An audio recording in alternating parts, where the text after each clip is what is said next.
Good morning, everybody. We're back here for day 2 of the UAA Indoor Track and Field Championships here at Case Western Reserve University. That's a great look at the Veal Center. We had some great competition yesterday from all these teams. The UAA, obviously a very competitive conference, one of the top conferences in the country. I'm Sarazucci, joined with my broadcast partner, Chris Kelly, former track and cross-country athlete here, coached here. Chris, heading into day 2, we saw some great competition yesterday, and what should we look for from these athletes today? A lot of final matches, final rounds. Yeah, today is all about finals. So yesterday was kind of most athletes, at least on the track, were focused on getting to finals, making sure they have a chance then to score points for their team, and now it's all about capitalizing on that work you did in day 1. So we'll have all finals on the track, all finals in the field. We gave you the team scores last night, but 2/3 of the event's finals are today, so a lot of things will happen, a lot of things will shape up. The things I'm especially looking forward to, the women's triple jump has 3 women that are ranked in the top 10 currently. Which is, absolutely incredible. Just to think about 30% of the top 10 in the nation is right here at the Veal Center. That'll compete here in a couple hours. So that's one to look forward to, including the defending national champion, Isabel Maletic, which we saw win the long jump, set the UA record last year. We'll pause for the national anthem.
So here's how things stack up after day 1 of competition. We'll start with the men's in terms of team score, and the men's score still, they have not calculated the totals from the distance medley relay, which WashU won. So we won't be counting those. We only have 4 events scored for the men's, but Carnegie Mellon leads with 48 points. Chicago in second with 36. WashU not too far behind, 34. Case Western Reserve, the home team, with 18. Emory with 16. NYU with 3, and Brandeis with just 1. On the women's side, they have counted the distance medley relay from last night, so 5 events in for the women. Chicago leads with 69 points, WashU with 57.5. Carnegie Mellon and Brandeis are tied with 21.5. Emory with 14.5. Case Western Reserve with 8, and NYU has not scored on the women's side. But once again, still many events to come, and here's what the lineup looks like for today. Final matches, all finals today. Men's triple jump will start at 9 a.m. in just a few moments here. Then at 10, we'll have women's shot put and women's high jump, followed by women's triple jump at 11.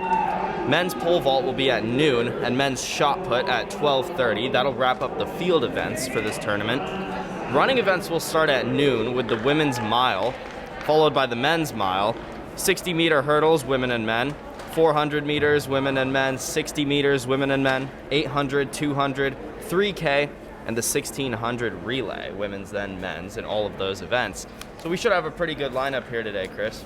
Very, very, very exciting. As I was saying, probably the highlight today for me, just looking at it on paper, is the women's triple jump.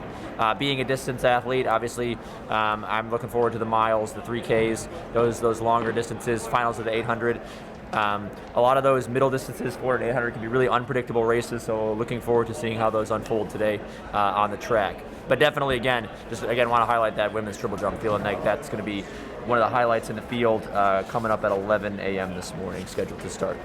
Yeah, and Chris mentioned those distance races, and we saw a lot of intense races, I don't know, it was just really exciting last night, especially in that men's 5K. It was kind of back and forth the entire race, and we saw the UAA record get broken by 5 different runners, and that was really an incredible sight, one of many exciting moments. Yeah, absolutely. You know, the 5 people going under the old UA record. I mean, that's absolutely incredible. It's all you can ask for as a track fan. Seeing some great athletes go out, compete, give their hearts out. You know, multiple lead changes in the last few laps. So really exciting and made things great. You know, especially the Carnegie Mellon athlete. They're coming from kind of late on in the last lap to win it is always incredible to see. Yeah, that was Michael O'Brien, and he broke that previous UAA record by nearly 30 seconds. So it was quite a race, and he came from behind at the very end, took the lead with really 25-30 meters left to go in the race, and that's what we hope to look for, more excitement just like that today. We have a lot of great competition coming your way as we get set up for the men's triple jump. It'll be the first event of the day. We'll take a short break and be back once we start. So men's triple jump, we'll just have one flight. We saw a couple events yesterday, including the long jump, which is probably the most similar, most related event. Had 2 flights. But so what we'll do, we'll have 15 athletes competing in this event. Each one will go 3 times, and then they'll get cut down to 9. Remember, the first 8, the top 8 who place, will score. Chris, as we get started, see if we can explain to some of our viewers who may not be as familiar, how is the form for the triple jump a little bit different than the long jump and some of the other events that we're used to seeing? Yeah, as we see this first athlete from Case Western, Andrew Chigo here. So in the long jump, it's one jump. So as we saw yesterday, kind of similar here in the triple jump, the athletes want to take off from a board. There's kind of a line there at the end of the board, so anything in front of that board is a foul. They're then going to do what's called a hop, a step, and a jump. So the triple jump, three kind of phases is what they're called. So the first phase is the hop. So you'll see the athletes take off and land on the same foot. They will then do the step, so then take off on one foot and land on the opposite foot, and then the jump into the pit. So we see here, right foot take off, down left foot into the pit. So 3 jumps there, 3 phases. And a good triple jump, each phase should be roughly the same distance is what the coaches and these athletes are looking for. You don't want to have a huge hop, a short step, and a long jump or things like that, right? You should be roughly the same every time to maximize your distance. And we'll see how these athletes do as we move through the order.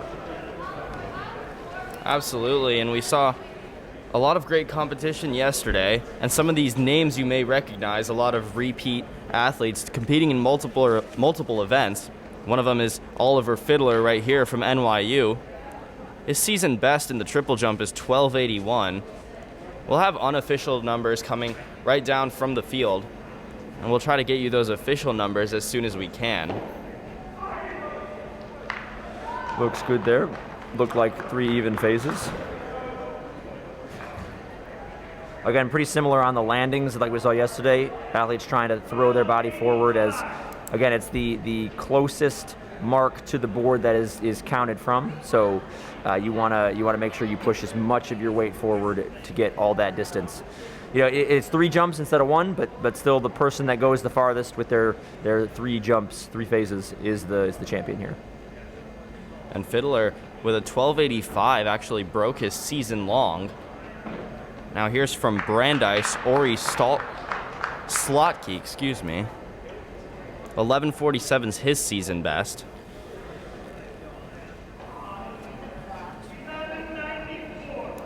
And another season high has fallen, 1194, which is his new record. So we see here now the officials just move those cones, so the athletes have a choice from where they want to take off.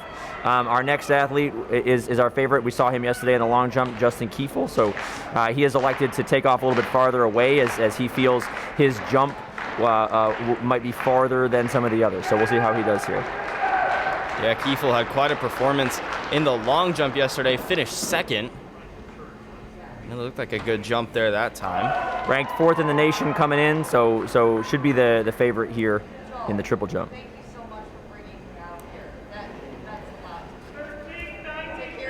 1392. A good number for Kiefel. His season best is 1485. That's the number that got him that number 4 spot in the nation, and once again, the favorite in the UAA. Now here's his teammate, Luke Blackwell. His best is 13:59. We saw quite a few great jumpers from Carnegie Mellon yesterday, and we'll see if that trend continues here in the triple jump. Yeah, they do. They really have a good program at Carnegie Mellon, especially in the jumps, as we saw yesterday in the men's long jump and here again in the triple jump.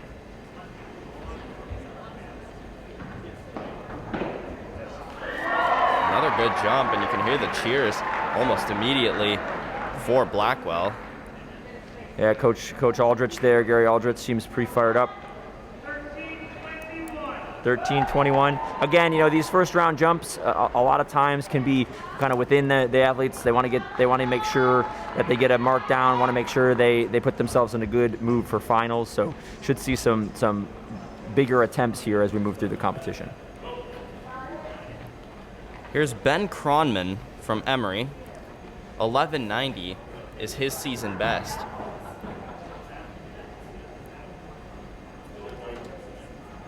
Gets the white flag.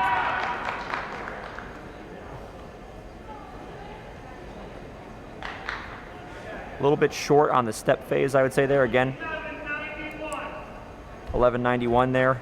Looking for probably a little bit more even in the three phases there. Trying to even them out, maybe get a little bit more on the step before moving into the jump for a little farther on the next attempt. It's another season high that's fallen. He beat it by 1 centimeter, Kronman did. Here's Brandeis's Lynn Hutchinson. Saw him competing yesterday as well. That one's going to be a foul. You can see that red flag go up from the official. And Chris, you talked about that. Usually in the first round, athletes want to focus on just getting a mark, and that time Hutchinson unable to do so. Yep. Just must have been maybe a little over the board. Looked pretty good into the pit. Obviously have to make it to the pit or it's a foul. It looked like he did that, so must have been a little bit over the board there on his takeoff. He'll get another chance or a couple more chances here in the prelims, so we'll see if he can get himself a mark in the next round. Another Carnegie Mellon athlete, this talented jumping squad, Sebastian Sanso, 12:47, his season best.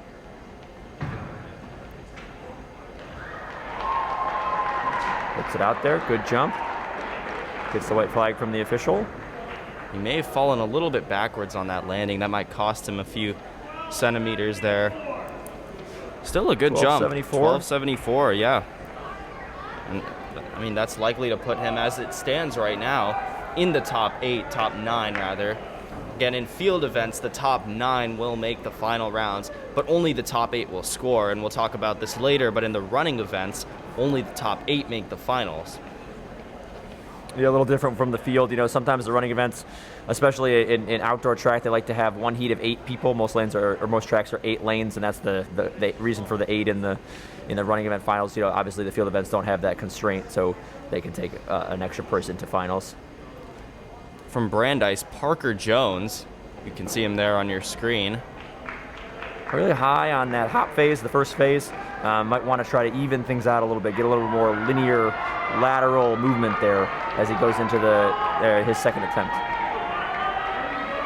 His season best is 12:40, and that, I believe, 11:94 was that number. So not an improvement on his season number still, but once again, still a solid mark for the first time. He'll have 2 more attempts at it, 2 more tries to beat it. Now here's Alex Lee from Chicago. 12:36 is his season best. We saw him compete yesterday in the men's high jump.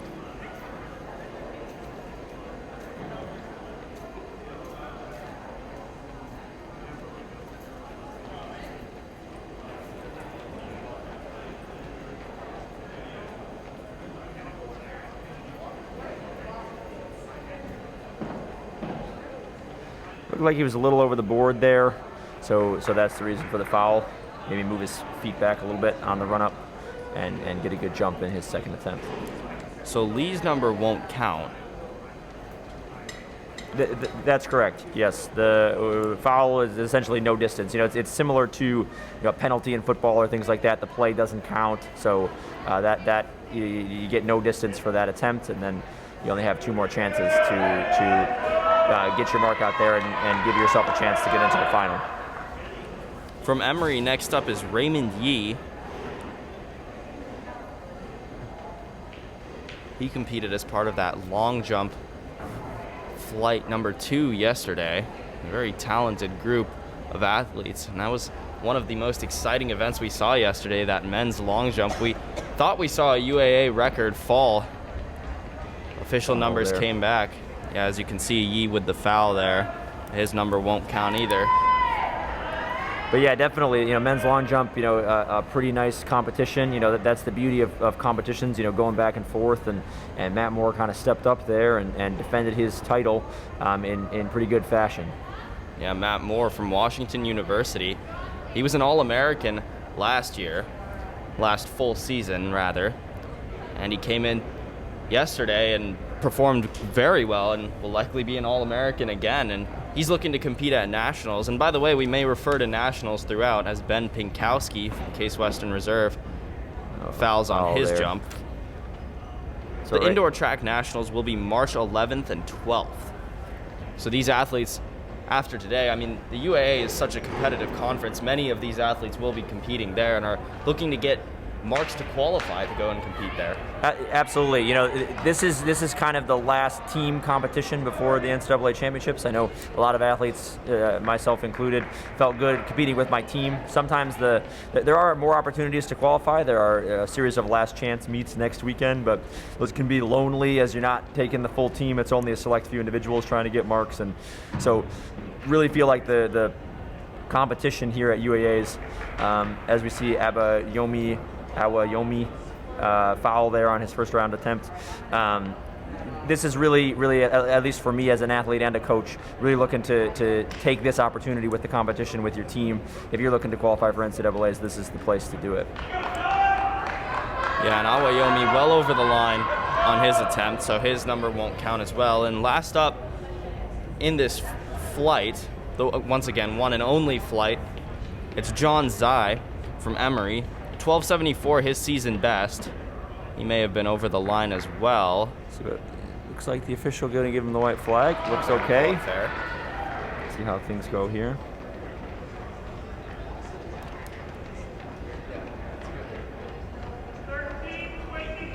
$13.25, half a meter season best there. That's great. Great start for John. You got to be excited if you're him and his coach. And that's the second best mark we saw in that entire first rotation. The only person to jump further was Justin Kiefel, who once again is the favorite. He finished second in the men's long jump yesterday and is now here competing in the triple jump. His season best is 1485. That's the best mark in the UAA. Once again, fourth in the nation, and he'll likely be chasing that number. He beat his season high in the men's long jump yesterday, so we'll see if he can do the same in the triple jump, as Andrew Chi brings us back to the top of the lineup, the home Case Western Reserve Spartan.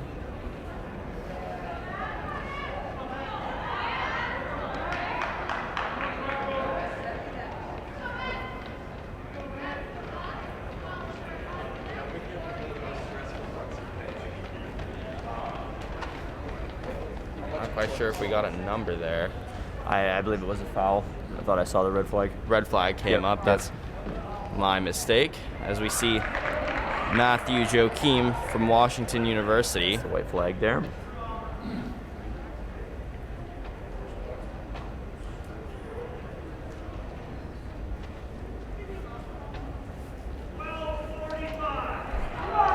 $12.45, and that breaks his season best. It was $12.32 coming into today. So Matthew Joachim trying to add his name to the list of talented jumpers we have today. In addition, if you take a look around our track, you can see a lot of athletes have started warming up. Again, want to remind everyone, at 10 a.m., women's shot put will start. And women's high jump, you can see the high jump is being set up right now as we speak as well. Oliver Fielder there gets the right white flag from the official, from the athlete from NYU.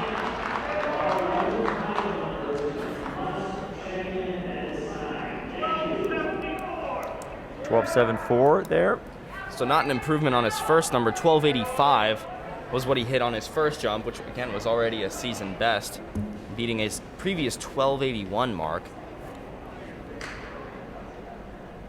And once again, want to remind everyone that in the final rounds, these numbers will still count. So if you jump as far as you can right now in the prelims and don't beat it in the finals, you can still place with the numbers that you hit in these first 3 jumps. Absolutely. Yep. So the whole thing is involved here. You can hit a good one on your first round and you're set. So again, as we talk about, sometimes the first round's a little conservative, so don't see that too often, but it is possible. And 11:49 for Slotky. Yep, 11:49 there, season's best. We can get in there, and then as we get into the finals, still can take marks from this first couple rounds. And Slotky's first jump of the day was 11:94. So he's broken his season best now twice. Season best from coming into today. Here's Kiefel, 13:92 on his first jump. Looked to be a clean. Looks good. Looked like good technique there.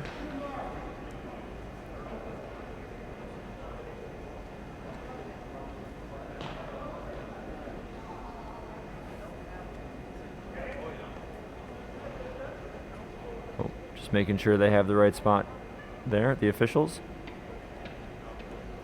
14:22. What a number from Kiefel there. Again, still not his season best, but by far the best number we've seen today. If you're wondering, by the way, the meet record, the UAA record, is 14:87. That was set back in 2012 by Ian Francis. Kiefel's season best is 14:85, so 2 centimeters off of that. He's more than capable of breaking that record, and it'd be exciting to see him. He's almost a shoo-in for the final rounds, especially with that 14:22 number he just put up. And we mentioned a lot of times in the prelims, guys maybe are holding back a little bit, just trying to get their numbers on before putting forth their final energy in that last round. Yeah. So we'll definitely see if he can improve on that with his most likely 4 additional attempts here. As we see Luke Blackwell from Carnegie Mellon get the white flag from the official. We'll have to see how things go, but I would think he's probably thinking about trying to set that meet record in one of these next 4 attempts. So Luke Blackwell had a 13:21 on his first jump. He's just passed that 13:33. He's getting closer to his season mark. And again, it's starting to look like any number in the 13s is probably going to get you in the finals at this point. Yep. Seems like it. We'll see how these rest of the jumpers do, but I would agree with that. Seems like something 13 definitely make you feel pretty good. Here's Ben Kronman from Emory. 11:91 is now his season best. That was his first jump of the day. Yeah, He'll be trying to build on that. Looked like a foul there. It looked like he was a little over the board from our view up here as he came in. So I'm sure he'll confer with his coach here as he walks back down the runway and get ready for his 3rd attempt. Yeah, once again, 3 attempts at this triple jump, and then the top 9 will continue on.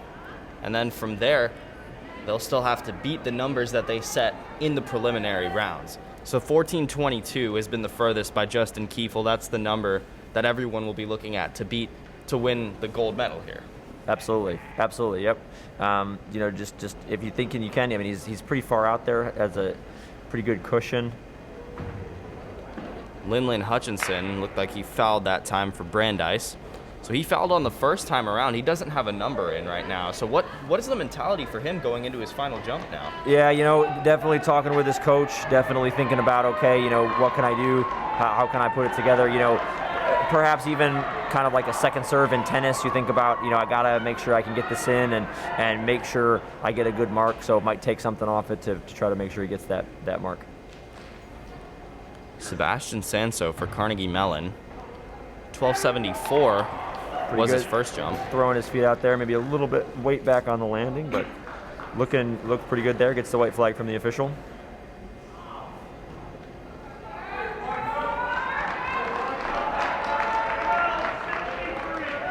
$12.63, so he's also now beaten his season high coming in twice now. 12.74 is his season best from his first jump. And remember, Chris talked about that landing. You want to make sure everybody knows that the mark is from the furthest spot back towards where you jumped from. So if you fall backwards completely, they're going to take it not from where your feet landed, but from where the furthest back spot you landed. Absolutely, yeah. So if you're Sebastian there, you probably want to be a little bit farther forward. I know you're throwing all your weight, and it can be hard to do that. And these athletes practice their landings, practice their through all 3 different phases, practice their run-up. So countless hours have gone into the preparation and trying to pay it off here with each attempt. Again, a little bit short on the step phase. If you notice, you kind of hear the footsteps there as the athletes go in, so maybe want to even that out with his next attempt. Parker Jones here for Brandeis, but still a legal mark. 11.99 is the number for Jones. So that was better than his first jump, some improvement. Once again, 12.40 is his season best, so still trying to work up to that number. It's looking like a number in the upper 11s, low 12s might be the cutoff to get in the finals, so he'll hope to improve on that number in his 3rd jump. Alex Lee now for Chicago. He fouled on his first jump. He's going to foul again, similar spot to what we just talked about is he's going to have to get a number on his 3rd jump. Yep. Really gotta think and see him go over towards the coach there. For University of Chicago, have a little conference here and decide what they're going to do here for the 3rd attempt. Again, these athletes spend countless hours, as I talked about, practicing, conferring with their coaches, things like that, and getting ready. It really is, given the level somewhat academically of these schools, it's really commendable that what these athletes achieve both on the track and in the classroom. So being able to put those hours in really shows the dedication of every athlete. Yeah, not just track, but the UAA is a premier conference in many sports. You talk about women's soccer, volleyball, basketball, so many talented athletes and teams in this conference. And here's Raymond Yee for Emory. He's going to foul, so once again, 2 fouls for him. 12.08 is his season best, but he needs a number today to try and work his way into the finals. Now here's Ben Pinkowski from Case Western Reserve. We've seen him compete in a couple events. 13.60 is his season best, so one of the top jumpers in this conference. You certainly should be thinking he'd make the finals again. 2 more attempts, including this one, so see if he can lay a mark down to get himself into finals. He fouled on his first jump. Yeah, that'll be a foul as well. You see he didn't quite make it to the pit there, kind of pulled out, so he'll be riding it all going into this final attempt to make it into finals here in the men's triple jump. There are now 4 athletes in this event who do not have a number so far. There's 15 competing total. And Abayomi also does not have a number. He's in for his 2nd jump right now, so we'll see if he can put something on the board. Another one of those highly ranked jumpers coming in, so if he can put one down here, looks like that should be fair. We'll see what the official says. Yep, looks good, so that always feels good. As you get closer and closer to the end of your attempts, the pressure can kind of mount up. Sometimes that can weigh on athletes, so it's got to feel good for him to get that mark in. 12.57 is the number he put up right there. His season best is 13.63, and that's the 2nd best mark in the UAA in terms of season best. And so, again, a very talented jumper, and maybe, pulling back a little bit in this first round, just trying to get himself on the board, especially fouling in that first jump. He'll have one more go at it. Here's John Zai from Emory. He hit 13.25 on his first jump, one of the best marks we've seen so far today. Looks pretty good. Official gets the white flag. Gives the white flag, excuse me.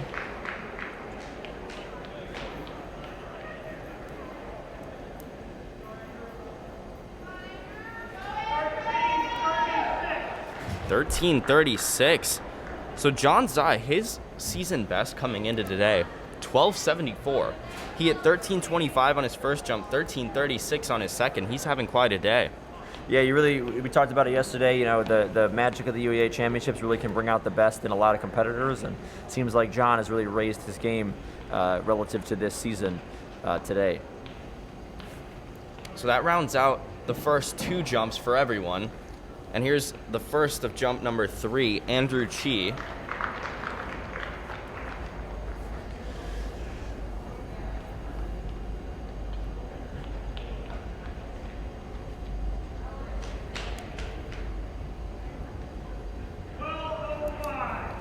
So 12.05 will be the number he takes, hoping to get him into the finals. We talked about upper 11s, low 12s, maybe the cutoff.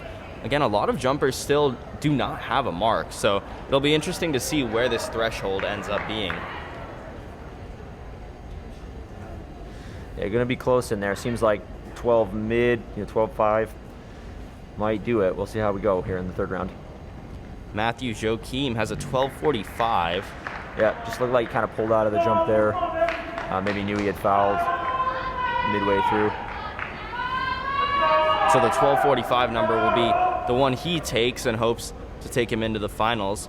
Oliver Fiddler has a 12.85 number. We expect that to be good enough to get to the final round. Once again, the top 9 has to be among the top 9 jumps. Yeah, looking pretty good. We've had one over 14, a couple over 13, so got to be feeling good with that 12.85. He'll try to build on that in his third jump of the preliminary rounds. It's pretty good. White flag from the official.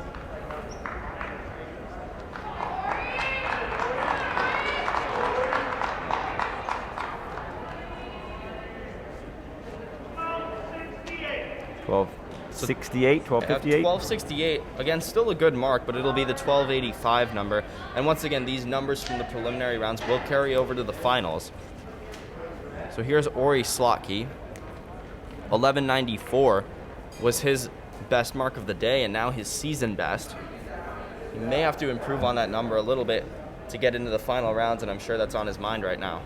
Definitely hoping to get over 12 meters. I'm thinking if I'm him, see what we can do here.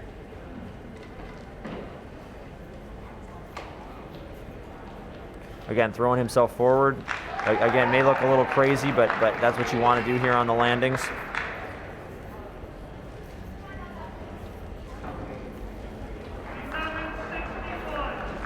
$11.61, so not an improvement there for Ori, but season best at the UAA Championships by almost half a meter. Can't be disappointed there.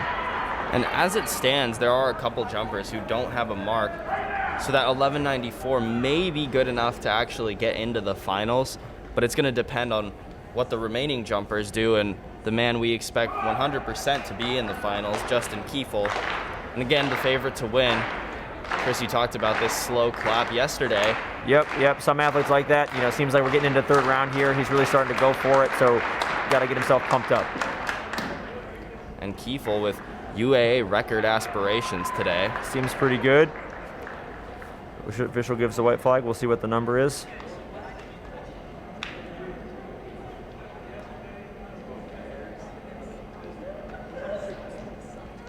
Again, the official, just like extending that line, make sure they get a good mark. 14.34, so a little improvement there. Still not a season's best. They're up towards the UA record, but definitely commanding in first place and a good spot going into the finals here. And so the new gold medal mark is now 14.34, excuse me. And that's the number Justin Kiefel just put up, and the number all these jumpers will have to try to break if they want to dethrone him. We saw it happen yesterday in the final rounds. Matt Moore from Washington University defeated Kiefel in the men's long jump. But so far, Kiefel in commanding control of the triple jump.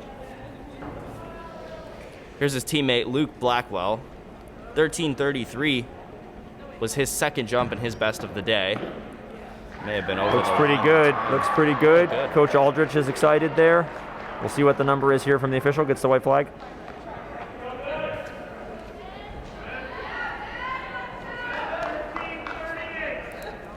So 13.38 on his third jump. And Chris, you talked about trying to be as close to that line as possible, and I think Luke Blackwell just exemplified that right there. Yep. Again, it's measured from the farthest point forward on the board. That's a legal takeoff, no matter if you take off at that point or farther back. So these athletes are trying to get as close as they can to that line for the takeoff to maximize their distance. Ben Cronman will be trying to do just that. 11.91 is his best jump of the day. That was his first jump. Another It's the white flag. Here. See what we get here.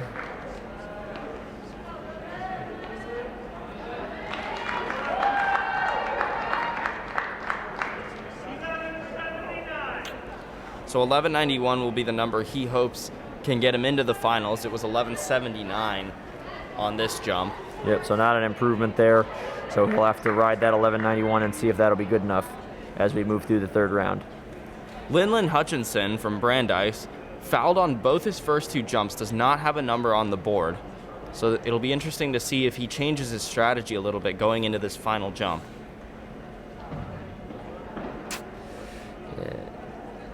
Gonna make it a legal mark, that's good. Got all the way to the pit, that's good, so he'll get a mark here.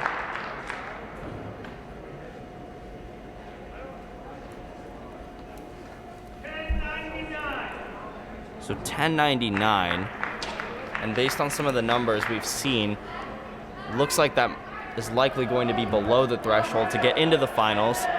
It was his only number that he put up today. Again, fouled on the first 2, and it looked like he was kind of pulling back, just trying to get to the pit that time and maybe cut himself a little bit short. Yep. You know, it's good, always good to get a mark. So I mean, Linlin, good experience here at the UAA Championships. Sebastian Sanso from Carnegie Mellon, 12.74 was his season best that he just set earlier today. That is a legal jump. Is a legal jump. You know, he made it to the pit. They can mark it. You know, kind of looked like he pulled out of the landing there, but hopefully he's okay. Nothing crazy happened. He looks okay as he walks down. But definitely not an improvement. I believe it was 11.97. Definitely not an improvement on his jump from the earlier rounds. Well short of what he put up earlier, but that 12.74 is expected to get him into the finals. Still have a couple jumpers with no number on the board, so it will depend on how they perform in this final jump. Here's Parker Jones now from Brandeis. He had an 11.99 mark on his second jump. His season best is 12.40. Definitely will be hoping to get close to that season's best here on his third round jump. And it might take that to confirm a spot in the top 9. Here he is, you can see, taking his time to start this run-up. Yep, always those jumpers and all those field event athletes have their own special routines before they get ready to compete. Oh, and it's a foul. Looks, must have been in front of the board there. The landing looked good. So he'll have to ride that 11.99 and see what he can do here. Looking at finals. So the next 3 jumpers all do not have a number on the board. Alex Lee from Chicago, the first of them. 12.36 is his season best. So that's the number he'll be shooting for. But really, perhaps more important at this point is just to get on the board and try and get your way into the finals. Once you're in the finals, you can almost start over and say, hey, I have 3 more jumps. Now I can kind of play my game. But right now, it's about getting there. Absolutely. Yeah, probably need something over 12 meters here to get to the finals. May have been too far that looked time. Like he was over the board there, and so unfortunately, that'll be it for Alex Lee of the University of Chicago here in the men's triple jump. Yeah, so 3 fouls on 3 jumps for Alex Lee, and he will not be advancing. Raymond Yee now for Emory, same situation. 12.08 is his season best, but he'll need to probably get up to that number to have a shot in the final rounds. Would agree, Sar. I think, you know, something in that low 12s is probably going to be it, looking at what we've seen so far. So he's got to have that in mind here as he gets ready for his third attempt.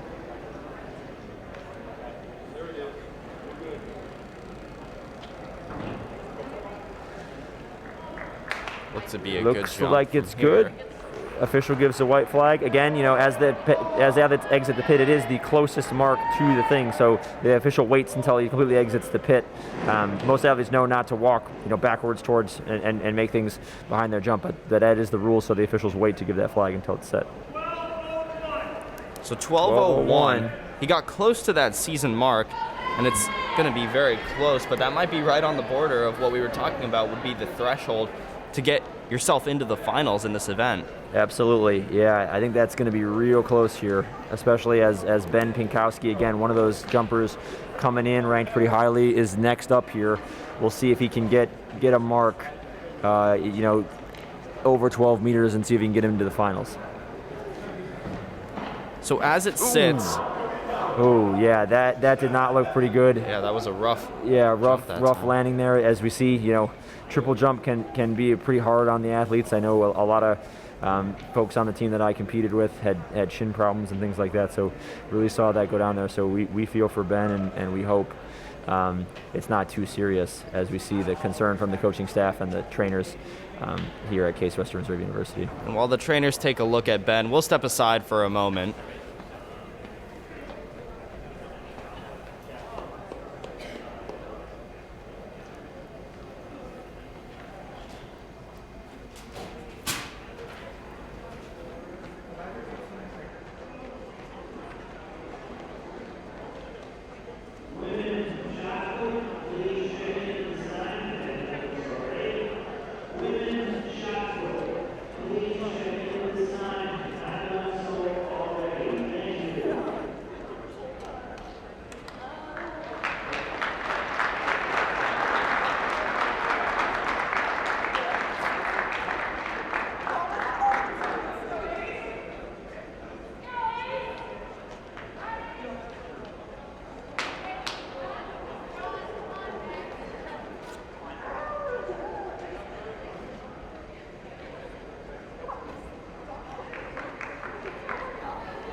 So Pinkowski was helped off. It was a rough landing for him. I'm sure he'll be seeing the trainers here in the next few minutes. So Awayomi, he had 12:57 earlier. The Wash U jumper.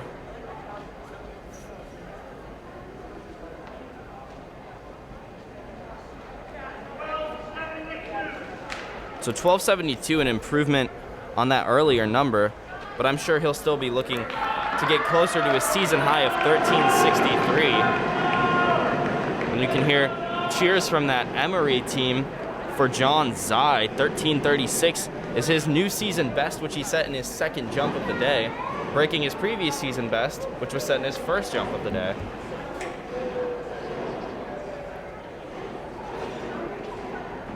See what he can do here. Looks good, white flag.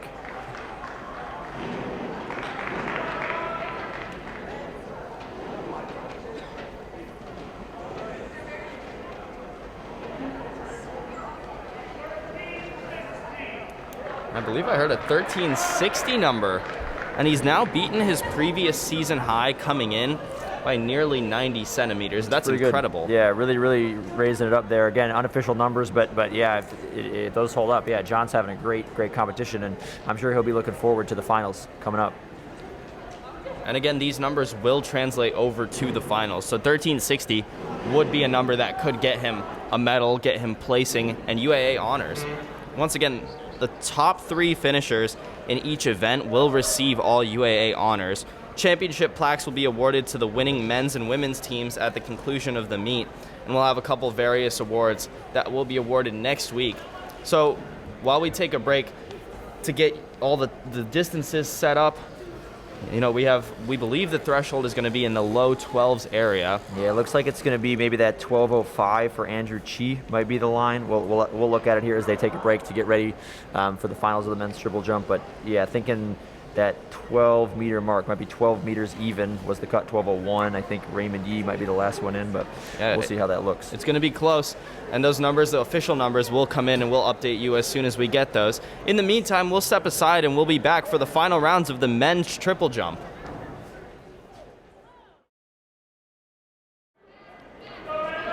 So after a few moments of delineation, the officials have determined 12:01 is going to be that line, that threshold to get into the finals. So Raymond Yee is going to be our 9th and final, but he'll actually start.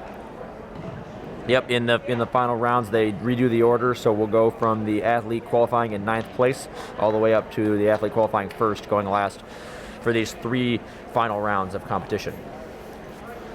So once again, Raymond Yee will start. He had that 12:01 mark and was just good enough to get into the finals. There will be 9 athletes continuing to compete in these final rounds. They'll have 3 more jumps.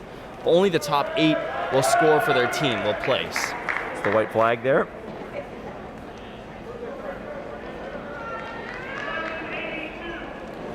$11.82. So once again, the numbers that all these athletes put up in those first 3 jumps will continue to count. So Raymond Yee's 12:01 best will still be the number he rides the rest of the way, unless he passes that at some point. Absolutely. Yep. So you can keep those preliminary rounds marks going in here. So Andrew Chi sitting on 12:05 will be our next competitor. His season best is 12:07, and I'm sure he has goals to beat that number. See how he goes here. Looks good on the run up. Looks like a good jump that time. Yeah, looks like he got out there. We'll see what the official says. Gets the white flag.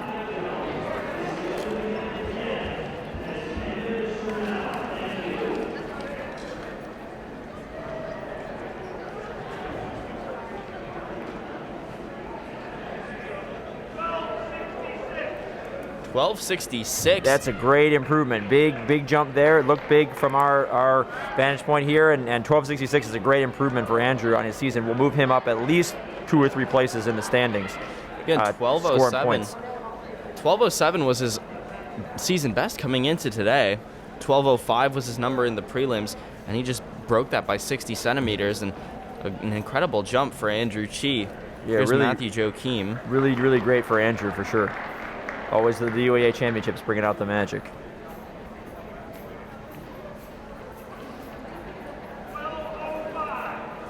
12:05 for Matthew Joachim. His best is still 12:45.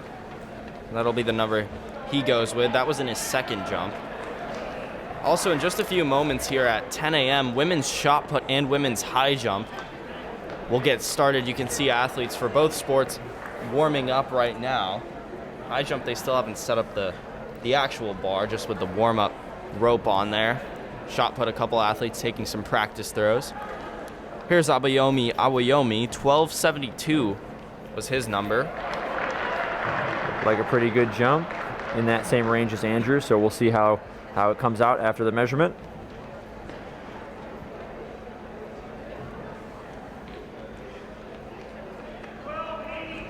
$12.82. And still, Awayomi feels like he has a little bit more in the tank. 13:63 his season best.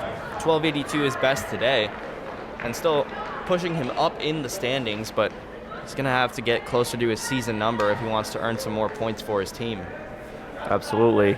Again, all it takes is one attempt really to put it together, so he's got 2 more, and I'm sure he'll be looking to get closer to that season best the next 2 rounds. And in terms of team scoring, first place will earn 10 points, second place with 8. As you can see, a foul that time for Sebastian Pulled out of that Sanso. jump, just something wasn't right in the middle of his phases, and decided just to pull out of the jump and get ready for the next one. A third place finisher would earn you 6 points all the way down to 8th place, which would earn you just 1. The 9th place finisher will not score points for their team, so it's important for these jumpers to try and keep their numbers as high as possible. Here's Oliver Fiddler from NYU. He had 12:85 on his first jump of the day. That's still his best, and his best of the season.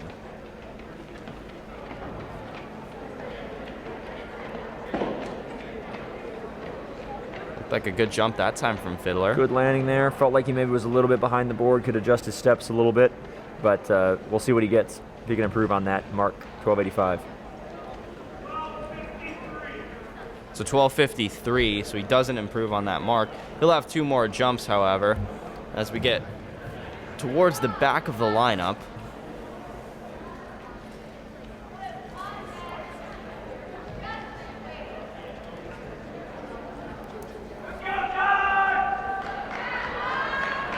And we'll have John Zai from Emory. Seems to be a fan favorite in this building, getting a lot of cheers every time he comes up to jump. Really, Emory's a very supportive team. I'm sure they've got a lot of support here for him. Coming up from Atlanta, his teammates cheering for him. Another good jump, it looked like, Looks for John good. Zai. 13:60 is the mark he wants to beat.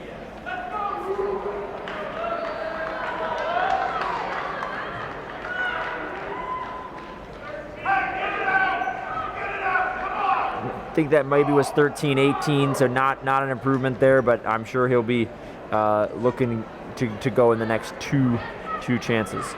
And again, all these numbers unofficial, so we will have official numbers for you as soon as we get them. Usually takes a couple minutes after the conclusion of the event or so. Usually easy to tell. They won't be too far off from the numbers that we get from down on the field. Yeah, the official does a great job, our official here in the triple jump, of announcing, so that's what we're giving you, his calls as he sees them. Luke Blackwell now from Carnegie Mellon. Oh, looked like a foul. Must have been over the board, because he looked like he was way out there, so seems like he's putting it together. You can see the coach with her hands on her head. She knows that was a big one, so hopefully he can replicate that and maybe move a little bit farther back for his next 2 round jumps here in the triple jump finals. So he had the second best mark in the prelims. Now here's Justin Kiefel. 14:34 is his, as it stands, gold medal mark. So he himself will be trying to beat that. Everyone else will have to beat that to dethrone him. See what we get here. First jump of finals. It's good he was out there. See the coach going with it. Gets the white flag. We'll see what the measurement is. Seems like maybe telling him to lean back a little bit there in the landing. Not sure what that cue is.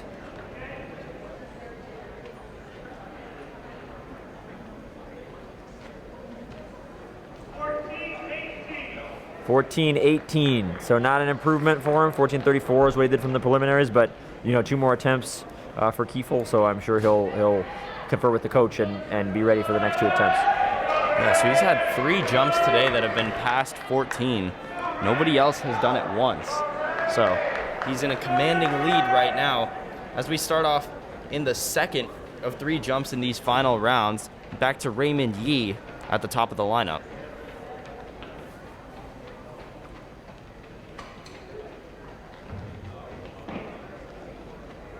It's a 12:01 mark that he'd have to break, and that's a foul that time.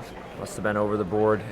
A little bit short on his step. Again, we want to see these athletes have about the same distance from each phase. So I'm sure the coach is talking to him about that, talking to him about how he can improve with his final attempt here in the 3rd round when he comes up again. And as it stands, he would be in 9th place. So he's going to try and move himself up so he can score some points for his team. Here's Andrew Chi. On his last jump, he hit 12.66, and that broke his season best.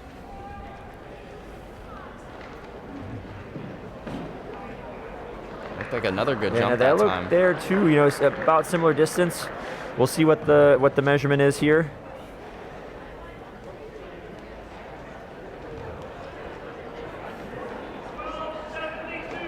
$12.72. That's good. Another improvement. Yeah, he beat that 12.66 mark again coming into today. His season best was just 12.07, so he's having himself a great day personally. Yeah. Really up in his game, Andrew, which is always great to see. And he's moved himself up a little bit, it looks like, in our standings. As it sits, he's past Matthew Joachim, who you see on your screen right now. 12.45 is his best of the day. That was in his 2nd jump. Gets the white flag from the official.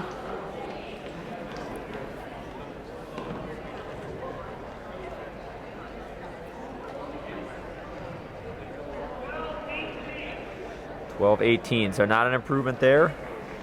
That 12.45 from Joachim did beat his previous season best of 12.32. Here's Abayomi. 12.82 is his best today. 13.63 his best on the year. That was close. Looked like a little high goes there. Up. White flag. A little high there maybe at the end, but we'll see what the measurement is.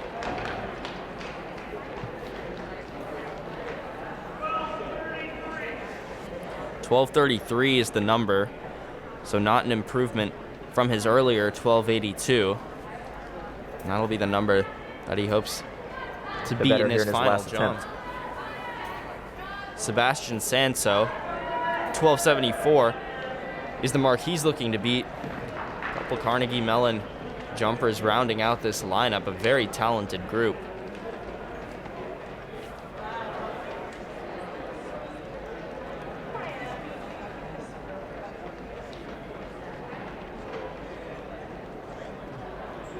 Pretty good. Gets the white flag from the official.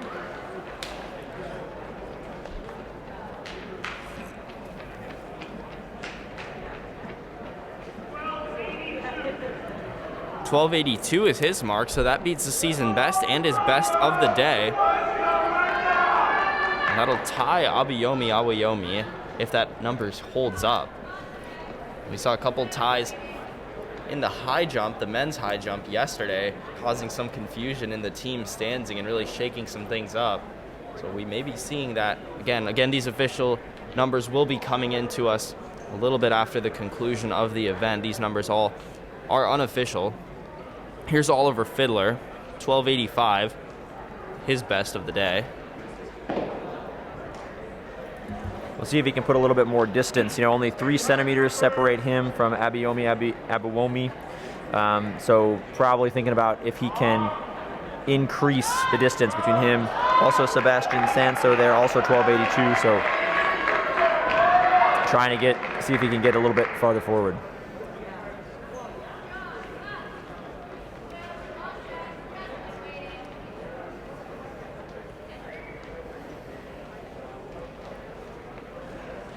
So he'll have one more crack at it. His final jump. Here's John Zai. 13.60 was his last jump. That was his best of the day. Like another one. Another good one there. Pretty good. Official gives the white flag. It looked like a pretty good jump there.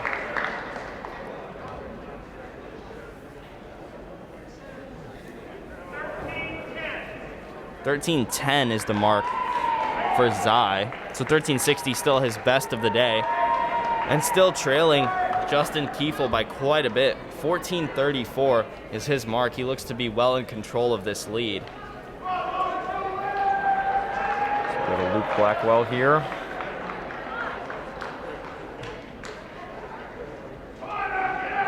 Looks like he may have been passed by John Zai here in these finals, so I'm sure he'll want to try to get back towards his second spot that he was coming out of the preliminaries. It was 13.38 for his best jump of the day. That put him in second, as Chris mentioned, coming in to the final rounds. John Zai did pass that, so he'll have a little bit of ground to make up to work himself back up in the standings. He may have been looked like a good jump. Looked like a good jump. We'll see what the call is here, if he can move back up into second. Both coaches there for Carnegie Mellon are fired up.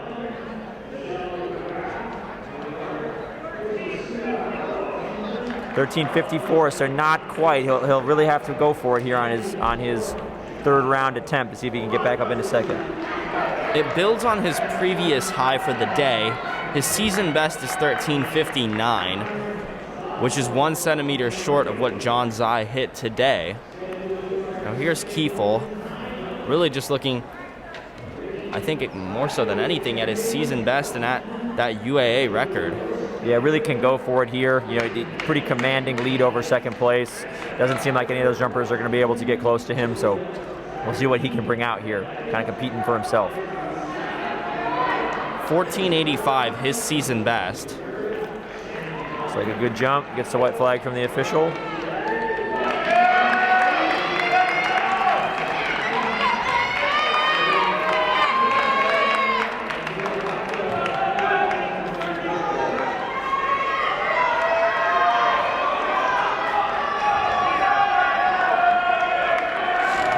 Women's high jump here underway. Don't think that was an improvement for Kiefel, or maybe just a tying of his previous mark there. Yeah, as Chris mentioned, you can hear the cheers. Women's high jump has started off. A couple athletes have started competition over there. We'll continue to update you on that as it starts to unfold. Now here in the third and final jump for all these athletes, and what's the mentality here, Chris? You're looking to try and improve your place, of course, but really you need to get another mark on the board to do that. So how do you balance going all out and trying to remain true to your form and technique? Yeah, for me, you know, it's all about controlled aggression. I mean, you're out here trying to make sure you can put it really far out there. You know, if you feel like you're in a good spot, you know, like we see a foul there, you know, maybe just tried to push it too hard and fouled. So it's trying to harness that, really give yourself a good shot, but try not to foul. But, you know, you obviously can take more risk knowing, you know, I am what I have, especially if you're sitting in ninth place. You know, it's basically all upside for you trying to get into those scoring positions. So I'm sure he gave it the best shot he did, the athlete from Emory, and just fouled a little bit there. Couldn't control all of the attempt. And as it sits, Raymond Yee would finish in ninth place, as you mentioned. All upside for him. He can't fall any lower than that once you're into the final round. So it looks like he will finish ninth. And Andrew Chi, who came in eighth in this final round, he's improved his standings a little bit. He had a 12.72 mark on his last jump. We'll see if he built on that here in jump number 3.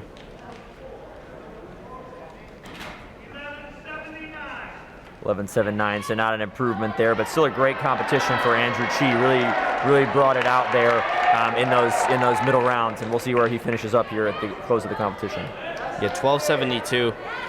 Again, the mark that he hit for his best. Matthew Joachim will have to beat that to improve his standing. He came in 7th, and Chi has passed him as of now. 12.45 is his best jump from earlier today. That was his second jump in the prelims. It's also now his season best, so he'll have to break that once again.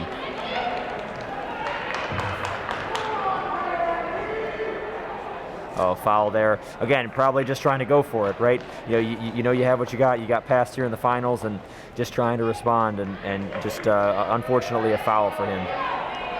So still a good finish for Joachim. And it looks like he may finish in that 8th place spot and still earn a point for his team. Again, we talked about so many times yesterday, still very few events have been scored, including especially on the men's side. Still haven't factored in that distance medley relay, which Wash U did win, so Joachim just adds to that total. But these points, any points in all these events, can really add up and become important at the end when we're counting up total team scores. Awayomi for He was Wash happy U. with that. Again, coming in with that 1363 season best, probably hopes to be up close towards those all UAA positions. 1340, so that's a big improvement for him. Still not his season best, but definitely an improvement over where he's been in the competition. And we'll see where that stacks him up at the end. I believe as that sits, that would put him in 4th, behind Blackwell, Zai, and Kiefel. So now Sebastian Sanso, who had previously caught up to him with his season best, tying at 1282, now has a little bit of ground to make up to catch up to Awayomi.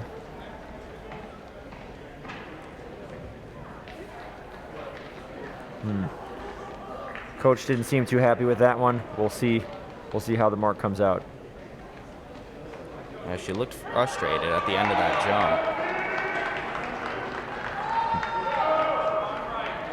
Not sure if we got a number. Yeah, I couldn't really hear the official there, but safe to assume probably not an improvement there from Sebastian. So his best number looks like would be that 1282. An official number still to come, but Oliver Fiddler. Here we go in the third round of finals, really hyping himself up. We'll see what he can do here. Hopefully he keeps it under control, gets a legal mark.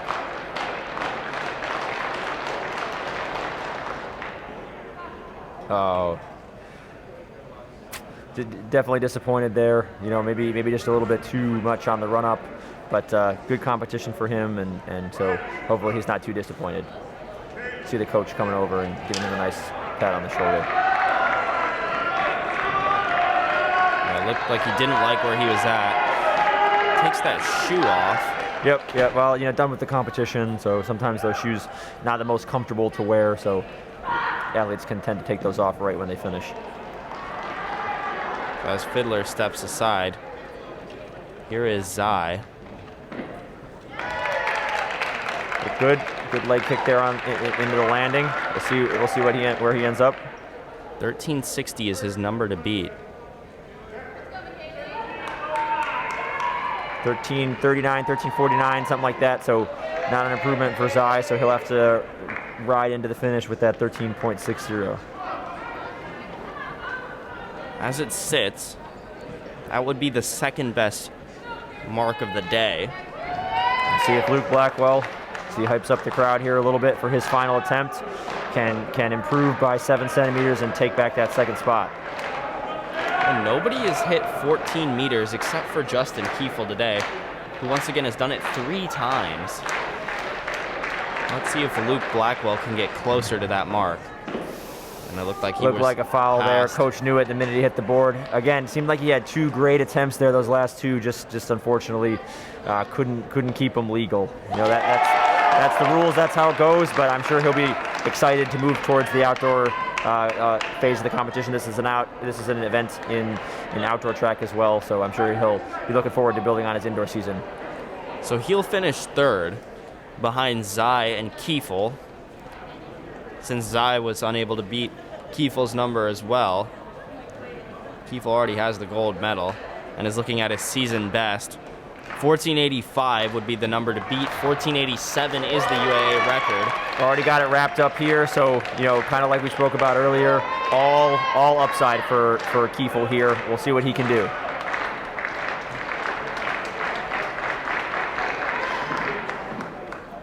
He looked good on the run-up. Looked pretty good. Gets the white flag. We'll see what the measurement is here.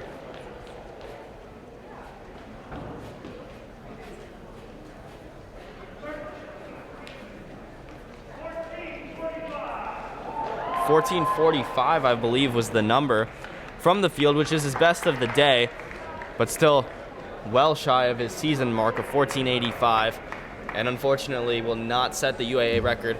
However, he will win the gold medal today. So Justin Kiefel, he finished second in the men's long jump, and he finishes first in the men's triple jump. He'll earn his team with the Wash U Bears 10 more points.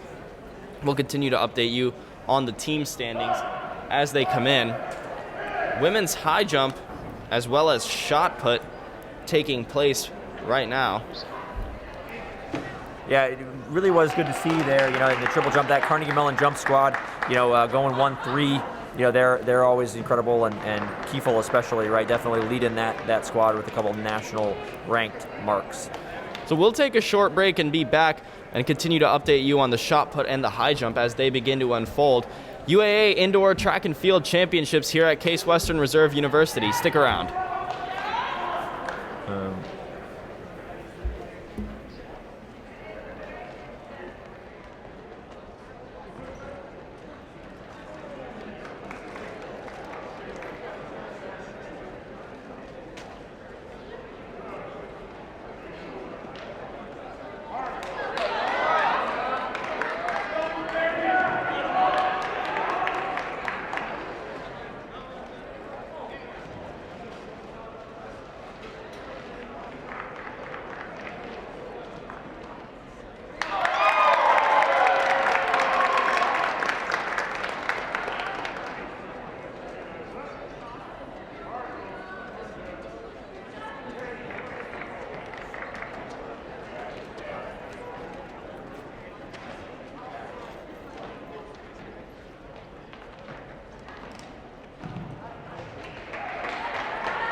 Women's high jump taking place right now. We're at 147 for the height.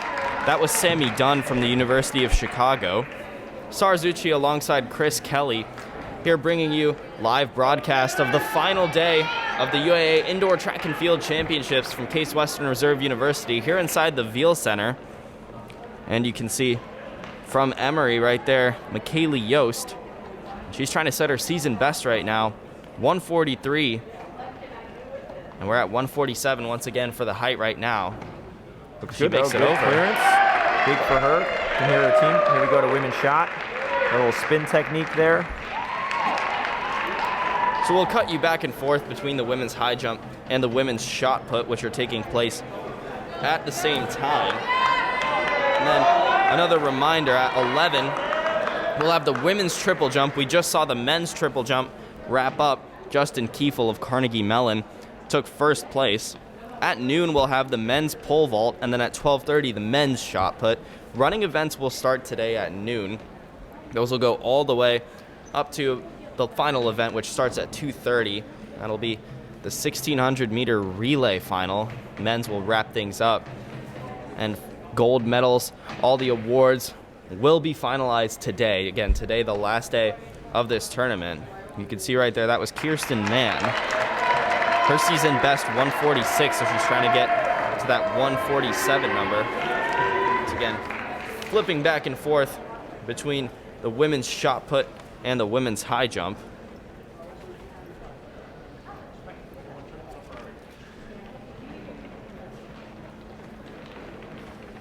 And you can see yesterday we saw the women's weight throw and the men's weight throw. So Chris, talk to me about some of the differences that we see in terms of technique and how these competitors approach the shot put versus that event. Yeah, so a couple of different schools of thought in the shot.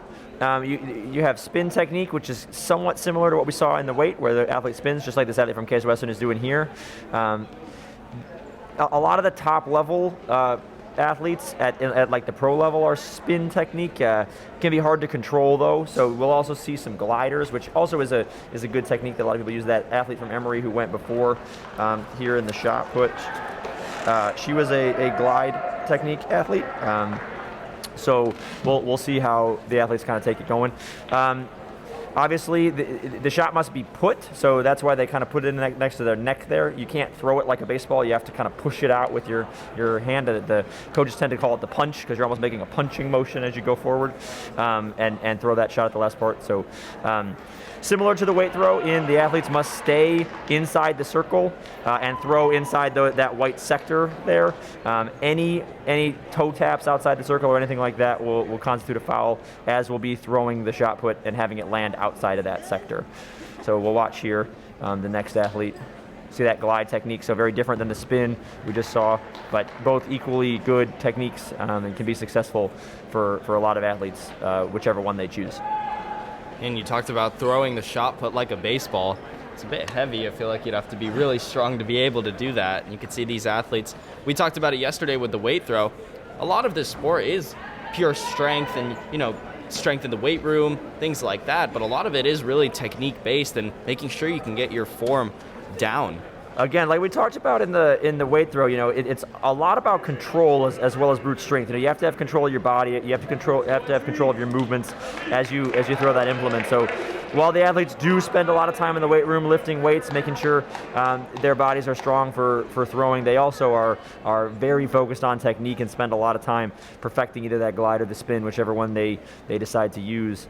So that they can get those attempts out in competition as we go back to the high jump.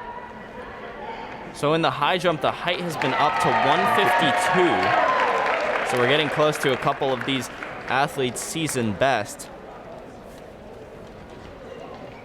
Here's Taylor Simonet from Carnegie Mellon in the shot put. Looks good. Best athlete here in the shot put would be Molly Lumkus from University of Chicago, ranked 14th in the nation coming in here.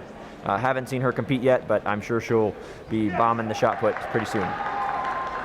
McKaylee Yost from Emory. Her season best was 143 coming into today. She hit the 147 mark and was unable to clear on her first jump there.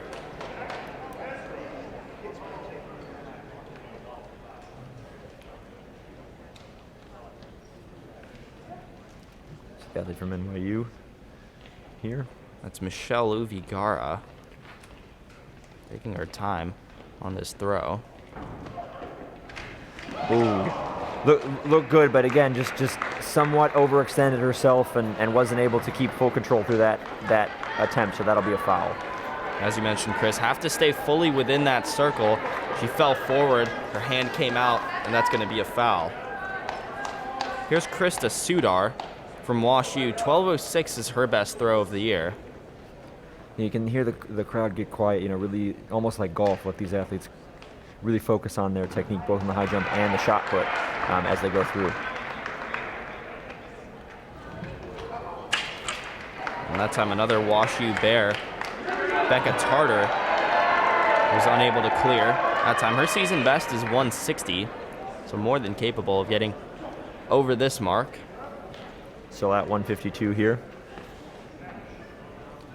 Again, the high jump, one of those sports where athletes don't have to come in until they want to. And, we talked about pros and cons of doing that yesterday in the men's high jump. Again, it's all about making sure you have a good technique and a good attempts and save your energy for the attempts that matter. We did just see Molly Lumkus there from University of Chicago, the last shot putter to go. That would be our favorite. Again, ranked 14th in the nation coming into this competition. Next up, Mandy Moore of the University of Chicago here. And Moore's season best, 11-13. Chicago with a couple talented shot put throwers here. We'll see Ope Olusi come up next. It's good, really pushed it out. Maybe wanted to be a little bit higher on that angle to maximize the distance, but definitely really quick coming out of there with the punch in the shot put. It's Mia Kilroy here for Case Western. Takes an attempt at 152. Her season best is 150, so that would have set it right there. She's unable to clear it. Again, in the high jump, they'll have 3 attempts. That's 3 misses. The third one is going to bring you out of the competition at each given height. So if she hits this height on her third attempt, she'll get 3 more at the next one. Absolutely, yep. 3 consecutive misses. So if you get over, your ledger kind of gets reset. As we talked about in the men's, those attempts, misses can matter because that's our first tiebreak if multiple athletes were to get out at the same bar. But if you make it over, that attempt ledger gets reset and you get 3 more each time. And we saw a bit of a confusing situation yesterday in the men's high jump. There were ties all over the place. Second all the way down to 6th were tied with the same height. And so it took these misses early into account, and that's what gave teams their respective points. Absolutely. Really an interesting situation. That can be part of that choice that the athletes and their coaches make together on where to come in, as you obviously want to minimize the number of misses you have, but you need to get over a bar, obviously, to get on the board. So again, that calculus is an interesting conversation between coach and athlete at every competition, especially one as important as the UAA championships. And still at the 152 height. We see a clearance there. Elizabeth Barr made it look easy. 163, her season best. You can see her talking to her coach over there. And now from Emory, Terrence Salako. Looked pretty good there. Looks like a sector foul, though, so she must have been out there on that far side of the sector. So I'm sure she'll be focusing and trying to make sure she can get her next attempt in there. Here's Serena Lee from Carnegie Mellon. A lot of these athletes. Oh, looked close there, but just kind of couldn't get all the way over. In the high jump, neighboring around the 160, 163 is the best mark in the UAA so far this season. That is Elizabeth Barr, who we just saw a few moments ago. The record in the UAA tournament was set in 2002 by Elizabeth Stoll, 170. So that's the mark Elizabeth Barr is going to be looking at. Again, she'll have 7 centimeters to make up from her season high. Mia Vargo with a beautiful clearance, 160, and she's tied for second in the UAA in terms of the highest jump of the year. Yeah, she was the runner-up here the last time the UAA Indoor Championships were held in New York City in 2020, so that's a good clearance for her, and she'll be looking to move on to the next bar. McKaylee Yost, back towards the top of the lineup for Emory. She set her season high earlier today with a 147 mark. She's unable to clear at the 152. Now we'll head down for Brandeis. This is Olivia Zarzicki. You see them kind of lean back, practicing that technique when they come over the bar, trying to arch the back to get as high as they can. Oh, looks like a little too close there. Just didn't get the hips up all the way, and that'll be a miss from her. Another very technical sport, although it may not seem like it at first glance, but your form and your steps are so important in getting yourself over the bar. Zarzicki, her season high rather, was 151, so that would have set it right there. She's unable to clear the bar. Here's Laura Bucchieri from Wash U, 156, her season best. She was 4th place at the UAA Championships back in 2020, so she gets over 152 there. Had at least 3 athletes now over 152. As you see the shot put, similar to the triple jump, they'll have cut down to 9 here for the final. So these athletes just taking a few practice throws, warm-ups as they get ready to take their final 3 attempts in the shot put final. And it'll be 9 in the finals, just as it was in the triple jump earlier, but only 8 will score and place for their team. You saw there it was Esri Scott from NYU. 155, her season best. She was unable to clear that time. Mia Kilroy now from Case Western. See if she can set a season best here at 152. There's a lot of Spartan athletes competing here today, and how does it kind of change the environment competing in such a big tournament, but at your home track? This is where they practice every day. Yeah, there's a sense of familiarity. You can sleep in your own bed. You can kind of have your own daily routines when you're not traveling. That can be great. Obviously used to the surface here as again, these athletes are practicing every day here in the Veal Center. So definitely can give you a sense of home and routine, which is always good, especially for athletes that really like routine and like to be able to have repeat performances. Being at home helps with that for sure. Sorry. Chris Kelly, a former track athlete here at Case, he ran here, coached here, and last night witnessed his own school record broken in the men's distance medley relay. Yeah, we've been talking about that for a long time, that we thought the men's team had the talent for a while to be able to break that record. So for them to get it last night, Parker and Logan and all those guys last night, I'm really excited for them and think they've got some great things coming up for the rest of the season. We'll definitely see Logan coming up in the men's mile here in 2020. He was an all-UAA performer, so we'll see what he can do in just over an hour and a half here in the men's mile. Yeah, again, running events will start at noon. You can see the women's shot put finals getting underway. This is Mandy Moore from Chicago. Looks good. Nice way to start the final. One of the first few athletes.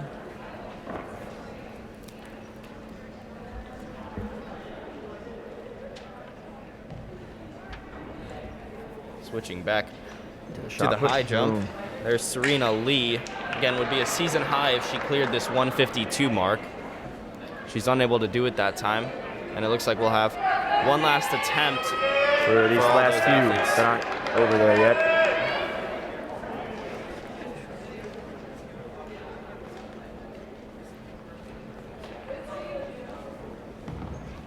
Quick movement there. Oh, so you see her intentionally foul that. She knew that she wasn't going to improve her mark, and so sometimes you'll see the throwers do that. That's kind of a courtesy in the sport, kind of an unwritten rule that if you know you're not going to improve your mark, you don't have the officials mark it by intentionally fouling, like you see her stepping on outside of the circle on purpose. Will have to improve on their marks from the preliminary rounds. Again, just as in the triple jump and some other events that we've seen, those preliminary marks will count as part of the final standings. Big clearance there from Brandeis. You can hear the roar of the crowd. That was big. That was big for her for sure. Olivia Zarzicki just set her season high at 152 by clearing that bar. And Chris, you hit it. There were cheers from all over on this side of the track. Yeah, now we think the 4th athlete over 152, so definitely competition heating up here in the women's high jump. Esri Scott will take her crack at it. 155 is her season high, so she has done this height before. Ooh, and nearly made it over that time and just tipped the bar. Yeah, just didn't look like her feet, kind of could get over there.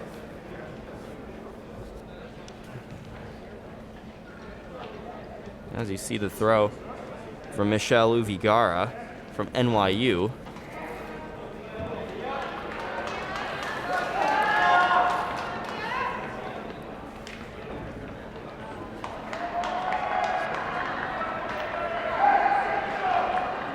All right, we see Mia Kilroy here. Next attempt at 152. This is Kilroy's last chance to clear this bar. If she's unable to, she will not move on.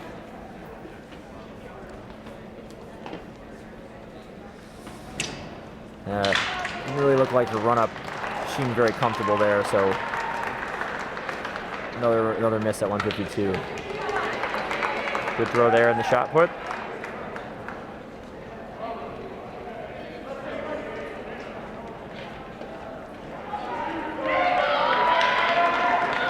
Now for Sammy Dunn from Chicago.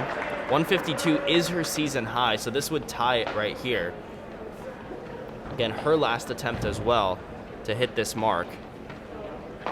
Oh, just doesn't look like you should get her hips up there like we've seen some of the other athletes. Ope Alusi from Chicago now in the shot put. 11:36 is her season long. She'll be trying to break that number today. In the women's shot put, we talked about Molly Lamakis from the University of Chicago. 13:54 is her season best. The meet record is 13:96. That was set back in 09 by Nicole Murphy. She'll have to beat her season high by nearly half a meter to improve on that UAA record as well. Krista Sudar from Wash U. 12:06 her season long.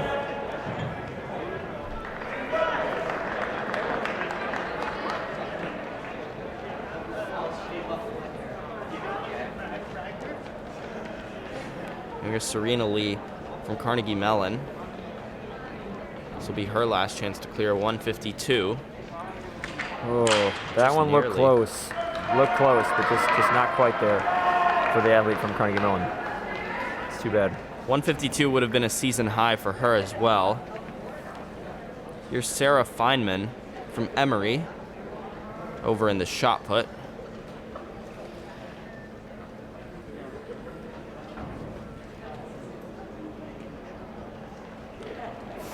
Oh, just wasn't able to keep it in there. You know, almost thought she was going to save it, but as we saw, hand went down, foot came out of the circle, and so that'll be a foul.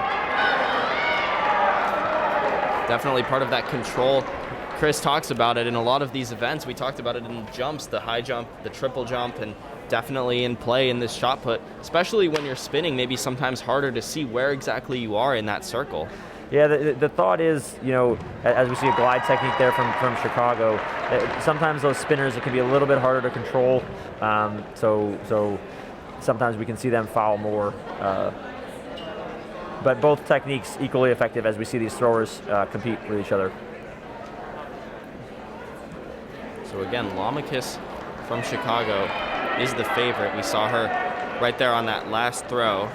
Now back to the top of the lineup with Mandy Moore.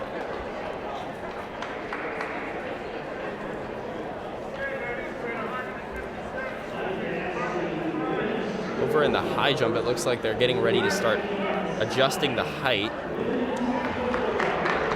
They're going up to 157, so up 5 centimeters from 152 where we were before. And everybody, again, will have their ledger of misses reset here for this height and get 3 attempts. Not for the whole competition, but we'll get 3 attempts at this height to try to get a clearance. And at that 157 mark, only 4 athletes in the UAA have hit that mark this season. Riley Endries, who just competed for Wash U, she just hit it. 158, her season high. See the athlete from Carnegie Mellon there in the shot put. Kathleen Monahan, 1162, her season best coming into today. For this shot put, we'll have all these official numbers coming in for you as we get them momentarily.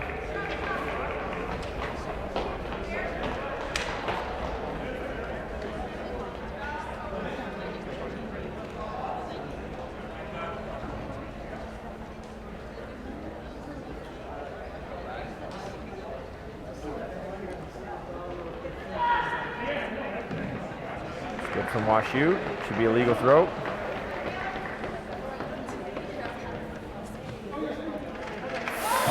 Oh, that's perfectly legal. go. Bar stays up, and you're good. So she got a lot of contact on that bar, but since it didn't fall down, that does count as a legal clearance. So she'll be moving on to the next height. That was very close that time. Now here's Elizabeth Barr.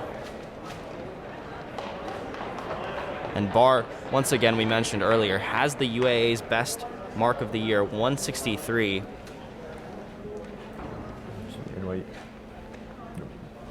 Barr cleared that almost easily. Easy clearance there. Quite a bit of space between her and the bar. They look pretty good. And she'll definitely want to push that number up, getting closer to that 163 mark. And based on that, it looks like she has the capability to beat that mark today. Yeah, she looks pretty good here. Again, still early in the high jump. We'll see how things go, but yeah, looking great here, getting that clearance at 157. Mia Vargo here for Case Western.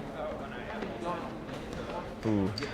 Her first attempt, she can't clear the bar, but another very talented athlete for the Spartan squad. 160, her season best. She'll have 2 more attempts at it.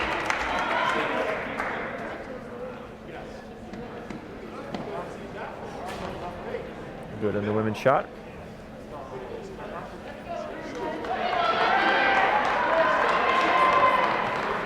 Now Olivia Zarzicki for Brandeis.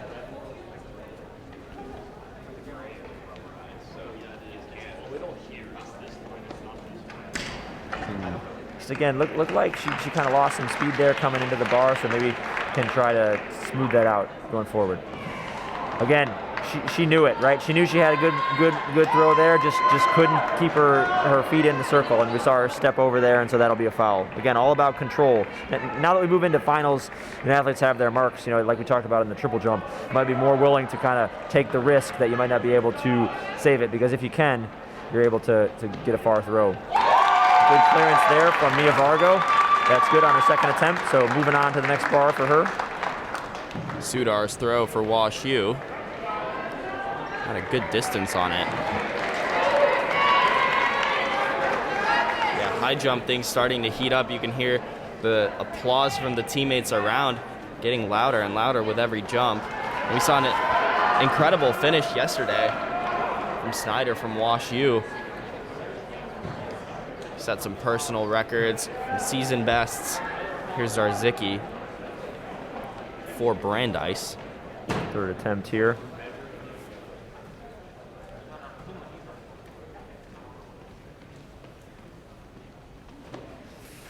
Oh, looked like it was close there with the feet, but just not able to get over. Might get able to lift those feet out of the way.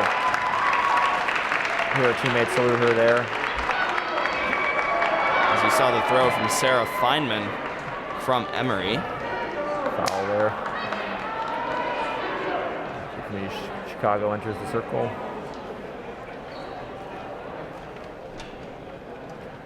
That's Molly Lamakis. Big one. Good throw. Looks pretty good there again. Molly would be the favorite here, coming in ranked 14th in the nation, so expect her to bomb that shot down through the sector. Looks pretty happy with that. And we'll have, once again, those numbers will be coming in when they turn official in the shot put. And again, Lamakis chasing that UAA record, 1396, trying to beat her personal best of 1354 on the season. This is going to be the third and final throw for these women in the shot put. Mandy Moore starts up at the top of the lineup once again.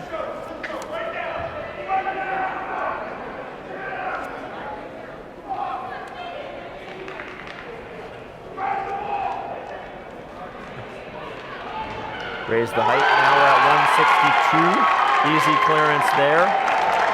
At 162 there for the Wash U athlete. That's right. We moved up to 162. That was Riley Endries for Wash U. So there in the shot put.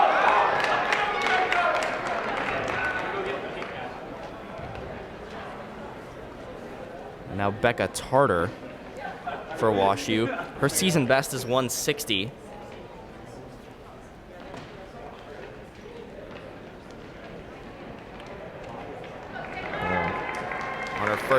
she's unable to clear 162. We'll see what she can do on these next 2 attempts. Back to the shot put. This is Taylor Simpson, also from WashU. WashU came in as the favorite in this tournament. They won their 2nd consecutive women's title in 2020. It was their 4th in the past 5 years. You can see a couple of their talented female athletes competing right now. Elizabeth Barr. Again, easy clearance there. Big there, right? You know, first time clearance. Again, if it comes down to misses, these first time clearances for some of these athletes can be very, very, very important. Again, Elizabeth Barr has a 163 as her season best. She just cleared 162 and made it look easy. I think she has a lot more left in the tank. Yeah, well, as we get down to it, again, you know, easy first-time clearances, that's what you want, and those put you in a really good position if everybody were to go out at the next height. There, miss there from Mia Vargo. She'll have 2 more attempts. And Vargo's season best is 160, so a little bit above that right now. This would set her season best mark. And Elizabeth Barr, and we mentioned the UAA record is 170, and I'm sure she knows that and has that in the back of her mind as she continues to up the height. See how it goes here as we get down to it. We have 2 athletes in the high jump who have cleared this 162 mark now, Riley Endries and Elizabeth Barr. Here's Becca Tartar's second go at it. Just can't get those hips over. We'll see what she can do in the 3rd attempt.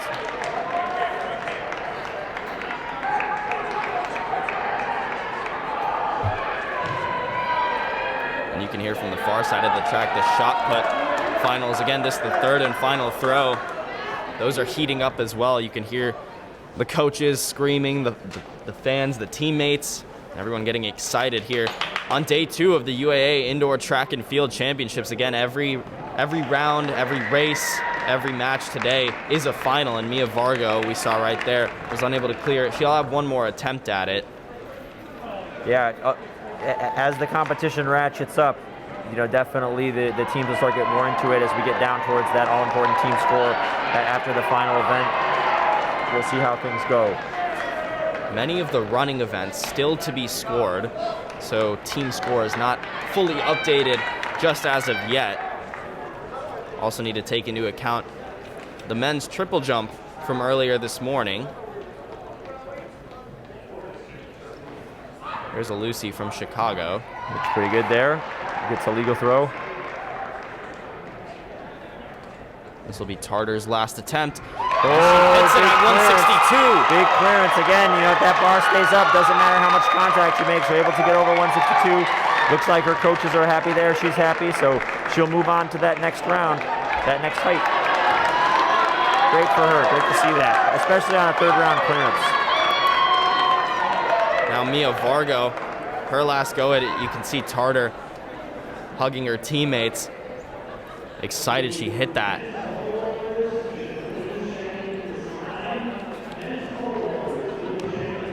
She able to keep it in?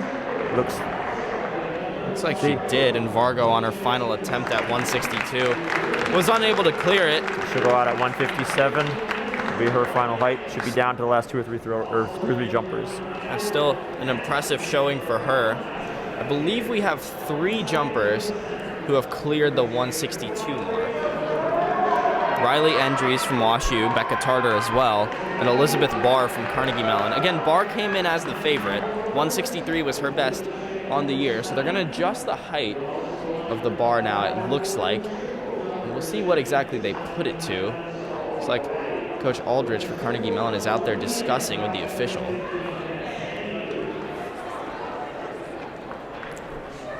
Good mark there for the Emory athlete in the women's shot put. And that was Sarah Feynman.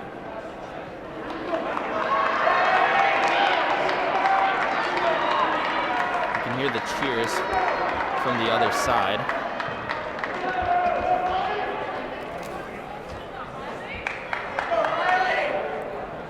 Just about 15 minutes or so, we'll be starting with the women's triple jump. That'll be underway at 11, followed by men's pole vault at noon and men's shot put at 12:30, and that'll wrap up all the field events. Be sure to keep you updated on all of those and official numbers from previous rounds as they come in. All right, looks like that's it for the women's shot put. And that was Lamekis's final throw. So those official numbers will be coming in shortly as well, and we'll update you on the results of those. Now back to the high jump. Here's Endries. 165 is the height we're at now. So this would set a season best for everyone, anybody who's able to hit it. So Endries, who set her season best at 162, misses on her first attempt. Yeah, anybody that can get over this bar got to be feeling pretty good about their chances to be UAA champions. So it'll be interesting to see these three ladies kind of duke it out. You got the all UAA places set, so now we're kind of fighting for the championship. It'll be 2 Wash U athletes finishing, and she's going to restart. Yep, again, we saw this yesterday. Perfectly legal as long as you don't make contact with that mat there underneath the bar. There is a time limit, but it seems like she's got plenty of time. She'll get reset. Just something wasn't right with the run-up, she thought. So we'll see how she goes here on her first attempt. And that's all part of that attention to detail in terms of form and technique in this sport. So Tartar will reset herself at 165, her first attempt. She's unable to clear. See how things go. You see that tape on the ground. You see her move her feet there before she started. The athletes have their kind of starting positions all set out before the competition starts, and I'm sure they're adjusting as they go along to make sure that everything goes good for them on their attempts at this bar here. Elizabeth Barr this season is the closest to having hit this mark, 163. All of these athletes just hit 162, and her first attempt, she's unable to clear it there. Can't get over, but look pretty good. We'll see if any of these ladies can put it together in one of their next 2 attempts. She had a couple good jumps earlier, Barr did, where it looked like she cleared it with ease. I believe that's her first miss of the day as well. Yeah, she's had some good first-time clearances. Again, those will come into play here if no one's able to clear this 1.65 meter bar that we're at currently. Yeah, and we saw it yesterday in the men's high jump. There's a great shot at the Veal Center as we get set up for the women's triple jump on the far side of the track as well.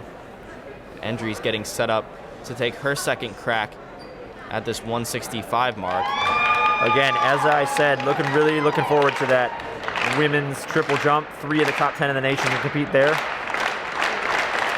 See if we can get 165. Oh, hit it with the shoulder there on the way up. So everybody missed there with their first attempts. So we'll see if anybody can get over in these next rounds. And so Endries on her second attempt is unable to make it.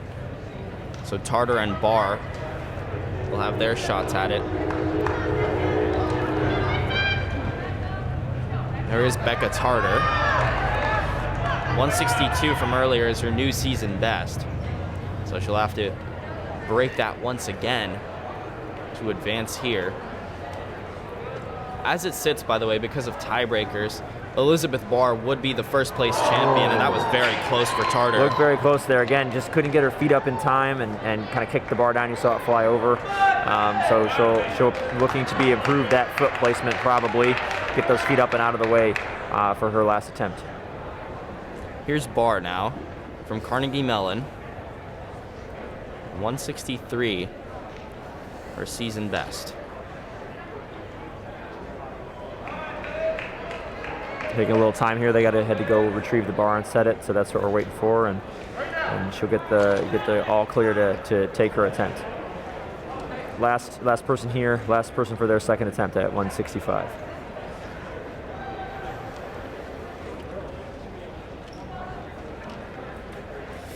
Oh, that looked close. That looked close. Closer than the first attempt. Yeah. It barely made it over. Still nobody over, so going into the third round. Again, if anybody can get over here, we're looking pretty good to be the UAA champion. First 2 attempts at 165. Neither of the 3 remaining jumpers are able to get over. Each of them will have 1 more attempt at it. And again, as it sits, I believe Elizabeth Barr would have the tiebreaker. And that's something we would have to take a look at afterwards. It happened yesterday in the men's high jump. There were 4 jumpers who were tied for second place, and tiebreakers changed the standings around and changed the amount of team points. We'll see if we have a similar situation today. Yeah, we haven't seen Barr miss today, so that's why we're saying we think she's probably in the commanding position, but we'll have to review everything and get those official results to you when we get them. were everyone to miss here on their third round attempts. Riley Endries, her last attempt, 165. Ooh, look close, look close. Not able to get over, so that'll do it for her. We'll see if the other two, one of them can kind of outright win. You know, just thinking as an athlete, you probably want to win by getting over the bar, not win on the tie breaks with those misses. I mean, a win's a win. Don't get me wrong. I'm sure they'll be happy to win whatever way it happens. But just thinking about it, probably want to get over the bar and really capture that championship here. Certainly feels a little bit more satisfying when you can do it in outright fashion. Now Becca Tartar will try to do just that. Ooh, too close to. Couldn't get her hips up there, so that'll be it for her, and we'll see if Elizabeth Barr can do it here and win the UAA championship on this third attempt. Again, a clearance here wins it outright for sure. Elizabeth Barr trying to set her season best, 165. Nobody's managed to clear it today. Can she be the one and only?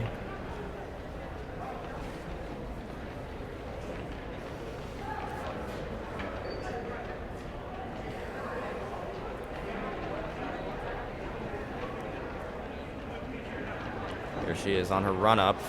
And makes there it is! There it is, champion. UAA champion right there. Look at her. So excited, the coach there. Again, the magic of the UAA championships, you know, there it is, right? Great to see her, great to go see her win the championship right there on that jump, and glad to be able to bring it to you. And Barr goes over and hugs her coach, Gary Aldrich, and what a performance from her. She just set her season best and won, as we talked about, the gold medal outright for the UAA championship. What a day for Elizabeth Barr. Absolutely, absolutely. Now she'll turn her thoughts to try to qualify for the NCAA championships. Coming into the weekend, the 20th best mark in the country was 1.66 meters, so 1 centimeter over this. I'm sure they talked to the official about what they want the bar to go to, and she'll have 3 attempts to try to get over there, knowing she's already won the championship and got that 10 points for Carnegie Mellon.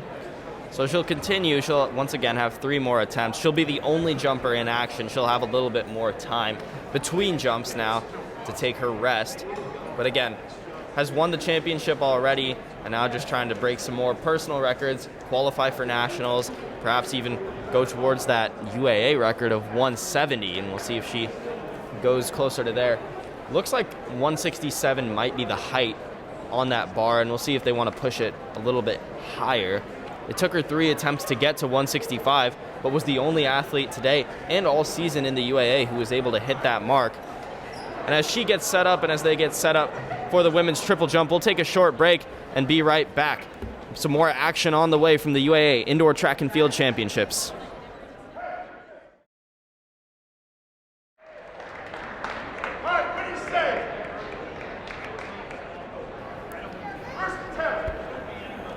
So Elizabeth Barr in the women's high jump just set her season best at 165 and is now going for 168. We talked about national qualifying implications. That was her first attempt right there, and she's unable to clear it.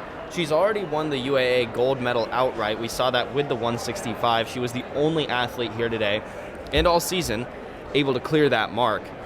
So Riley Endries and Becca Tartar will get second and third. Not sure about the order. There's going to be some tie-breaking processes coming into play. We saw that in effect yesterday. But either way, it'll be Wash U getting the second and third place. Sure. Team points will not change as a result of that. They'll get 8 and 6 for those second and third place finishes. Yep, and that 168, I'm sure she's talked with her coach, and they feel like that'll get her into the national meet. Again, 166 looked like the line coming into this weekend, but as conference championships take place around the country, definitely would expect that line to move a little bit as we get ready for the UAA or the national championships in 2 weeks. So I'm sure they said 168. They feel pretty good about that, and that's why she chose that mark. But when it gets down to one jumper, they usually kind of can confer with the official and decide what they want to do. Usually the bar progression is set by the meet, and that 5 centimeter movement that they were doing is kind of set. But then they get to one jumper, and you can kind of pick the height you want to go towards here. And so national qualifying they got on the mind. That's why they picked that 168. Also want to update you on the results, the official results from the men's triple jump from earlier. So Justin Kiefel, we know, won gold for Carnegie Mellon. His final distance was 14:45. Luke Blackwell, his teammate, 13:54. That's second place. In third, from WashU, Abayomi Awayomi. In fourth, John Zai from Emory. 13:36 was John Zai's official longest jump. So we had it at a little bit further than that, which would have put him in third place, but they went back and reconciled those numbers. Oliver Fiddler finished in fifth. Sebastian Sanso from Carnegie Mellon, sixth. Andrew Chi, seventh from Case Western Reserve, and his furthest jump was actually further than we thought. They had it at 12:72. He had it a little bit shorter than that. Matthew Joachim from WashU, 12:45, will put him in eighth place, and as expected, Raymond Yee in ninth. So those top 8 will earn team points. Again, Justin Kiefel will earn the 10 for Carnegie Mellon. And still over here in the women's high jump, Elizabeth Barr taking her time as she can. We talked about this yesterday, Chris. It's a difference between some of these running sports and some of these field events is, like using your quick energy. And these athletes have to determine how I need a certain amount of rest in between so I can expend all of my energy within 5 or 6 seconds, as opposed to like running a mile, say, where you're expending your energy over the course of a mile, 4 or 5 minutes, that is. Yeah, absolutely. It's kind of the different things in the different events for track and field. We think about what Elizabeth Barr is going through here, getting ready for her second attempt at this 1.68 m height. She's definitely taken all her recovery time to try and maximize her chances of getting over. But because she's got to put all her energy here and all her mental fortitude into this attempt, whereas in a 5K like we saw last night, where even great time, five kids broke the UAA record, but that still is over 14 minutes of competition, and so it's a lot different for those athletes competing, and kind of the dichotomy of track and field as we see Elizabeth Barr get ready for this second attempt. We're at 168. Oh, that looked close. That looked close. She's unable to clear it on her second attempt. It took her third attempt to clear 165, so we'll see if it's the same story here. 168, would probably put her in the national tournament. There are other conference championships going on this weekend around the country as well, so depending on what the numbers come in from all of those, that'll certainly have an effect on her standings. Again, the UAA record in 2002 was 170. So if she manages to hit this 168, she's right up there in contention to break that. We'll have to see. Again, confirming with her coach here. You can see them down there next to the bar. Just thinking about what she can do, and so I'm sure she'll take a little bit rest here before she goes for that third attempt here in a few minutes. Last attempt at 168. Over in the women's triple jump, you can see kind of on the far side of the track there, they're all huddled up now on the right side of your screen, yeah. And they'll be getting set to get started in just a few moments, and that should be one of the most exciting events we have here in the UAA tournament. Definitely think so. Again, as we mentioned, kind of to kick us off, we've got 3 of the top 10 ranked coming into the weekend, competing here in Isabel Maletic, defending national outdoor champion in the triple jump, defending UAA champion from the last time this meet was held in New York City in 2020, ranked first in the nation with her 12:39 seed mark. Then we have 2 athletes from WashU, Ebenolula Apta and Alicia Gupta, ranked 7th and 10th respectively in the nation coming in here. So while Maletic definitely is the heavy favorite, a lot of quality here at the top end of that women's triple jump. So we'll be looking forward to that getting started here in a few minutes. A lot of talented athletes all around. You can see Barr is taking a seat over at the women's high jump. Again, taking her time, wants to be at full force and full energy for this next jump. You can also see some of the poles have come out. That'll be for the men's pole vault, which starts at 12 at noon. So they'll be warming up here for about the next hour before they get started there. Men's shot put also still to come. That'll start at 12:30. Running events will start at noon. We'll start by the mile. Women's will always precede men.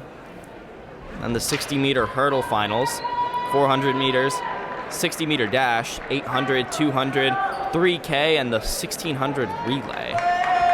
So Elizabeth Barr is up and on her feet, and ready to get set for her final jump attempt at 168.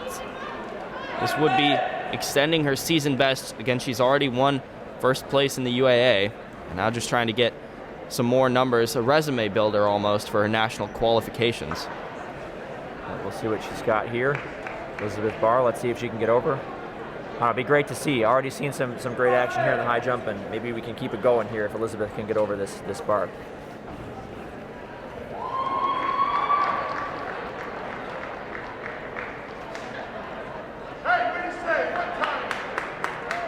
You can hear the applause from her teammates, trying to get her pumped up. She's ready to take her final attempt, 168. Here we go. Barr's jump nearly made it, but that'll do it for her. Great competition, right? Great to win. Looks like she's happy, maybe a little tired there, but great competition for her, and congratulations to Elizabeth Barr, UAA champion in the women's high jump. Although she's unable to clear the 168 mark, she does make it at 165, and that's enough to get her the UAA gold medal. She was the only one to hit that 165 mark today. Almost ready to get started with that women's triple jump. Looks like we're just clearing out the pit.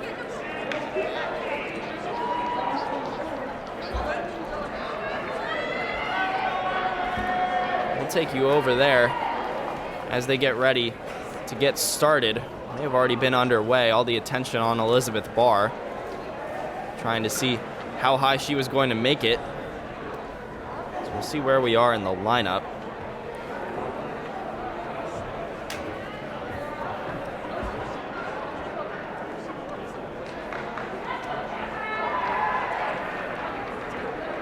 Gets a fair jump there from the Case Western athlete. It looks like that was Emily Hopkins, again from the home team. First with Coach Schmall there about how that jump went. Heard maybe 10:58 there, close to a season's best.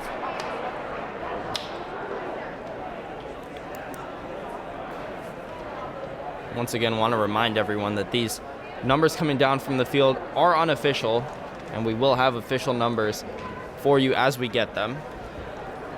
Oftentimes don't change too much, but can affect placing at the end. We had a few unofficial numbers change in the men's triple jump earlier, which affected some place winners and some team scoring. Foul there from Cameron Bourne of U Chicago to start us off. You know, probably would have wanted to get a mark down, but I'm sure she'll adjust on her next 2 attempts.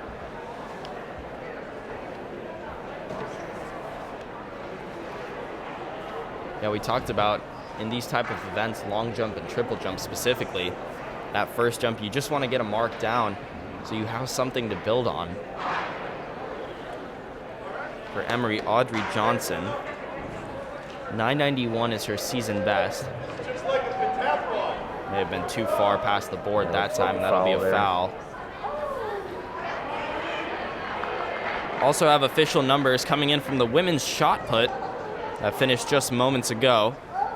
Molly Lamakis from Chicago did take first place. 1362 was her furthest throw of the day. And that beats her season long coming into today. 1354 it was. Sarah Feynman for Emory takes second place. Krista Sudar for Wash U will take third place. Also earning points for their teams, Ope Alusi from Chicago, Michelle Uvigara from NYU, Taylor Simonet from Carnegie Mellon, Taylor Simpson from Wash U, and Kathleen Monahan for Carnegie Mellon. So they all will earn points for their teams. Again, Molly Lamakis was the favorite coming in, and she takes first place, the gold medal. 1362 was her furthest throw in the women's shot put. 998 there for Samantha Johnson from Carnegie Mellon. Gets on the board in this first round.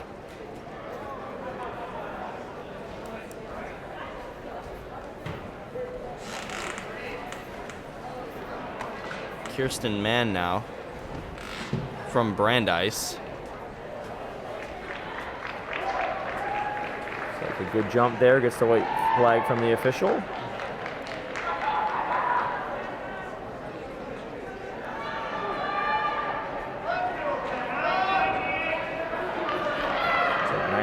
For her as well.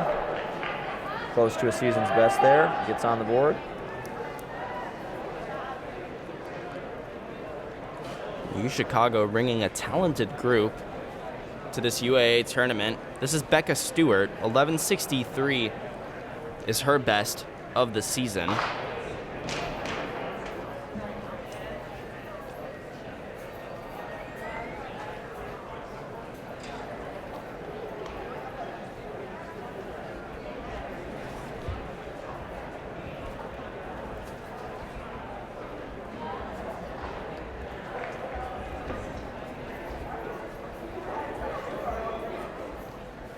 They're still clearing out the pit there.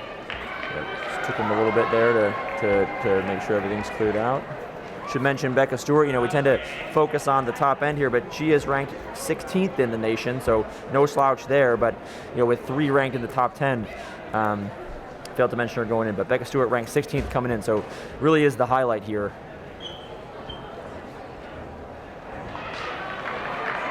It's a good jump there.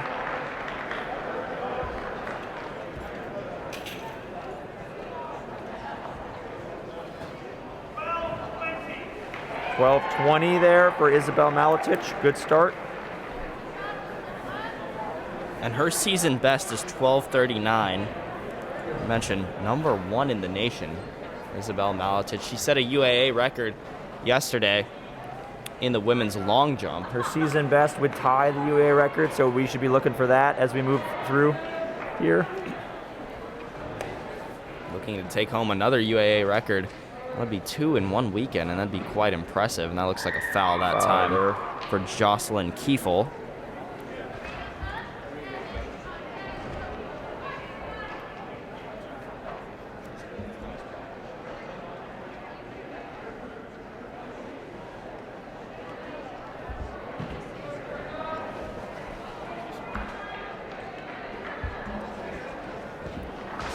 Serena Lee up for Carnegie Mellon here.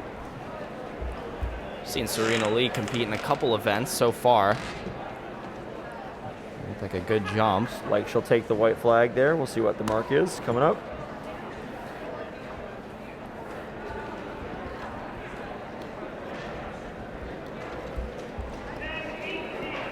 .10:18, close to a season best.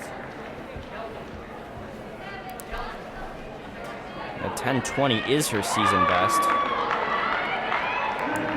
Now here's Abunalua Opata from Wash U.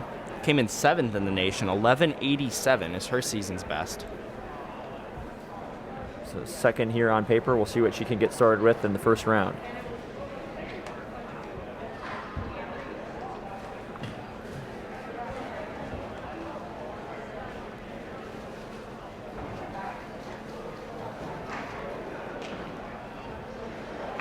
So you can see her teammate there, competed in the men's triple jump, gets the white flag. We'll see what the call is for the distance.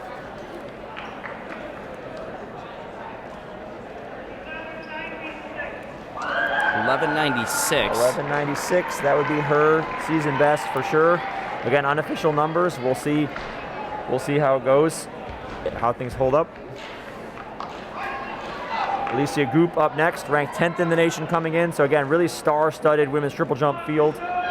4 athletes sitting in national qualifying position coming into the weekend. So, and the last athlete from WashU improved on her placing there, so that will have moved her up in the national list. So we'll see how things shake out. Very, very high-level women's triple jump here. Certainly a talented group. Again, just as in the men's triple jump earlier, we have 13 competitors.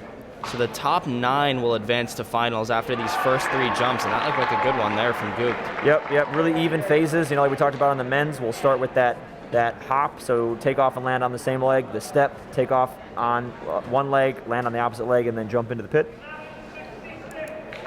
1166, I believe, was the mark there.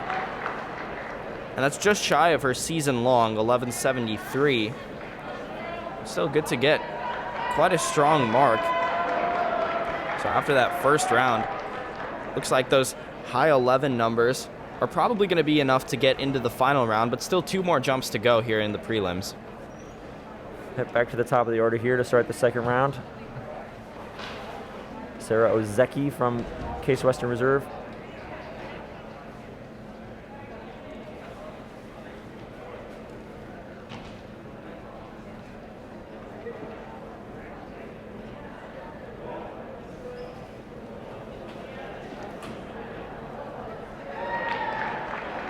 Good for her. Looks like she was legal on the board. Gets the white flag from the official.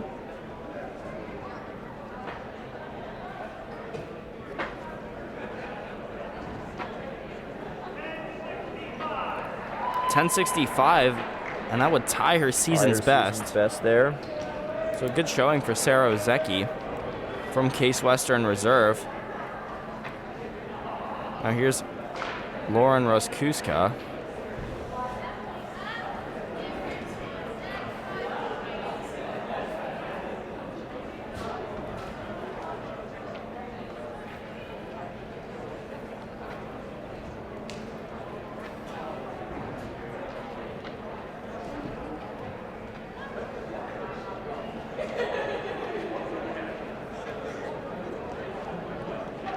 Good technique, good landing. Looks like she got out there, gets the white flag from the official.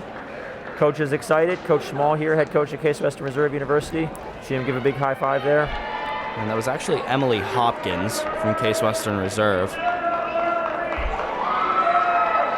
believe I heard 11:03 was the mark, and that would be a season's best for Hopkins.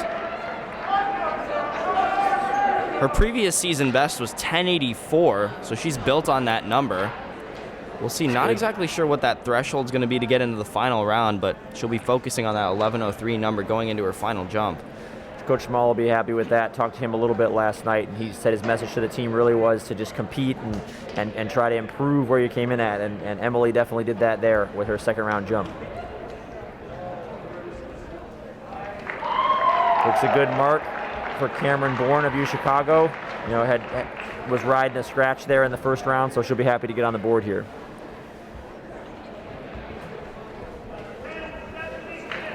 10:76 is the mark, so that's just shy of her season best.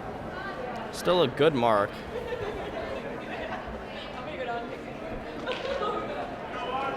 See if she can improve on that as well going into her final jump. Coming up next, Audrey Johnson from Emory.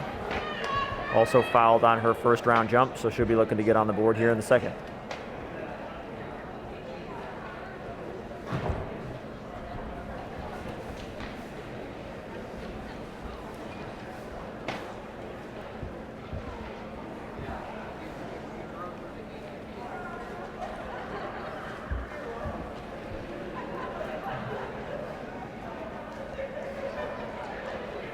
Looks good, gets the white flag. She seems excited here, very excited. Obviously you can see her fired up here, ready to compete. We'll see what the mark is. 10:61, that's big. Over 60 centimeter PR, 70 centimeter PR there, or season best for Audrey Johnson. So definitely understand why she's excited there. That's a great performance from her. And it's her first jump all season over 10 meters. As you mentioned, Chris, quite the improvement from that season best number. And here's Samantha Johnson from Carnegie Mellon.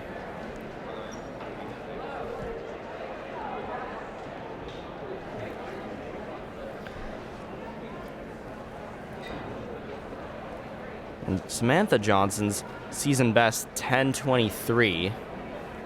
Looked like a good jump that time. Slid out there. She's probably hoping she didn't catch it with her elbow as she slid down. We'll see where the mark is, but maybe could improve that landing in the third round. And that landing might cost her a few centimeters. I think that was 997 there, so about the same as what she had in the first round. She did 998 in the first round, so not an improvement, about the same there. Now Kirsten Mann, who also had 998 in her first round jump. 10:07 is her season best for Brandeis.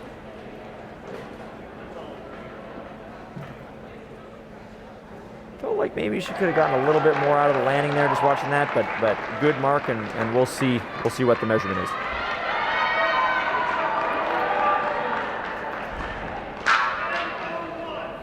.10:01, so an improvement there. Built upon her first number, still a little bit short of her season best, 10:01, and will likely have a little bit of work to do to sneak into that final round. What we've seen looking maybe at 10:60. We'll see, still plenty of jumps to go here. Becca Stewart, again, 16th ranked competitor in the nation coming into the weekend. We'll see what she can do here in the second round. She fouled on her first jump. 11:63 is her season best. That's that 16th ranked jump in the nation.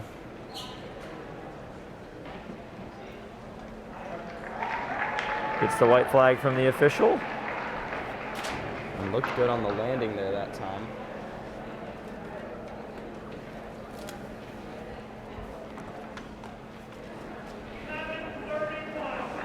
11:31. 11:31. It's a good mark there. It's a good mark that'll likely get her into the finals, and that's the most important matter right now. Well, again, a little bit shy of her season long at 11:63, and there's Isabel Maletich, the star of the show, 12:20 on her first jump. Like another good one there. Yeah, it looks like, look at those even phases. I mean, this is the best jumper in the nation here, so a lot of folks at home really look at her technique. Really, really great technique, someone for all the athletes to emulate.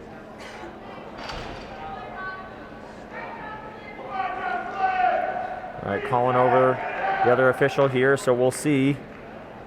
Might have a record here. 12:36. So not quite the record, but still quite up there. Very close. The UAA record is 12:39. Maletich's season record is also 12:39. So we'll see. She has just a couple centimeters left to go and certainly capable of getting past that. She'll likely have 4 jumps coming up as she'll be expected to make the final round with that 12:36 number. And again, those numbers will carry over into the finals. So if nobody else breaks that 12:36 number, even in the final rounds, this number will count, and that would be enough for the gold for Maletich. There's Jocelyn Kiefel there. It's a good jump. And if you recognize that name, 10:53 is her mark that ties her season long. It's because she's the younger sister of Justin Kiefel. Justin Kiefel was second in the long jump for Carnegie Mellon yesterday in the men's and finished first in the triple jump today. Talented jumper himself, and his younger sister showing off her abilities today in the UAA tournament as well. Serena Lee here for Carnegie Mellon. Takes her second round attempt. 10:18 on her first jump. Looks good. Gets the white flag from the official.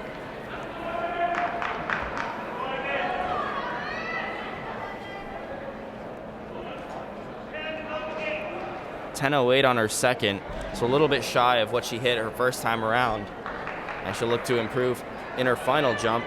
Here's Abunalua Opata. Again, 7th in the nation here, 11:96. Definitely thinking, she's probably thinking about breaking 12 meters here with her second attempt. 11:96 on her first jump. That's at her new season's best and will likely improve her national standings as well.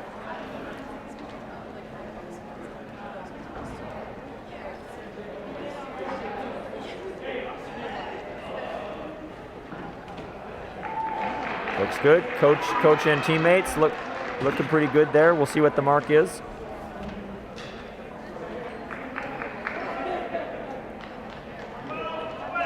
.12:12. So there it is. Over 12 meters. She's now the second person this season in the UAA to break 12. 12:12, and Maletich is the only other. Keeping the heat on Isabel Maletich, heavy favorite Isabel Maletich, and did great in the long jump, doing great so far in the triple jump, but still keeping things close here is the WashU athlete, Opata, so we'll see how that develops through the next 4 jumps for both ladies. Goop, who hit 11:66 on her first jump. 11:73 is her season long. She'll likely be hoping to break that 12 mark as well. Looks like a good jump. White flag from the official. Coaches and athletes cheering her on. Again, 10th in the nation coming in. 11:82, so an improvement there. Again, unofficial numbers. National standings. And you're right, Chris, unofficial numbers, and official numbers will be coming to us later on as we get them, and we'll be sure to update you on those as well. So that was the last athlete in round 2, so we'll go back to the top here for the third and final preliminary jump. Again, all those women nationally ranked, feeling pretty good about making it into the finals, but for some of these athletes that are trying to score points for their teams, this is their last opportunity to work themselves into the top 9 and give themselves 3 more attempts to try to score those all-important team points. Also want to update you on the results from the women's high jump. As you can see, Ozeki's jump there. Elizabeth Barr, of course, won. She was the only one to hit the 165 mark. Riley Endries gets the tiebreaker over her teammate Becca Tartar because she cleared 162 on her first attempt. So that's the only tiebreaker. It took Becca Tartar 3 attempts to clear it, and that's why Endries will take the second place. Doesn't affect the team score. They're both Wash U athletes, of course, so just affects some placing for them personally. Mia Vargo took 4th. Kirsten Mann, who's competing in this event as well, she took 5th. Mia Kilroy for Case Western Reserve 6th. Serena Lee tied with her for 6th. The tiebreaker comes because Mia Kilroy hit 147 on her first attempt. Laura Bucchieri for Wash U will round it out at 8th. Emily Hopkins here for Case Western. Back to the women's triple jump. 11:03 was her best mark. Looking on the bubble there for finals. Thinking, high 10s, low 11s. And 11:03 was her season best as well. 11:06 now. So that ties her with Sarah Ozeki, who also did 11:06. We'll see how things shake out here as we move towards the finals. So we may have 2 Spartan athletes squeaking in. And if they both have the same distance, we may have to see a tie-breaking procedure come into play. Again, those numbers are unofficial, so if official numbers come back a little bit different, that could always affect who makes it to the finals. Not exactly sure where that threshold's going to be, but it might be right around that 11:06 area. Here's Cameron Bourne.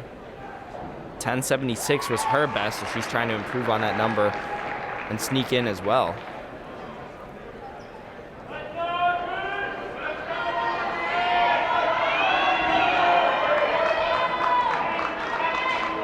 10:91, so an improvement, but not over that 11-meter mark. Got 6 athletes over 11 meters already. So again, we'll see. 10:91 might be able to make it, but we'll see how things shake out here. Last few athletes. It extends her lead over Audrey Johnson, who sits at 10:61 right now. So she'll be likely looking at that 10:91 number, which could possibly be that 9th place spot. 10:61 is her season best.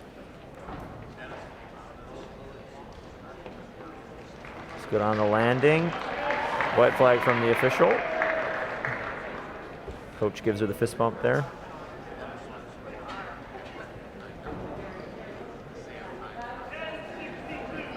.1062, so she beats what was her season high by 1 centimeter. Likely not affect her standings much, if at all. But we'll see. That 1062, again, looking towards that bottom 8, 9, 10 area, so we'll see if she can squeak in. It'll be close. It's going to be tight. Samantha Johnson, 998 was her best of the day. 10:23 her season best. She'll have to improve on that, likely to make it into the finals. White flag from the official.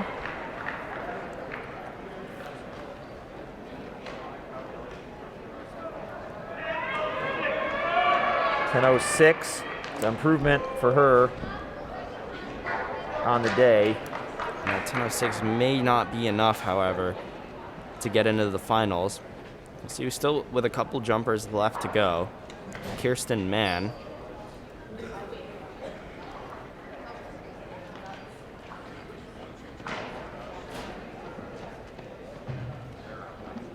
She may have been too far over the board that time. But again, I mean, third round jump in the preliminary, right? Sitting at 10:01, knowing you need to improve there to get in. No harm in trying to go for it there, and gets the high five from her coach. So 10:01, and she may be out with that number. Again, we'll have all those results coming for you shortly. We'll see where that threshold is, but it might be in that upper 10s range.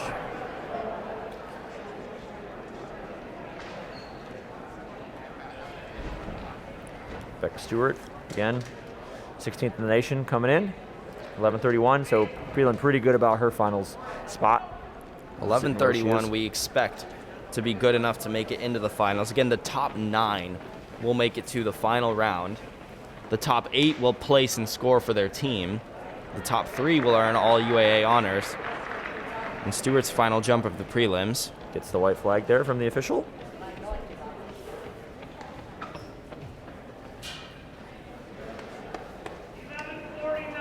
11:49, so slight improvement there for Becca Stewart. And not likely to affect her placing very much. Could affect her national standings. Her season high is 11:63. That'll be the number she'll have to beat to do that. Here's Isabel Maletich again, 3 centimeters shy of the UAA record with her last attempt. So we'll see what she's got here in the bag in round 3. 12:36, her best jump of the day. 12:39 is the UAA record. It's just interesting to see, how much speed she carries through, her compared to some of the other athletes. You can certainly tell just watching that this is one of the best in the nation at this. Very professional. Calling over the other official here, so we'll see what we see. We might have, again, it seems like every jump, every time she comes up to compete, we might have a record. 12:51, so that's There it. it is. UAA record there, we think. Again, unofficial marks here, but feeling good. That would be her second UAA record of the meet, and a really good mark, extending her national #1 performance. Again, 12:39 was her season best. 12:39 was the UAA record set back in 1995 by Elena Zelazov. And Isabel Maletich here in 2022 with a 12:51 mark, a record that stood for so long. Again, she had a UAA record earlier in the women's long jump, as you can see the foul there from Kiefel. And Isabel Maletich having herself a weekend. She's really trying to take herself into the national tournament, sitting in a great spot at #1, of course. And will look to just extend that lead on our competitors. Here's Serena Lee. Getting that slow clap going, getting herself ready to go, sitting at 10:18. Probably needs some improvement here if she's going to make it to the finals. Oh, just didn't look like she had it all going. Is a legal mark, but didn't look like she really felt pretty good there with that landing going into the pit there. Seems like maybe something with her back, something like that. Hope she's okay. Seems like she's fine. Yeah, look like she didn't jump all the way through. So that 9:52, it's a shorter mark than what we usually see from her.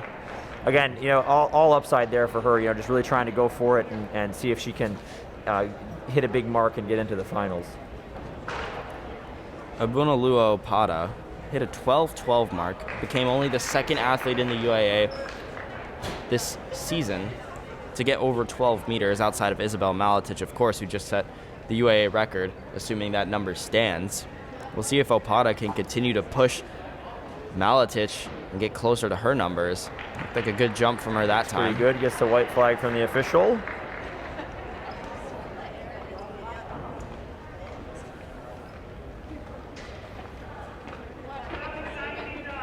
So 11:99, so not an improvement, but solidly into finals, and will get herself another 3 jumps. As it sits, she would be in second place. That 12:12 number will carry over to the finals as well. So we'll see if she herself can break that. She has a little bit of work to do. She would have to break the previous UAA record as well now to catch up to Isabel Maletich, and she would have to set a new UAA record to take home first place. Here's Alicia Goopt from Wash U as well. 11:82, her best of the day. Now her best of the season as well. It's a white flag from the official. Looked like a good jump.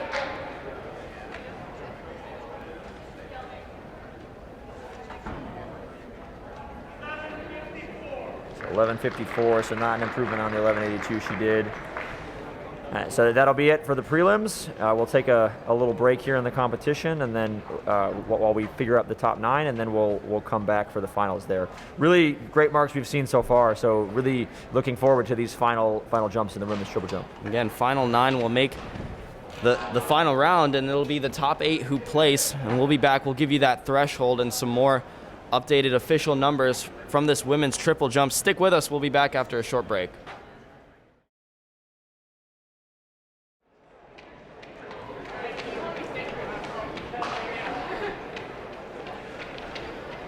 And so the first jump of the day in the finals, it's Audrey Johnson.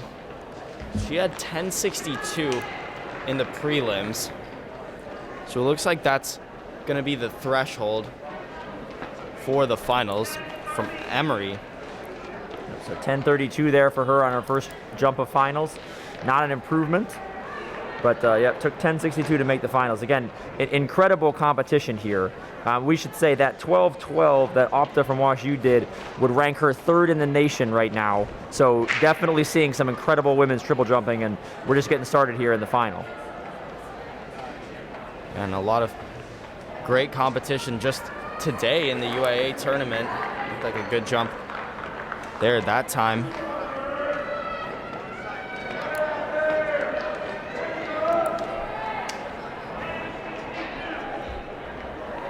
Looked like a 10.62 mark. So not an improvement there. I think that's Kiefel. Yeah, it's Jocelyn Kiefel.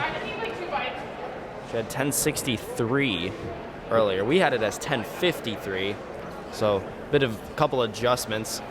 Again, as those official numbers come out. The initial numbers called out on the field are all unofficial. So now here's Cameron Bourne. 10.91 was her mark.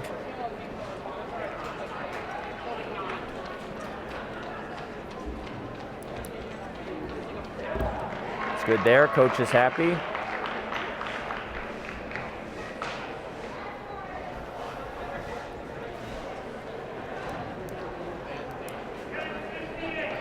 $10.68, not an improvement there for Cameron, but again, just getting started in the final. She'll have 2 more attempts to try and move up from that 7th spot.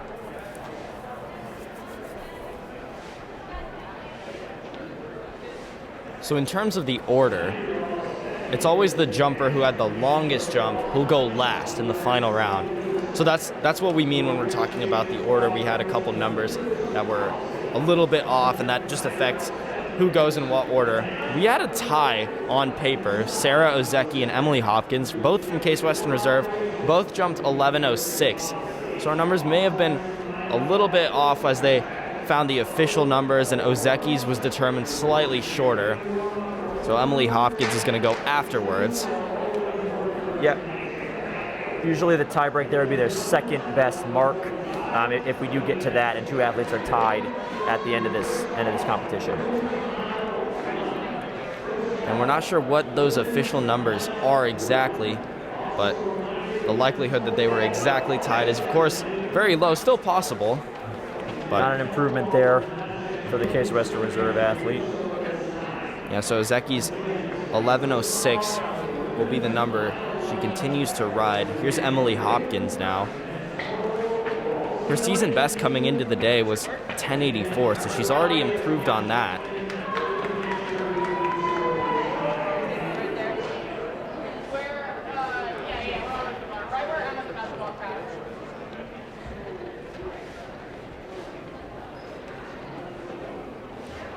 Pretty good, some long, you hear that exclamation from her teammates. Feeling pretty good about this. We'll see what the mark is. And it looked to be a pretty good jump.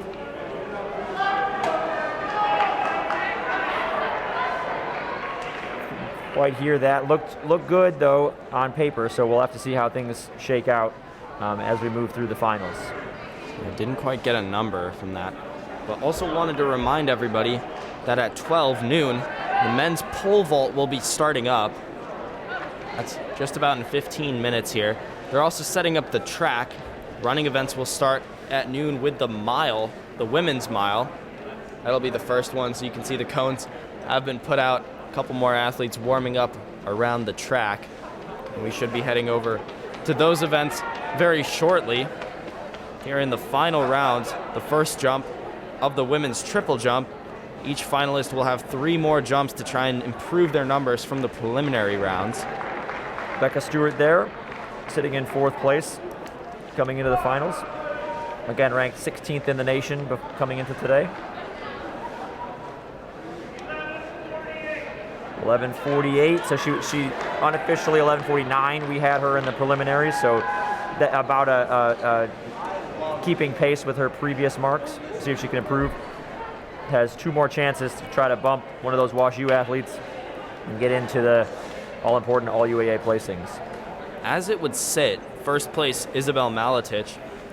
She set a UAA record earlier. This is Alicia Goop. She's in 3rd as of now with an 11.82 mark. She's trying to break 12 and become just the 3rd athlete in the UAA this season to do that. Gets the white flag. Just to put it into perspective, coming into the weekend, only 4 athletes in the country had broken 12 meters, so to have 3 in the same meet potentially would be incredible. 11:43 is the number, so she'll stick with that 11:82 as her best. And one of those athletes who broke 12 earlier today, Abunolu Opada, right here on your screen from WashU, did just that. She hit 12:12, following up an 11:96, so nearly broke it twice. We'll have to see what she's got here. Again, that 12:12, assuming things hold up from this weekend, would put her ranked 3rd in the nation. So, you know, just underscores how incredible this women's triple jump competition in the UAA is. Very competitive conference all across the board, not just in this event, but especially, I would say, the women's triple jump so tightly contested. Maletic sort of started to pull away. Just thinking, hope she's okay there, Opta from WashU, but just to think, you know, to be all UAA in this event, you probably are going to need to hit an All-American level mark. So just the level of this is absolutely incredible. Can't stress that enough. That's something Coach Eric Schmoll from Case Western Reserve mentioned to us earlier this week. He said this conference is so competitive, and exactly what you just said, Chris. All UAA usually translates to All-American, or at least competing for an All-American spot, and that was another good jump from Maletic. Looking good, pretty far out there. Again, UAA record on her last attempt, so we'll see what we get here. Our unofficial number, we had it as 12:51. 12:71? Wow. This is incredible. I mean, like, that's 40 centimeters over her season best. I mean, UAA record by almost 40 centimeters. You know, ranked #1 in the country, defending national champion. You know, just really can't say enough about Isabel Maletic and how much she's crushing it here in the women's triple jump. Just absolutely incredible, and 2 attempts left to go. Who knows what she can do? And if that number holds up, 12:71 would shatter the previous UAA record, which has stood since 1995. And that rounds out the first set of jumps in the final rounds in exciting fashion.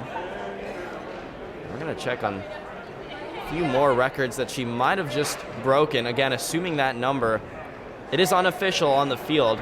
Assuming that holds up, maybe a little higher in terms of some national standings. Now here in the second set of jumps, that was Audrey Johnson from Emory. I believe I heard a 10:57 from down on the field. 10:62 was her best from the prelims. So she'll stick with that number. And she's just trying to improve her placing right now. Again, the top 8 are the only ones who will score for their team. Audrey Johnson came in as the 9th best in the finalists, so she'll try and improve. She'll have to pass Jocelyn Kiefel. And Chris with some updates. Just to put that context in that 12:51 here. So Elizabeth Maletic is currently the 5th best women's triple jumper in the history of Division III with 12:58. That mark alone would have put her in the top 10. So we are witnessing history here in the women's triple jump by Isabel Maletic here at the UAA Championships, hosted by Case Western Reserve University. And again, 2 attempts to go, so we'll see what she's got coming up with her last 2 attempts. Really excited for that. So Chris, that 12:71 number, however, where would that rank her in terms of all-time triple jump Apologies, status? thanks for remembering. Look, I'm so excited that I just can't keep track of these numbers. So 12:71 would tie her for the D3 national record, unofficial, according to the USTFCCCA, which is a coaches confederation in D3 records. Monique Hacker from Binghamton did 12:71 back in 1998. So if that holds up, or she can improve, I mean, we're talking national record here for Isabel Maletic in the women's triple jump. She does have 2 jumps left, but also that 12:71 that we have is an unofficial figure. That number could even be pushed further or pushed back a little bit. We thought we had a UAA record yesterday with Matt Moore. It got pushed back a little bit in the men's long jump, as you can see a run through there. Cameron Bourne running through there. Yeah, I definitely want to say we are unofficial marks here. We'll definitely wait and get the official marks as soon as we can. How that works is there'll be a period after where they kind of make sure they have everything, double check all the paperwork and things like that. So, but we'll bring that to you as soon as we can, again, because we're talking national records here for Isabel Maletic. And these are big things, as Chris mentioned. A bit of history here in Division III track and field. Who would have thought at the UAA tournaments, again, a very competitive tournament, and she came in, her season best was 12:39, which was also the UAA record. It was tied. She didn't hit that at the UAA meet, so technically didn't have the UAA record before today when she hit 12:51 and now unofficially 12:71. And as soon as we find out the official figure for that jump and see again, if she may even improve, she has 2 more jumps still to go. We'll be sure to update you on that. Absolutely. I mean, I can't. My heart's racing. The energy of this building is incredible. So really looking forward as we go back around into those last few attempts. Saw Sarah Ozeki now from Case Western Reserve on that last jump. Here's her teammate, Emily Hopkins, trying to improve her place with an 11:06 as her best jump so far. We didn't get a figure for her last jump. However, didn't get a number from down on the field, so we'll see. Of course, when all the official numbers come in, we'll have placings, standings, team score updates for you. Emily Hopkins here for Case Western. Looking pretty good. White flag from the official.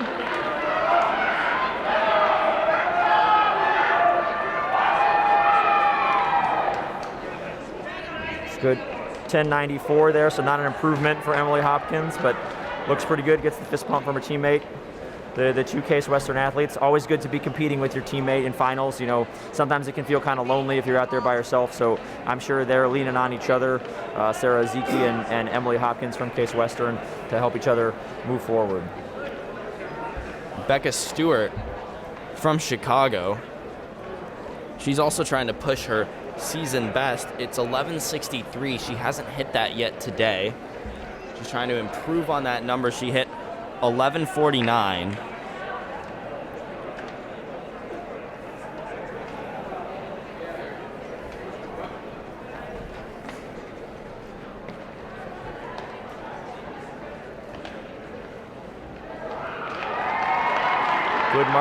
Good mark there for Becca Stewart.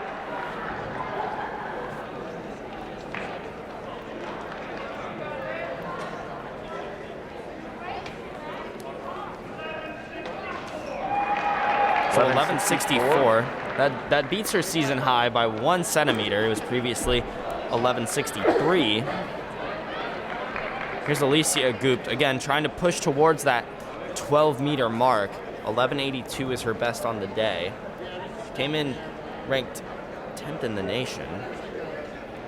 Yeah, again, right. The 10th best athlete in the nation, somewhat overshadowed. That's what we're seeing here. Absolutely incredible performances. I'll just gonna run through there. as well. It didn't look comfortable on that first phase, so she'll see what she can do with her last attempt. Abunalua Upada will have the next jump. Again, she's one of those few athletes over 12 meters. She hit 12:12 in her second jump of the day. Again, this is a top 5 performer in the country here that we're watching. So absolutely incredible what these women are accomplishing here.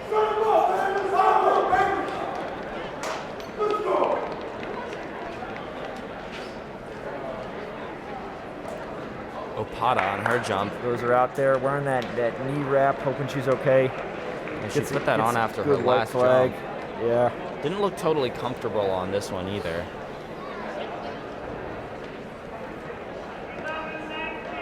$11.19, so not an improvement there. Still a decent mark, but won't affect the standings at all. You can hear the cheers as Isabel Malatic steps up. Here we go. I mean, will we see the national record? I think that's what everybody's asking here, and so we'll see what she can do as she gets ready to take her fifth attempt here at the UAA Championships.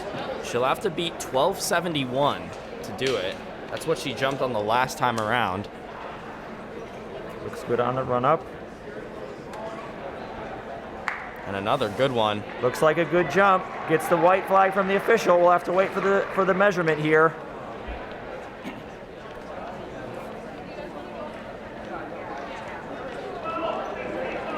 So 12:55. That in and of itself is a top 5 mark in the history of or top 10 mark in the history of Division III, right? And just because Elizabeth Malatic is so good, we're kind of like shrugging our shoulders, right? Because she just did 12:71. So just want to contextualize for our viewers how good we are seeing Elizabeth Maletich perform here in the finals of the women's triple jump. Yeah, it's almost funny. A 12:55 mark coming into today would have been a UAA record, and everyone in this building seemed disappointed by it. Yeah, just shrugging it off, right? I mean, it's incredible. While we see the athlete from Emory here go, just want to say, like sometimes it can be so much when you're the heavy favorite like Isabel Maletich is, and you bear that pressure on your shoulders, and just to watch her, live with those expectations, I'm sure this is a wild comparison, but like the pressure on like a LeBron James to perform is always so huge, and Elizabeth Maletich, has a little bit of that here, being the heavy favorite, and so to have her go out there and just exceed expectations, and absolutely crush it so far is absolutely incredible, and want to give her that credit, because sometimes that can be a lot for athletes to take. And Isabel Maletich has lived up to the challenge. Here's Jocelyn Kiefel. We're on the last round of jumps in the finals, so unless somebody magically pulls out a 12:72, it's going to be a gold medal for Isabel Maletich here today. But other place winners are likely to affect team scores and those type of things, and that certainly has an impact on today's tournament. Yeah. You talk about WashU and Chicago being two of the top women's teams, so that's absolutely incredible. Looks like we're going to pause here in the women's triple jump as they get ready to go with maybe the women's mile here, at least getting started. So we'll see how things go here. Nope. Looks like Cameron Bourne's going to take her attempt. Yeah, the mile is going to run over right where they're doing their run-ups for the women's triple jump. So we'll see which event. They'll have to put one on hold. We'll see. I can imagine they would delay the mile. Looks like Cameron Bourne's going to go here before they get the women's mile started. Men's pole vault also getting ready to get started in just a few moments. So she won't improve. See, the mile runners are lined up and ready to go. It's for the women's mile. But it looks like the triple jumpers are all still coming up. You can see on the left side of your screen, that's the starting line for the mile. Yep, a little bit farther than 1,600 meters. Looks like we'll get Sarah Ozeki here in the triple jump as well.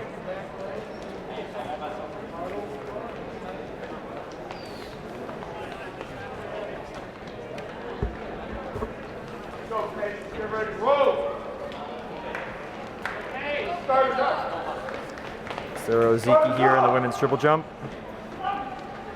It's good. Can see Coach Schmall there following along with his athlete. 11:06 was the mark she wanted to beat. That was her best.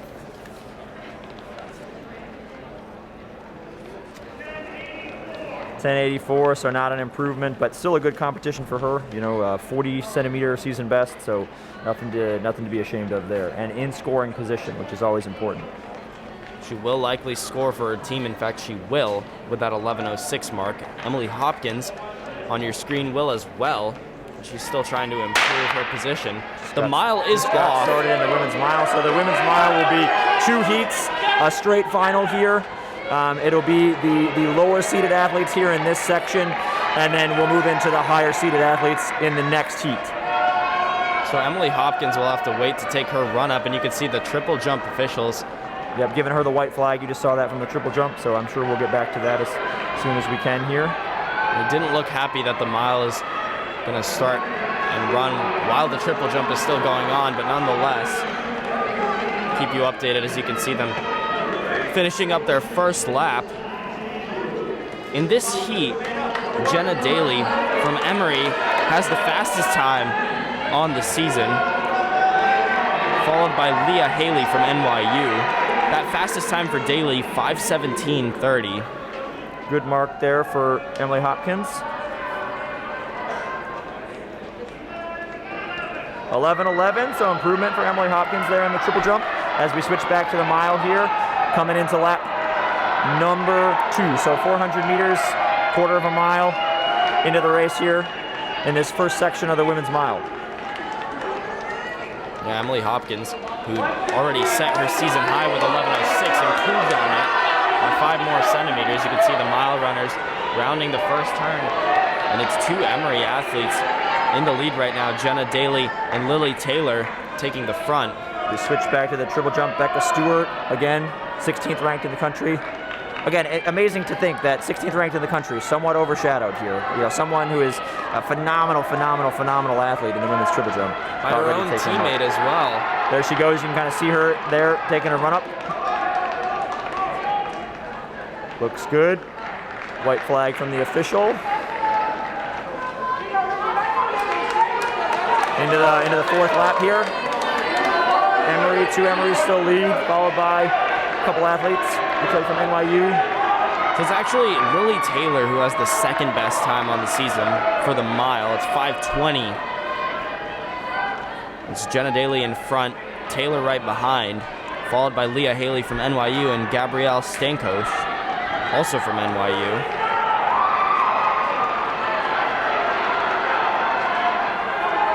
As they come up here to the halfway point, you can kind of see Alicia Goop there in the triple jump getting ready to go. Halfway point there. Right on that 5:20-ish pace here in the women's mile. And a little bit of Alicia distance. Goop just starts her run up here, which is come into the picture here. Again, coming into today, 10th in the nation. Oh, just does a run through there, but that's okay. You know, we'll solidify her all UAA position and look to try to get a All-American mark here in a couple weeks. Her 11:82 mark will be good enough for third place here in the UAA as you look at the mile runners. And there's a little bit of distance starting to be created between them. They're sort of starting to get strung out. Those two Emory runners still in the lead. It's Lily Taylor in front, Daly right behind. Picking up a little bit there for the Emory athlete going in. Gabrielle Stankos right now in third.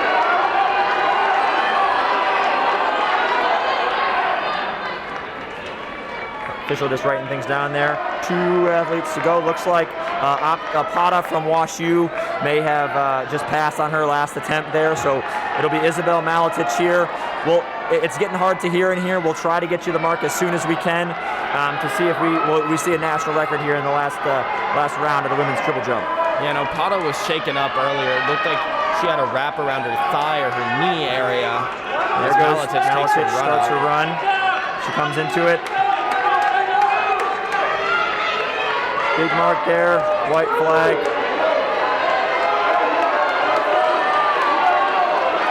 And they're checking on that mark. We likely will not be able to hear it as the mile runners are causing quite a bit of commotion from the fans and teammates in attendance. We'll have official numbers for you at the conclusion. Isabel Maletich, however, will win the gold, of course, in the UAA. Ibonoluo Opata will take second, and Alicia Gupta will be third. We'll have those official numbers for you afterwards, and certainly want to find out if Isabel Maletich did set that national record. Now here on the last lap of the mile, as you heard the bell go. One lap to go here. Looks like a good lead.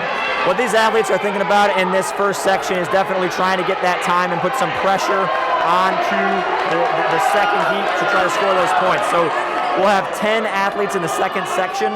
And so these athletes, the winner here in this heat of the slower seeded athletes will be trying to set a time that'll get her into those scoring positions as she comes around here into the finish. It's Lily Taylor in front.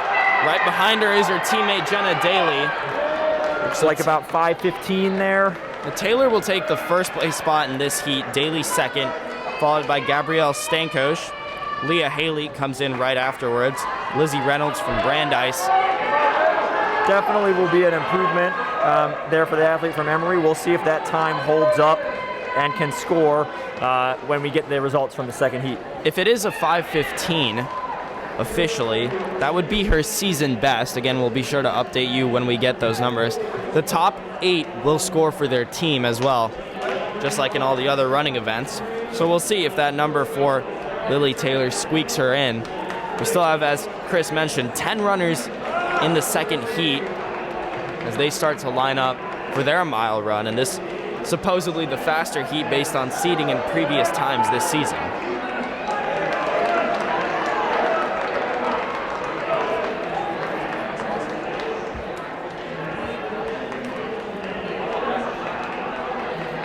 Men's pole vault is also underway.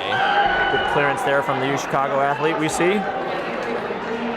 Looks like we're at 366, I want to say, over there in the men's pole vault.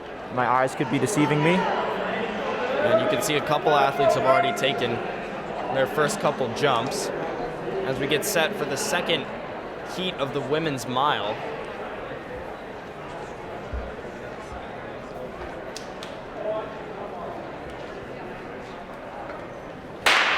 Again, you see the athletes kind of starting back from the starting line. That's because the mile is a little bit longer than 1,600 meters, about 609 meters. Should be a good heat here with these women. Keep an eye out. Lane number 7, Maddie Kelly from the University of Chicago. Her best time, 5 flat, .14. So she's looking to break 5. Ranked 11th in the nation coming in. We'll see if she can do it. We also have the 14th ranked athlete, Caitlin Van Buren of UChicago, and the 15th ranked athlete, Claudia Harnett. So those would be your top 3 favorites here as they come up to the first lap with 7 laps to go. Caitlin Van Ballen is in the lead right now for the University of Chicago. And right behind her, another Emory athlete, Lauren Hunild. Looking good here. You know, all the pack together like we saw. You know, you can kind of tell if it's fast, the athletes will be strung out. If it's slower, they'll kind of be clumped together. Looks pretty fast so far. We'll see where they're at the quarter mile mark here as they come up towards the finish line. Going 3 wide here.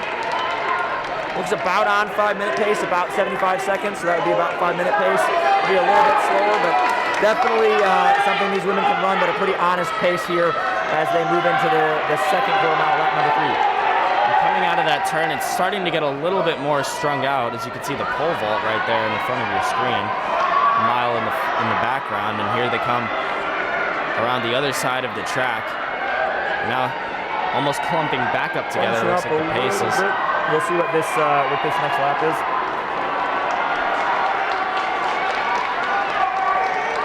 It's still right now Caitlin Van Ballen in the lead. She's been in the lead the entire time, but everyone's close enough to make a move to hop into first place, and you can see Ella Behrens for WashU maybe starting to do that. A little bit slower lap there, so not surprised that it's bunched up here. Sometimes these things can do that. You know, the athletes want to wind up for their kick. You know, might see something that we saw in the women's 5K last night where somebody blows it open with 2 laps to go. Still a lot to run as we come past 700 meters there, and we're coming up towards our halfway mark. But we'll see what we go as we get into these last 4 laps. So about halfway through right now, as the finish line is crossed, and the new first place, it is Ella Behrens right now. A little over 2:30, so still right on that 5-minute pace mark.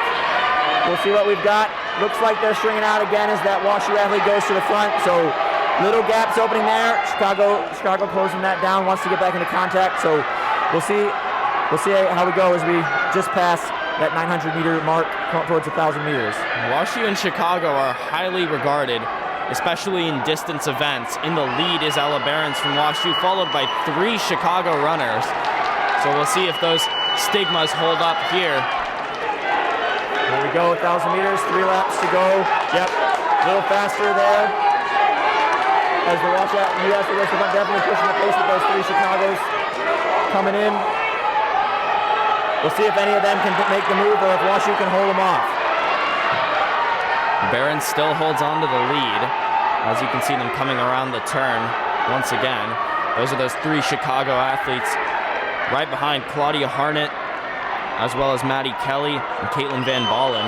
They're all kind of bunched up next to each other. And it looks like it's going to be between those 4 to see who's going to make the move and get into first place late in this race. Yep, top 3 all UAA, so there'll be 1 woman out here as we come into the last 2 laps. WashU still in front. Although I like that lady from the University of Chicago sitting in second. She looks good. 3rd place looks good. Should be setting up for a good finish as we come to 300 meters to go here as they go into the far turn. It's Caitlin Van Ballen in second right now. And right behind her, Maddie Kelly and Claudia Harnett. Here we go as we take the bell. Still 4 of them together. This is going to be a good finish. Now Kelly is sort of hopped up into second and is trying to pass Behrens for first. She does as they round the turn. Looks like that was the move she was waiting to make. And now extending her lead on the last lap Behrens has fallen back into third place now. Another Chicago runner, that's Harnett, who's Will we see passed the her. sweep? We might just see the sweep by Chicago here. They're all hanging on to those top 3 positions. And Van Ballen has now passed Behrens as well, who's fallen back into fourth. Maddie Kelly running all by herself, and she's going to finish in first place. Now it's between 2 Chicago runners for second. Look at her, she's excited to break 5 minutes. Harnett will finish in second. Caitlin Van Ballen will finish in third. Behrens will take fourth. So as you mentioned, Chris, it's a sweep for the University of Chicago. And yeah, if that number holds up, 4:59.22 for Maddie Kelly, that would be a season best. And just a couple seconds off of the UAA record, which is 4:55.29. Put her into that top 10 nationally, potentially. Great run from University of Chicago. You can see how happy Chris Hall is, their head coach. Again, 3 runners. Those top 3 place winners, those all UAA accolades, will all go to Chicago mile runners. As we switch over to the men's pole vault, which has been underway as those miles were going on. Also want to remind you, in terms of running events, we will see the men's mile coming up in just a few moments here, scheduled for 12:15. You can see a couple of Case Western Reserve athletes getting hyped up. There's a good look at the pole vaulters getting set. And they've been in action for a little bit, so we'll try to update you on where we're at in the action. It looks like the height is at 361.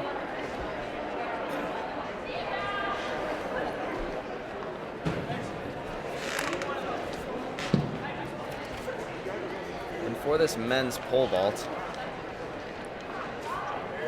the best height that anyone in the UAA has reached so far this season is Sam Winarski from Washington University.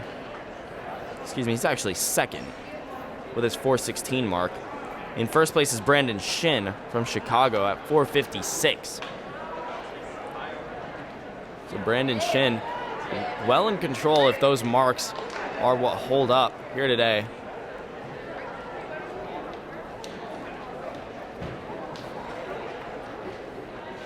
Let's see where we are in the action. The men's mile runners are also walking up to the line. It'll be a similar story in that race as what we just saw. It'll be one slower ranked heat followed by a faster ranked heat. In the mile, it's Jacob Ritterhoff from Washington University. He's the fastest mile runner this season. We saw him last night in the men's distance medley relay, the winning team for the Bears. He's been oh so good all year. 4:10.79 is his mark, and that's the number he'll be trying to break. He's in the second heat. Here in the first heat, the fastest time all season is from Iman Brady of Carnegie Mellon. 4:19.56 is his time. He's over there in lane number 3. You can see him in the red. Switching back and forth between that men's mile as they get set to get started and this, the men's pole vault.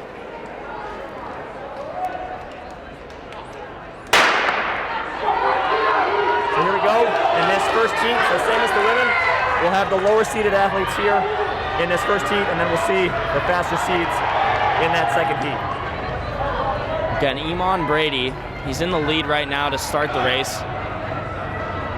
He is the favorite to win this heat. It's pretty strung out already for a first lap, I'd say.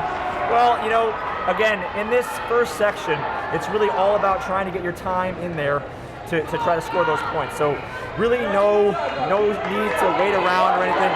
Really got to go for it here as they get going.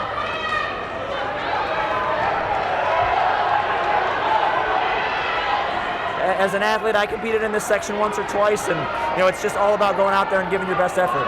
You can't control what happens in that second heat. You never know what's going to happen, so if you can just go put down a mark like these guys are trying to do, and that's the best you can do, and just see if it holds up. It's what we saw in the women's mile just moments ago. That first heat, you just want to get the fastest time you can and score for your team, if anything. We'll see Robert St. Clair there of Case Western coming in here. More of a longer distance guy for sure, but trying to use that strength to really push the pace here early in this first section of the men's mile. Robert St. Clair in lane number 5. He's not run this mile this season, has no time. So we'll see how he compares not only to this heat, but if he continues to stay in his first place spot to the next heat that we have coming up, which will have 10 runners. Pretty good there. 381 is the height we're at on the pole vault. You may have seen on the right side of your screen just a moment ago. Still Robert St. Clair here in the men's mile as we come up to the halfway point here. And Iman Brady, who we mentioned as well, he's in second place right now for Carnegie Mellon. Still stringing it out on a pretty good pace here. We'll see if they can hold on in the second half of the race. Those 5 all kind of bunched up in the front of the pack, and then it looks to be strung out in the rear. Looks like we'll be set for a good finish like we saw in the women's. We saw 4 runners. We're all packed together for quite a while in the last heat, and now looks like we're slowing down. Oh, we have a little contact there. Sometimes in indoors that happens, especially as it bunches up here like we're seeing. Probably no problems there. Don't see any flags from the officials. It did happen right here in front of our officials, so thinking everybody's okay, and we'll see how things shake out here towards the end of the race. Looked to be incidental, but Iman Brady, during all that, has pushed his way into the front, into the lead. And right behind him, Chicago's Val Figueira. As we come up here with a couple of laps to go, still on a pretty good pace. We'll see what they get here. Figueira now pushes into first place, Brady right behind, and in third, Jorge Rocha from NYU.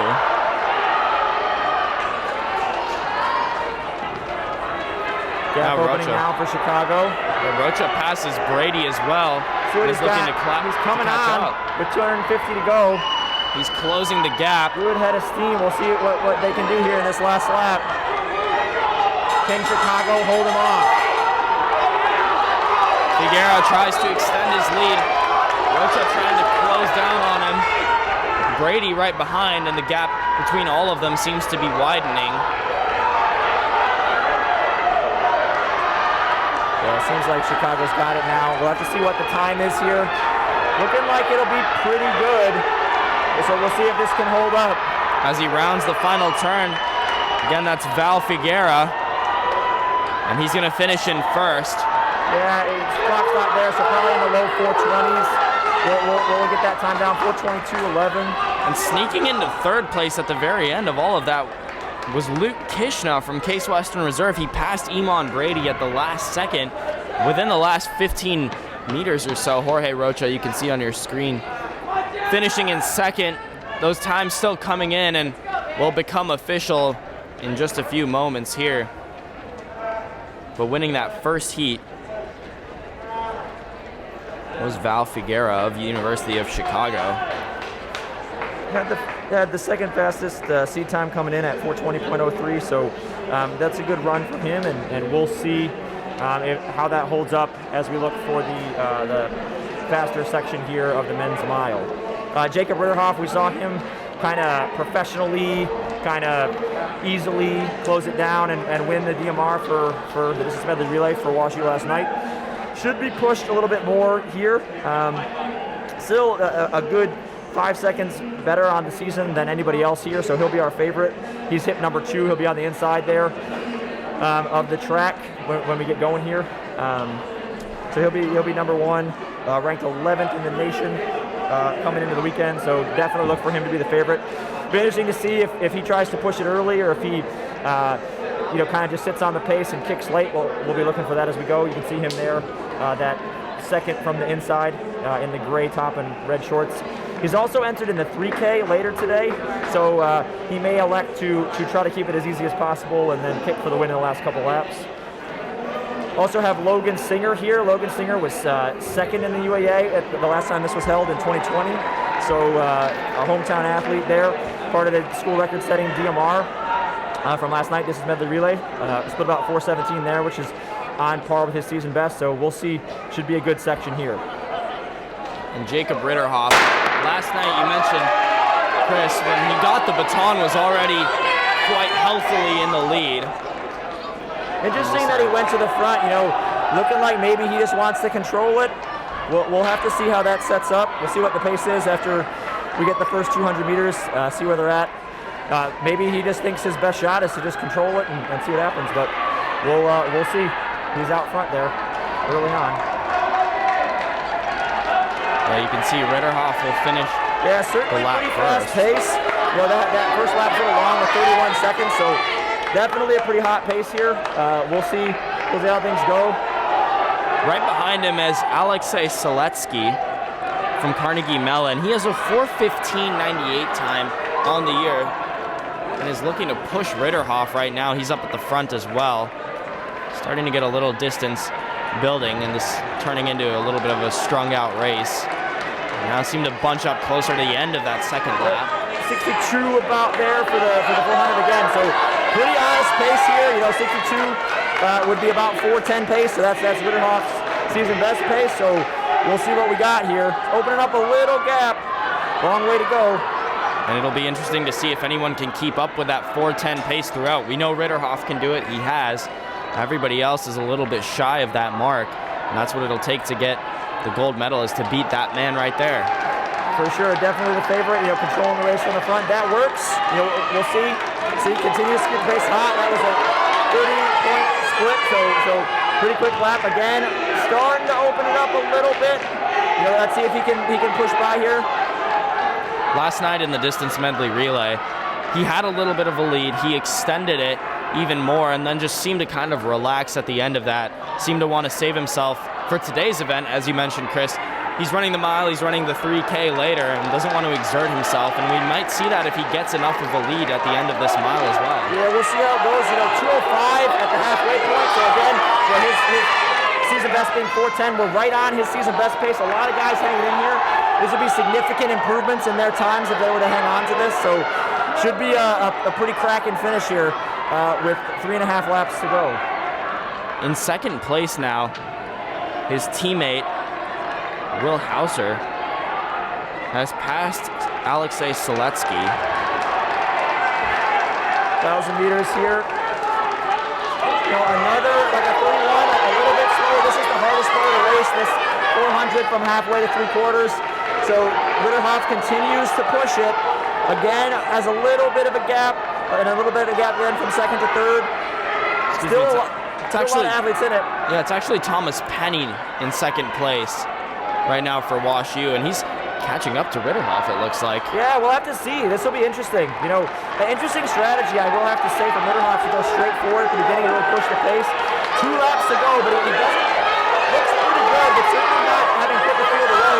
As we see Logan Singer again, the runner-up from 2020, moving up there. We'll see if he can summon a kick these last 2 laps and move into those all UAA positions. He's climbed his way into 4th place right now, and he's trying to pass Will Hauser from Wash U to get into 4th. Ritterhoff seems to have opened it up now. So we'll see, coming to a lap to go, exerting his class here. Looks like he might take it as we come to the bell. 32nd lap, really rounded it up. The battle for that second and third place here as that group of 4 comes together. Singer moving on the outside. Ritterhoff definitely closing it up. But here comes Logan Singer to come into second place. Looking like he's moving around the outside. We'll see about the far turn right on him. Third place there. Hauser's right in front of Singer. Can he catch up? Ritterhoff is going to take first place, it looks like. He won't break the UAA record. Can Logan hang on for third place?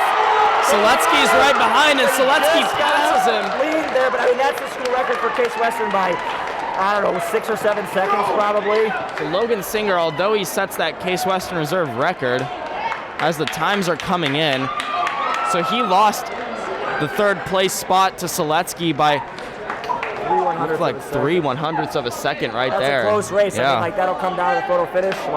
With those 4 athletes together, just incredible finishes.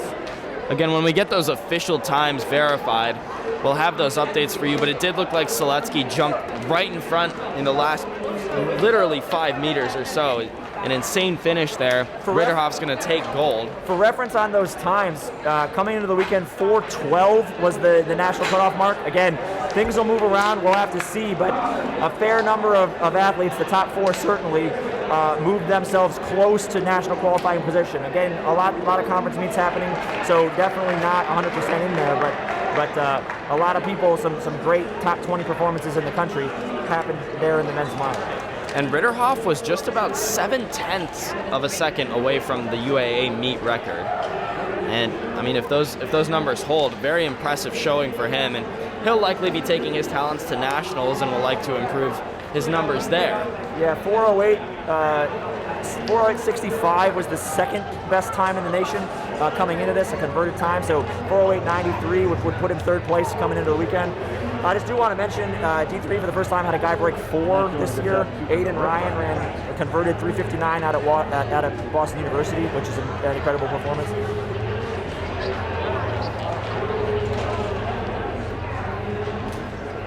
So we'll stay with the pole vault here for a little bit as they get the hurdles out here for the 60 hurdle finals on the straight. Looks like we're at 396 in the men's pole vault. Yeah, in terms of running events, Chris mentioned the 60-meter hurdle finals. We saw the prelims yesterday. Those will be next. The women's will start, followed by the men's. Those will start at 12:40. Yeah, the 60-meter hurdle finals are next. As we take a look over at the pole vault, 396 is the height that we're at right now. As you saw, a nice clearance that time from it looked like University of Chicago's Jason Theisen.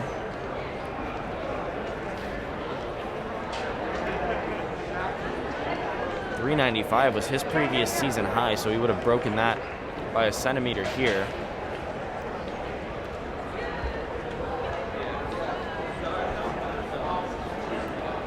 So we do have updated news from that women's triple jump as well.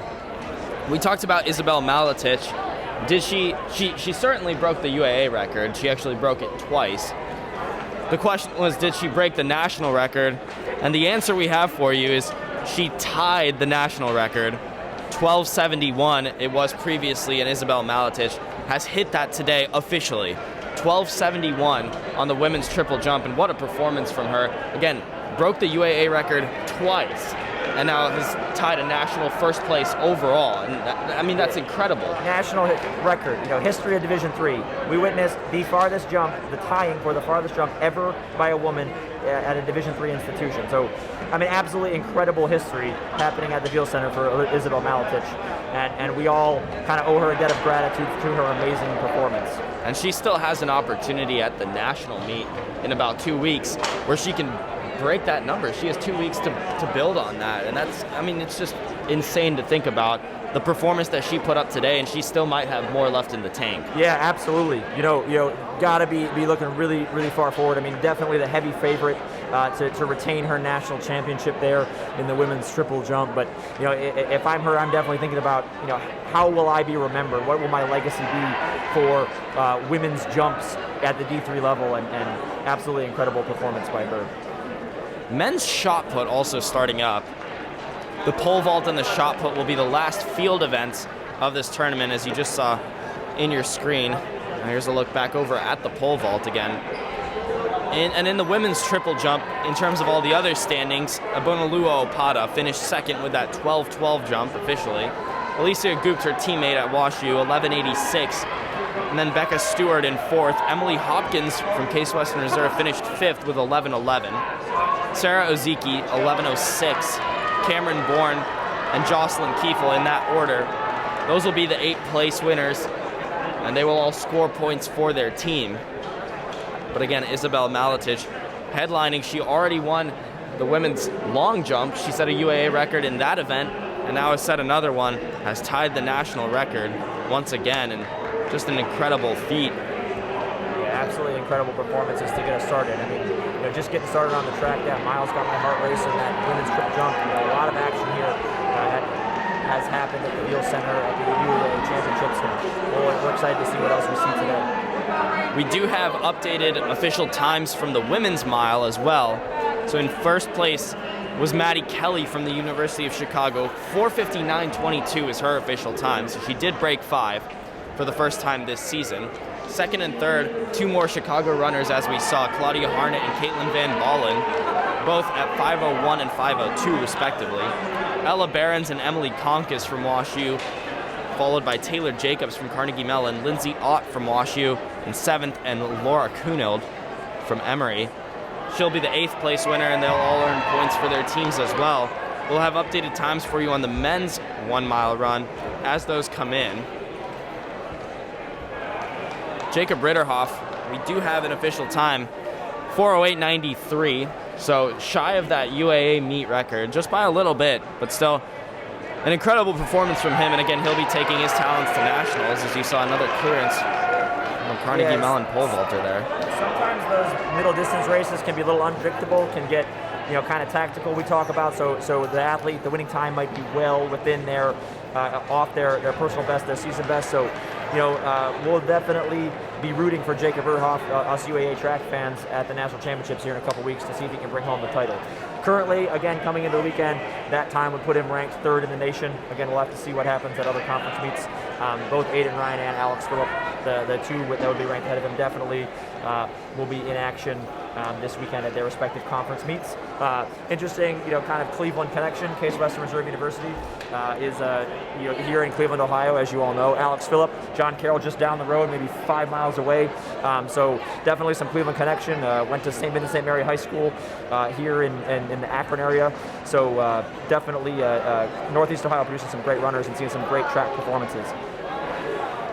And in other results in that men's 1 mile run, we do have official times now. Will Hauser finished 2nd place for WashU, and the 3rd and 4th place battle between Alexei Seletsky and Logan Singer was won by Seletsky by, just as we had said, 3/100ths of a second. 4:11.56. Singer got 4:11.59, so just shy of that all UAA honors for Logan Singer, but still a Case Western Reserve school record, as Chris mentioned. Thomas Penny coming in 5th.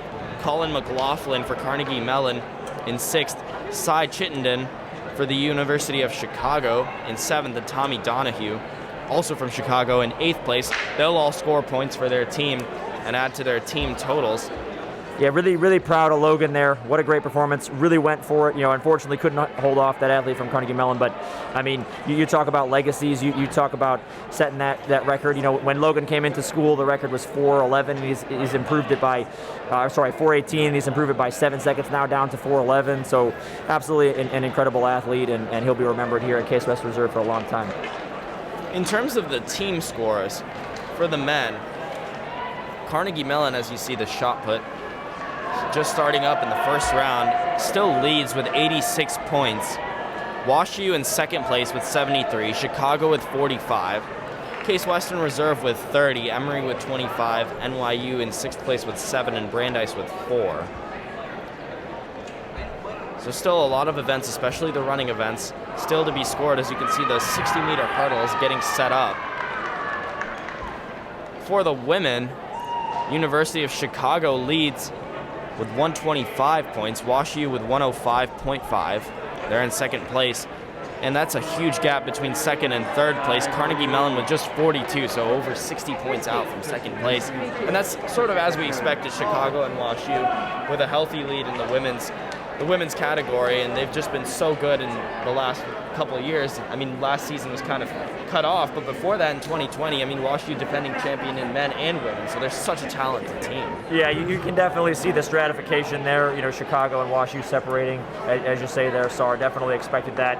A lot of events to happen, a lot of track finals still to come here, so definitely not set in stone yet, but those two schools definitely distancing themselves from the pack as we expected.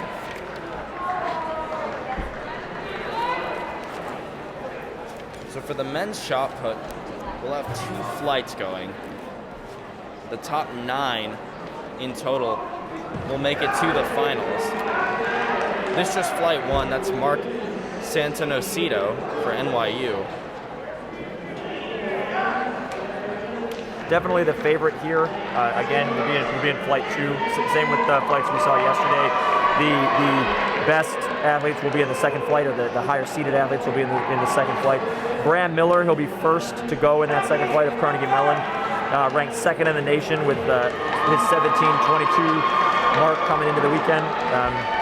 Again, we'll have to see how things go at other conference meets, but he's got to be feeling good about an All-American performance, and for this meet, got to compete, got to put it out there, obviously, but to come away with the UAA championship.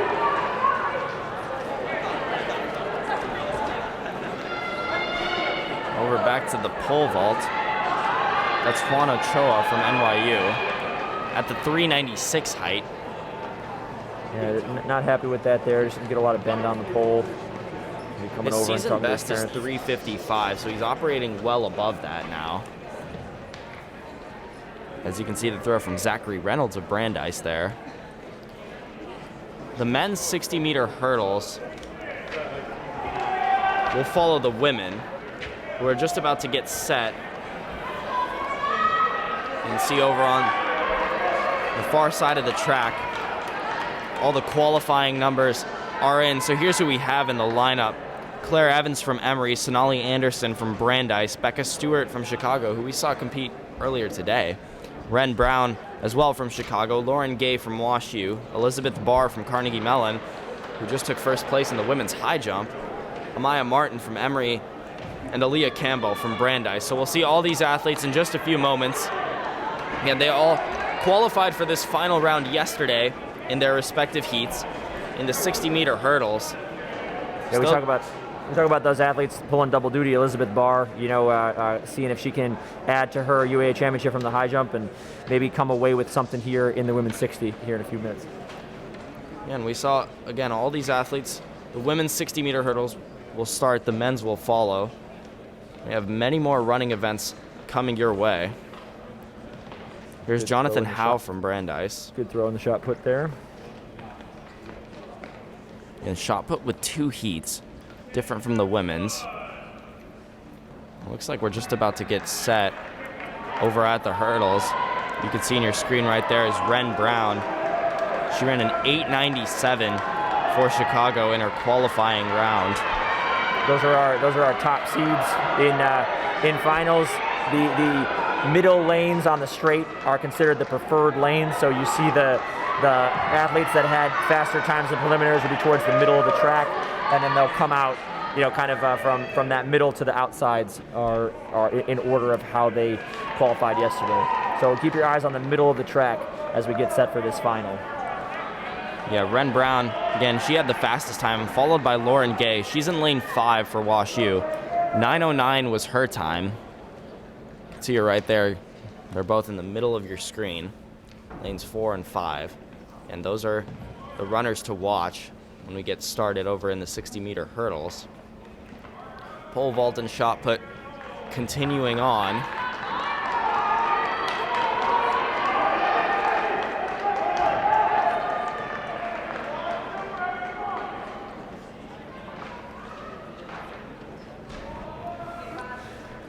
Looks like the pole vault has upped the height. I believe 4:11 is where we're at now. All right, you can hear that roar. Starter calling them to the start here in the women's 60, so we're getting ready and set for that. Ren Brown, the favorite based on her qualifying time. We'll see her and Lauren Gay in the middle, and we'll see if those results hold up as expected.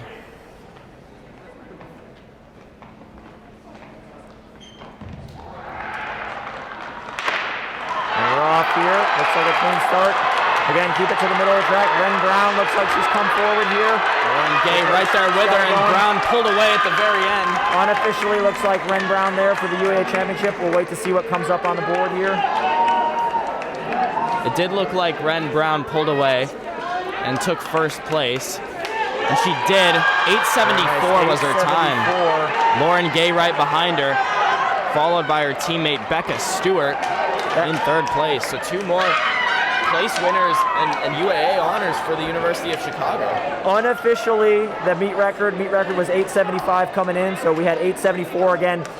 if we show those times up there on the board, those are unofficial times. We'll have to wait for that to be confirmed, but that would be the UAA record by 1/100th of a second. And Ren Brown, so she'll take gold in the 60-meter hurdles.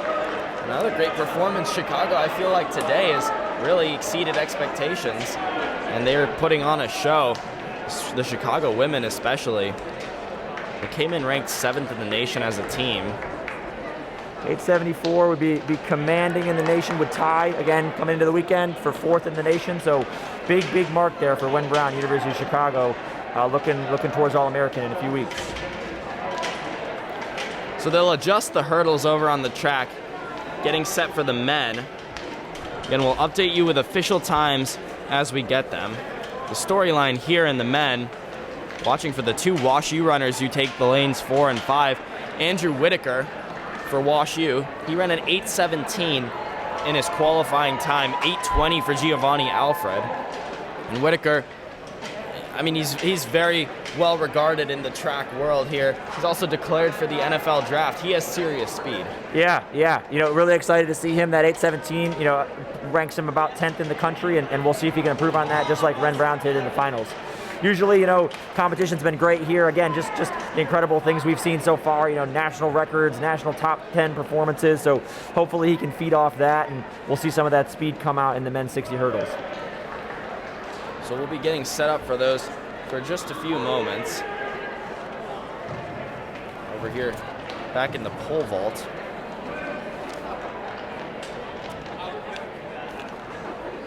And we're up to 4:11 for the height.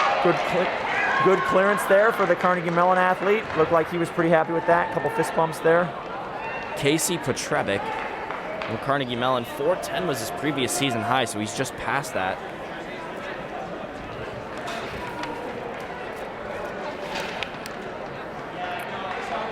Wash U here up next in the pole vault. There's a little routine going. These field event athletes, they love their routines. So we talked about for the 60-meter hurdles as they get set to the line. Andrew Whitaker is the defending champion from 2020. He ran an 8:24 for his winning time. He's already passed that here, 8:17. The other runner who's passed that is Giovanni Alfred, his teammate, who ran an 8:20 in his qualifying race. And he was 3rd place last time around, 8:36. Last time Wash U had 1st, 2nd, and 3rd place. And they're looking to get at least 1st and 2nd. Jared Harrison also in the finals, and he might be able to sneak into 3rd as well. Yeah, we'll have to see. These 60 races, the margins are so fine that it can really be hard for somebody to dominate, and a lot of things can change. So I'm sure they're feeling good about their chances to three-peat or to get the sweep, just like we saw the women do for University of Chicago in the women's mile. But all 3 are going to have to go out here and execute, because it's certainly not going to be easy with 2 Chicago athletes, Renato De Angelis and Andrew Ray, also gunning for that 3rd place spot. Again, both University of Chicago and Washington University came in today and into this tournament as heavy favorites overall.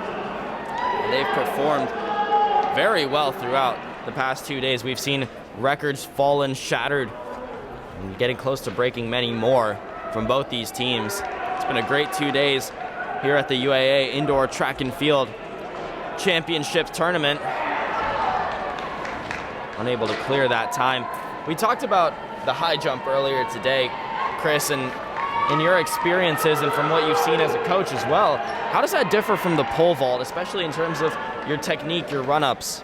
Yeah, a lot to do with the plant in the pole vault, making sure that you get a good bend on that pole. So the athletes really focusing on their arms a lot more than they would in the high jump, where you kind of want to block out with that plant foot in the high jump, and that's where the focus is for the athletes coming in. But a lot more on planting that pole down and getting things good for the pole vault athletes as we get set for this men's 60 hurdle final. And Andrew Whitaker and Giovanni Alfred, the favorites. They're in lanes 4 and 5. And we're set to start. Looks like a good start again. Keep your eyes on the center of the track. Those 2 Wash U athletes there. Whitaker was looking neck and neck. Will be really close. We'll have to see what comes up on the board. Yeah, it was very close. I believe Whitaker managed to cross the line first, but Alfred was right there with him. Saw a couple hurdles get knocked down. 8:14. So again, unofficially, that would tie the UAA record. 8:14 set back in 2012 by Tyler Jackson. Again, we'll have to see unofficial times. We'll have to see if anything gets adjusted as they look at the camera there. But certainly very, very quick.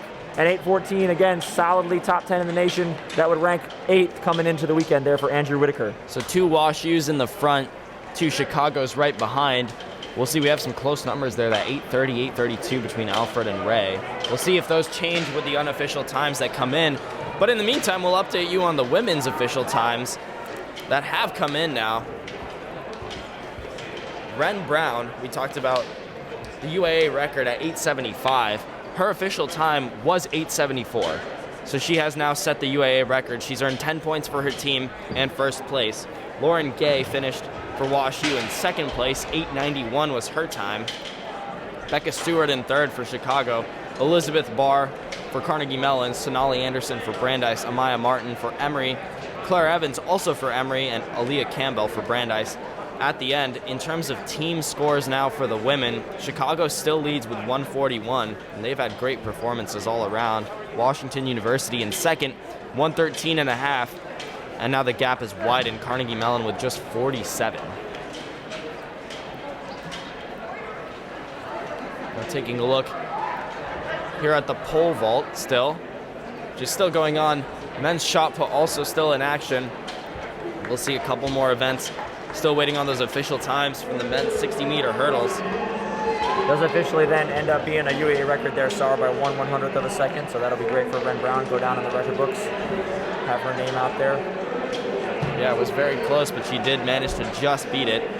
In terms of running events, next up we'll have the 400-meter dash finals, women and then men. The pole vault has upped its height to 421 now. So we'll see, we've been flipping back and forth. We'll see who is still alive in the men's pole vault. It's 21 now.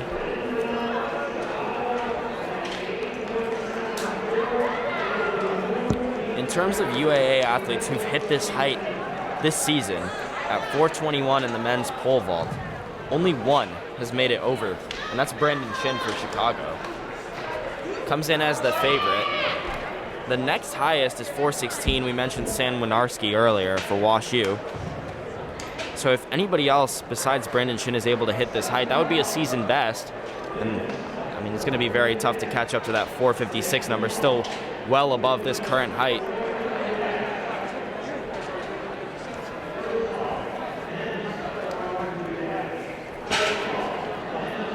So we look at the pole vault there.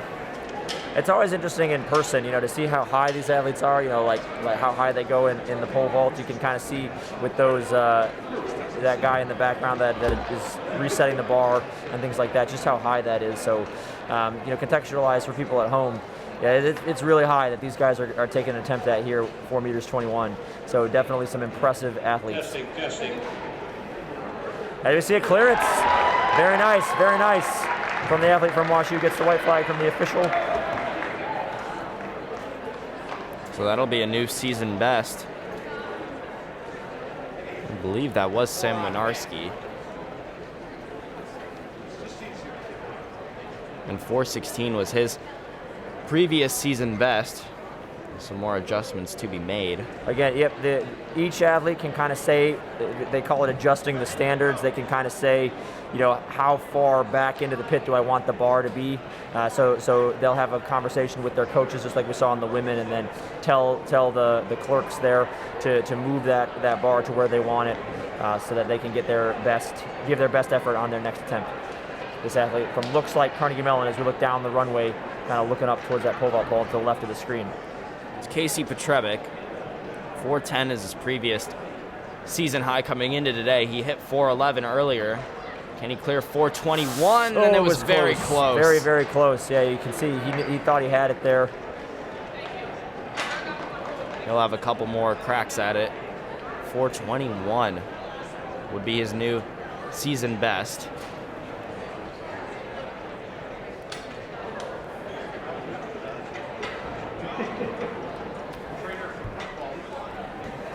We do have official numbers from that men's 60-meter hurdles now. So Andrew Whitaker, 8:14 was his final time, so that'll give him the first place spot.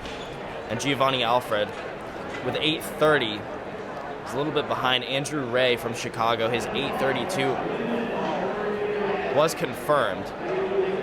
In fourth place, Renato De Angelis, 8:51. Thomas Rich from Carnegie Mellon, 8:56. Jared Harrison, 8:60. Lucas Werner from Emory, 8:83. And Peculiar Zabuna from Case Western Reserve, 8:84. So they'll all score for their team. Again, tying the UAA record there, Andrew Whitaker. So him and Tyler Jackson will now be the co-UAA record holders at that 8:14 mark. And in terms of the team score for the men, a little bit closer of a race than what we saw on the women's side. It's WashU in the lead with 94, Carnegie Mellon at 90, so that race is tightened. U Chicago with 56.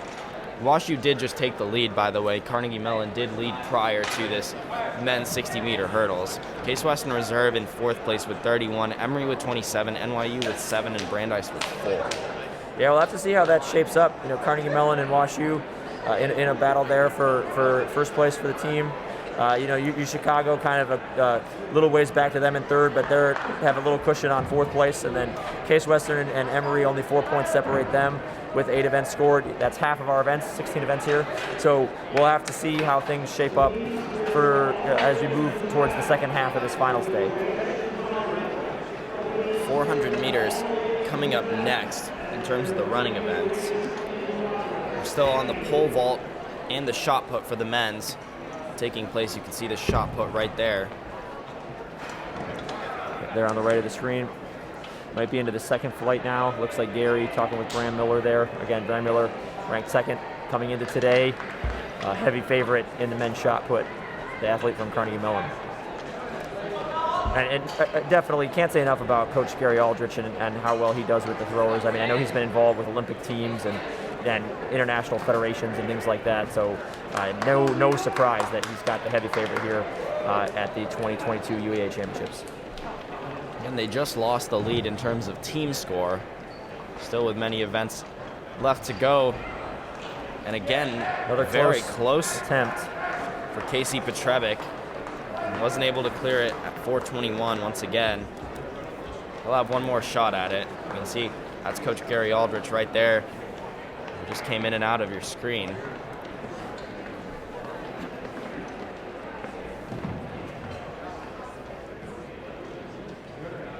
Take a look back over at the shot put. You can see some athletes starting to warm up for the 400 as well. And the women are over by their blocks. You can see a couple of them at the bottom of your screen right there. And 400 is 2 laps around. So we'll see the finals coming up in just a few moments here. Two section final here. So we'll see the third and fourth ranked athletes here in this first section. They'll be in the third ranked athlete will be in lane 5, fourth ranked in lane 6. Again, like we said in the preliminaries, the outside lanes preferred here. So we'll see the third and fourth ranked here in 5 and 6. So keep your eyes to the outside of the track, and then in the next section we'll see the first and second place qualifiers for the preliminaries. All finals here, all on time. So the top times will be the champion after these 2 sections. The fastest time in the qualifying rounds, the prelims, out of runners in this section, was from Catherine Dudley of WashU. 58:52 was her time. She's over in lane 5 right now. Making up the stagger there. Looks pretty good to start. We'll keep an eye on the times as we come in. Looks like she's going to take here at the break. Again, the indoor 400. Braking first can sometimes be the most important thing. Getting to the break, very difficult to pass into the second lap as we see these ladies move that way. And Dudley's trying to extend her lead, creating some space between herself and Devin Hiltonen from Brandeis, who's in second right now. Isabella Rhee of Carnegie Mellon in third, and Ren Brown in the back. You can see the lead stretching out for Dudley, and she's likely to take this. See what she's got here. We'll see what the time is to beat from the second section. Working into second place now is Isabella Rhee, and that's where she'll finish. Hiltonen will finish third, and Ren Brown in fourth in that section. 58.08 there.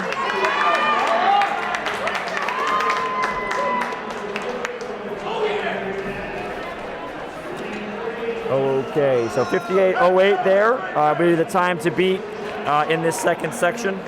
We saw one lady, Emma Kelly, came into the weekend ranked 7th in the country in the women's 400. So we'll see if she can do that here in this second section. And Emma Kelly in her prelim round ran 57.25. So that would beat all of these times. Different from the field events that we saw earlier, prelim times don't count for the finals. You have to run your winning time right here today. Absolutely. And again, different from the prelims, got to do it in the final. Got to give things up here and really put the performance out there. Give some context here. Coming into the weekend, 3 women in the country had broken 60 seconds in the women's 400, and we saw 2 in that last section. So definitely some hot performances here, and we'll see what we can get out of the finals. In the prelims, Emma Kelly, Alicia Goopt, and Margaret Rose Fitzpatrick, all under a minute. Yeah, absolutely incredible women's 400. Again, 6 women yesterday, right? Said coming into the weekend only 3 women had. Now, 2 of them were already from WashU, so already in there. But 6 ladies broke it, and we saw 2 now, and we'll see what else we can get here in the second and final section of the women's 400. Emma Kelly's in lane 5. She's the favorite based on prelim times from WashU. Her teammate right next to her, there's Alicia Goopt at the bottom right of your screen. You can see Masal Shaka as well from Chicago. Margaret Rose Fitzpatrick is in lane number 6, also from Chicago. Apologies. Viewers at home, I was looking at the UAA performance list there, so definitely a lot faster women nationally here as we go into the second section here.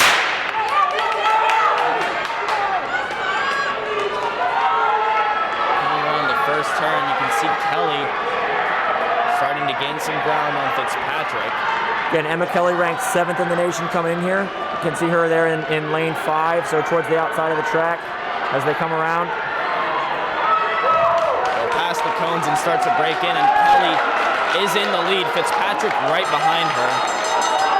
Looking good here again. WashU and U Chicago. I think the team title will come down to them, so could be important here for the team battle. These 2 duking it out in the 400. A little bit of space created between the second and third place, so it'll be between Kelly and Fitzpatrick. And right now, Kelly, as she rounds the turn, starting to extend her lead. Coming to the last 60. Kelly still holding on. Can Fitzpatrick make a final push? He's a little too far out, so Kelly will finish in first place. Fitzpatrick, Gupta right behind her. We'll have to see the times here. So, yeah, looks like Emma Kelly will be a UAA champion, 57.16. U Chicago then in second. And then we'll see Catherine Dudley from WashU, 58.08, the winner of Heat 1, finished 3rd. And that'll round out the all UAA positions. We'll have those official times for you in just a few moments. If you take a look over at the pole vault, we've upped the height to 431 now. And you saw right there, it was an attempt, an unsuccessful one. That was WashU's Sam Winarski. And official times coming in just a few moments from the women's 400, men's 400 to come in just a few moments as well. A couple runners get set up over by the blocks. In section 1, we have DeWitt Dean from Emory, Grant Johnson from Carnegie Mellon, Andrew Ray from U Chicago. He ran the fastest time of this section, 50.35, and John Harry Wagner of WashU, he ran 50.50, so he's second out of this section.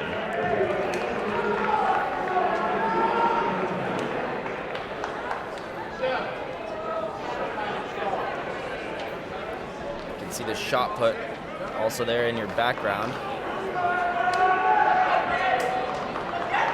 Men's shot put will also update you on official numbers and distances from those throws as they start coming in. Oh, easy clearance there for the University of Chicago. That looked so easy. I'm sure he'll have his eyes on a higher mark as he gets going. That was Brandon Shin. Again, Brandon Shin, the heavy favorite in the men's pole vault, 456 is his highest mark of the year. Again, just at 431 right now. You take a look at the shot put over at the men's 400 in the first section. Look, we're almost set to go. Runners are over at their blocks. On your marks.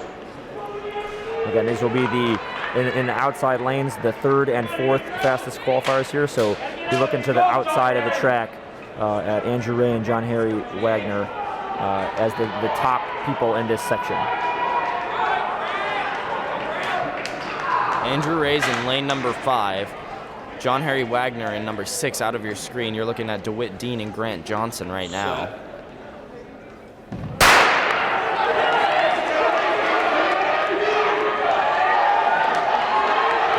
See John Harry Wagner on the outside. Ray just inside of him, and it looks like it's going to be a tight race coming out. See who gets to the break first. Again, so important in the indoor 400 to get to that break first. Looks like John Harry Wagner got a somewhat of a large lead here as he goes into this second and final lap. Yeah, he beat Ray to the break and now has extended that lead. DeWitt Dean closing in on second place. Grant Johnson also right there. Now Ray starting to pull away. Trying to get a little bit closer to John Harry Wagner there. Here comes Andrew Ray. Let's see if he can get him. Let's see if he can hold him off. He's got a big head of steam here as they come down into the final straightaway. And Ray takes the lead momentarily, and he stretches it out. He's going to take first. Wow. John Harry Wagner in second. Grant Johnson will finish third. DeWitt Dean, and what an exciting race that was. Absolutely incredible. Absolutely incredible. 49.67 is the winning time in this section for Andrew Ray. 49.96 is the time for John Harry Wagner, so very close still. Again, those times unofficial will update you as those get confirmed. We still have another section to go. And the favorite in this section, Liam Faust from Emory, and he was the only one in the prelims to run under 50 seconds. It was 49.99 seconds to be exact. Yep, just sneaking under 50 seconds there. But if he wants to win, he'll need to improve on his prelim time, as both John Harry Wagner and Andrew Ray ran faster than that in that section. So definitely will have to up his game and if he wants to win a UAA title. It's Jack Henry Whetstone in lane 3, Michael Hahn in lane 4, Faust in lane number 5, and Harry Mills from Wash U in lane number 6. Let's take a look at the shot put. We're all set from the men's 400. Section number 2, there's a good look at Whetstone and Hahn right there at the bottom of your screen.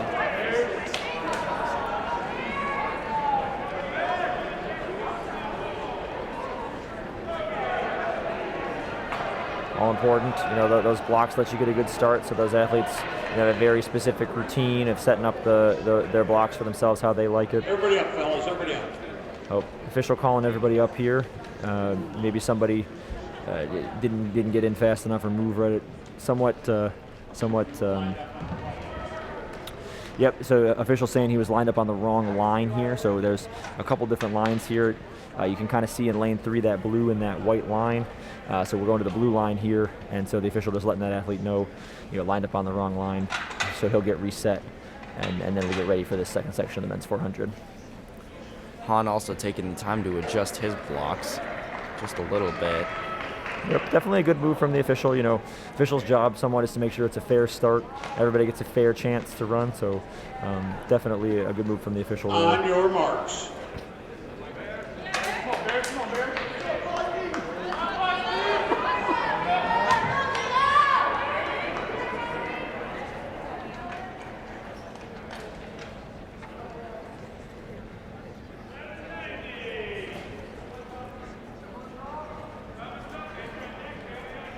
Set. All right, looks like a fair start here. We'll see what we can do. Again, going to have to raise this game. Even though they were the top 2 qualifiers, Faust and Mills, they're going to have to raise their game if they want to win the UAA title. And Faust looks to have tightened the distance and want to see who gets to that break first. And it looks like it's going to be Mills on the outside, but now Faust. Very, very tight here. We'll have to see if anybody can make a pass. Again, very difficult in the indoor 400 to make a pass, but plenty of time left. We saw it in the first section, Andrew Ray coming past John Harry Wagner, so we'll see if Foss can make a move on Harry Mills as they come to 100 to go. Mills is in the lead. Here he goes. Foss is Looks like closing he's got in. it going. There's that move. He's trying to make it. Here he goes. Can he pass? And he does. Looks like he's got it here, coming down. Will he be fast enough? He'll finish like first in this section. Is that enough to beat Andrew Ray? However, we'll see as the time comes up on the board. 49-1-2, so that's it. That'll be our UAA champion here. Liam Foss able to race his game and get that. Harry Mills, 49-5-2, looks to be good for second. And then we'll see Andrew Ray from University of Chicago in third place. And we'll get those official times for you, but if those numbers hold, those are your top 3 finishers. As Chris just explained, Liam Foss will take first place in the men's 400. Over from the women, we do have official times. Emma Kelly from Wash U, she ran a 57.16. That's good for first place. Margaret Rose Fitzpatrick, 57.78 for second, and Catherine Dudley from Wash U, 58.08. Alicia Gook from Wash U, Isabella Ree from Mellon, Devin Hiltonen from Brandeis, Masal Shaka from Chicago, and Ren Brown, also from Chicago. That'll be the order of the place winners. In terms of the team score, Chicago still leads at 152, Wash U in second with 134.5. So still a tight race, fairly close between those top 2 teams, a big gap, Carnegie Mellon with 51. So it looks like it's going to be between Wash U and Chicago for that women's title. And updates from the men's, we do have confirmation on these times. Liam Foss, as we just witnessed, will take first place. 49.12 is his confirmed time. Harry Mills second, 49.52. Andrew Ray, as Chris mentioned, in third place from that first section, 49.67. John Harry Wagner from Wash U, 49.96. Michael Hahn from Chicago. Grant Johnson from Carnegie Mellon. Jack Henry Whetstone from Wash U. And bringing up the rear, DeWitt Dean from Emory. In terms of the team scores now for men, Wash U in the lead with 109, Carnegie Mellon with 93, so Wash U's widened that gap. Chicago with 66, and then Emory down with 38, and they all fall under after that. Yeah, that's a big 10-point swing. You know, Emory now 7 points ahead of Case Western there after that 400. We'll have to see if Case can answer in the next few events. The next running event we have is the 60-meter dash final. As you can see, shot put and pole vaulting continue.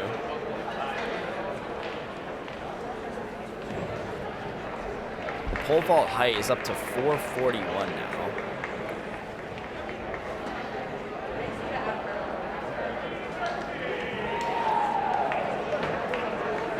So the women's 60-meter finals will come first. We'll see Ella Lavelle from Emory, Samantha Giordani from Carnegie Mellon, Natalie Swinehart from Wash U, Gabri Moschino from Chicago, Izzy Lane and Isabel Maletich also from Chicago, Micah Clay and Lauren Gay from Wash U. We've seen a couple of these performers already earlier. We've talked quite a lot about Isabel Maletich, tied a national record, set a UAA record in the women's triple jump this morning, and now taking her talents to the track. Yeah, this will be an incredibly tight race. You know, only less than 1/10 of a second separate first and sixth place. So with how Isabel Maletich, she may not be the top qualifier in the prelims, but with how things went in the triple jump, never put anything past her. We'll see. Chicago's got a lot of points here, potentially. Wash U with 3, U Chicago with 3, so huge team implications here as well. This women's 60 could be a big, big swing for either team for the women's team title. Yeah, Moschino ran the fastest time for Chicago in the prelims, 7:79 was her time. Izzy Lane was next with 7:81, and then Wash U's fastest, Natalie Swinehart at 7:82. But definitely expect it to be a very close race between those top 5 or 6 runners who all had very close times in the prelims. You know, 60-meter dash, not a lot of time for people to separate, but also definitely increases the excitement with a close finish that we expect here in the women's 60. blocks are getting set over on that far side of the track. You can see over at the top of your screen, and that's where they'll start from.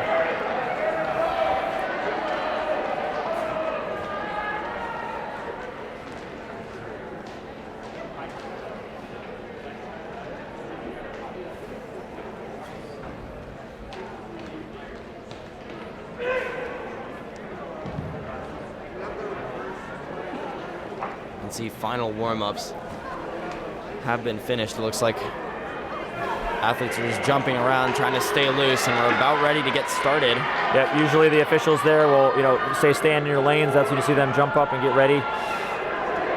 Official there on the right, you can just see him there, calling them into their blocks as we get ready. It should be, again, an incredible race. Very, very tight here. So really anyone's game in the center of the track here. And keep your eye on lanes 4 and 5. Those are your fastest runners from the prelims, Gabby Moschino and Izzy Lane, both from Chicago. Are off again. Huge team potential here. If WashU can pull out the sweep, I mean, they're gonna got a good grip on it. Look at how close it is. Looked like Moschino may have finished first. It was very close. Swinehart was right there near her. Maletich honestly might have come in for a second or third place finish there as well. It was very tight. And you can see on the board there. Chicago there, 777. Well, Carnegie Mellon came up for third. Yeah, it looked like Samantha Giordani matched her prelim time at 7:83. That's going to be enough for a third place finish. You can see the back end here.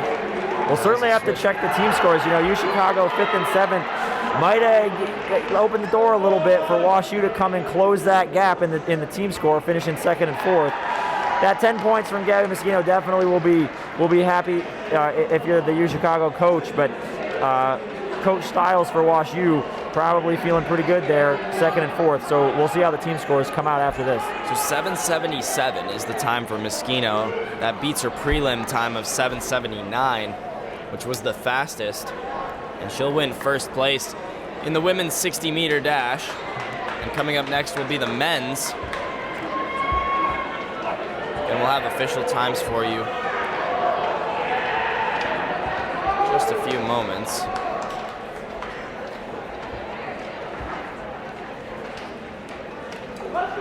In the men's 60-meter dash, want to keep your eye on Matt Moore, who had quite a day yesterday. He won first place in the men's long jump, coming from behind in the final rounds. 6:96 was his prelim time, so we'll see if he can beat that today. Yeah, if I'm Matt Moore, I'm thinking about building off the long jump. Obviously, was good in the prelims, the top qualifier, not much more you can ask there. We'll see how he runs. Only 0.04 of a second off the meet record. Also have Juan Perez under 7 seconds here, lane 3, so they'll be right next to each other in lane 3 and lane 4. Definitely look for that to be the battle between the two of them. If I'm Matt Moore, at 60 meters, put my head down and run for it. If I'm Juan, I'm thinking about put my head down and go for it, duck for the line, and just hope only 0.02 of a second separate those two. So should be a good battle here in 3 and 4. You can see in lane 7 over there also is Andrew Whitaker, your 60-meter hurdles winner. So we know he's fast as well. Jackson Price from Emory there in lane number 5. He ran 7:03, but Perez and Moore are the only UAA athletes this season to run under 7 seconds. So they're favored between the two of them. Again, Matt Moore was faster by 0.02 of a second in the prelims. We'll see if that holds up here as they start to get down on the blocks.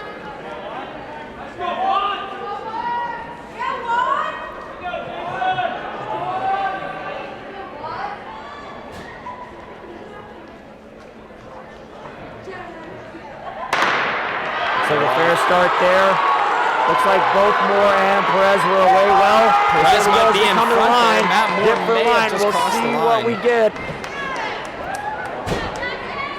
See everyone rushing over to see those times. It was Wait till very it comes close up on the between Matt board. Moore and Perez there. 7:13 Must be really close. is on the board. It hasn't switched just yet. See all the runners still staring up at the board, just waiting in anticipation. Sometimes when we see this delay here, it means it was really, really close. We can see the timers down there conferring, looking at the picture. So there's some cameras there that are set up. They'll have taken a picture of that finish, and those two officials will confer, and they'll make a call on who wins. So must have been a really, really close race here in this men's 60, and that's why we're having this delay before we see who the victor is. And from our angle, it looked very close, especially between Moore and Perez, and it was very hard to tell who crossed that line first. Yeah, absolutely. I mean, don't envy the officials here. And they're still over there. We can kind of see them from our commentary box conferring. We got the head meet official. You can kind of see them. Guy in the red shirt is our head meet official here. Oh, and they put it up. Jackson Price from Emory. Juan Perez timed in 7:01, both of them. We'll have to see the official time to see what exactly the gap between them was, but obviously very, very close race there between Jackson Price and Juan Perez of Case Western for the UAA title. So as it stands, Jackson Price will take first place. Perez probably lost it by a couple thousandths of a second. That means had to have been really, really close. And Matt Moore just slowly behind him. None of them broke 7 seconds this time, but still incredible times. Congratulations to Jackson Price from Emory there. A very tight race, as you mentioned, Chris, and it took quite a bit of delineation and conversation to figure that one out. Absolutely, yeah, you can see Juan there and his teammates.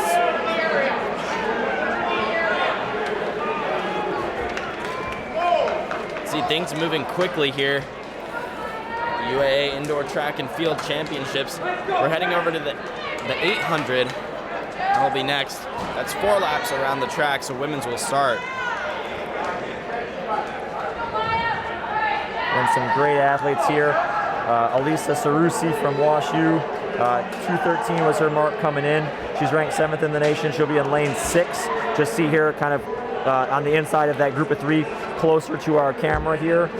And then we have Aofi Dunn, also of WashU, ranked 9th. She was right next to her in that middle of those 3 on the outside. So there'll be 2 to watch from WashU as they move towards the final. You can see shot put still continuing, pole vault as well.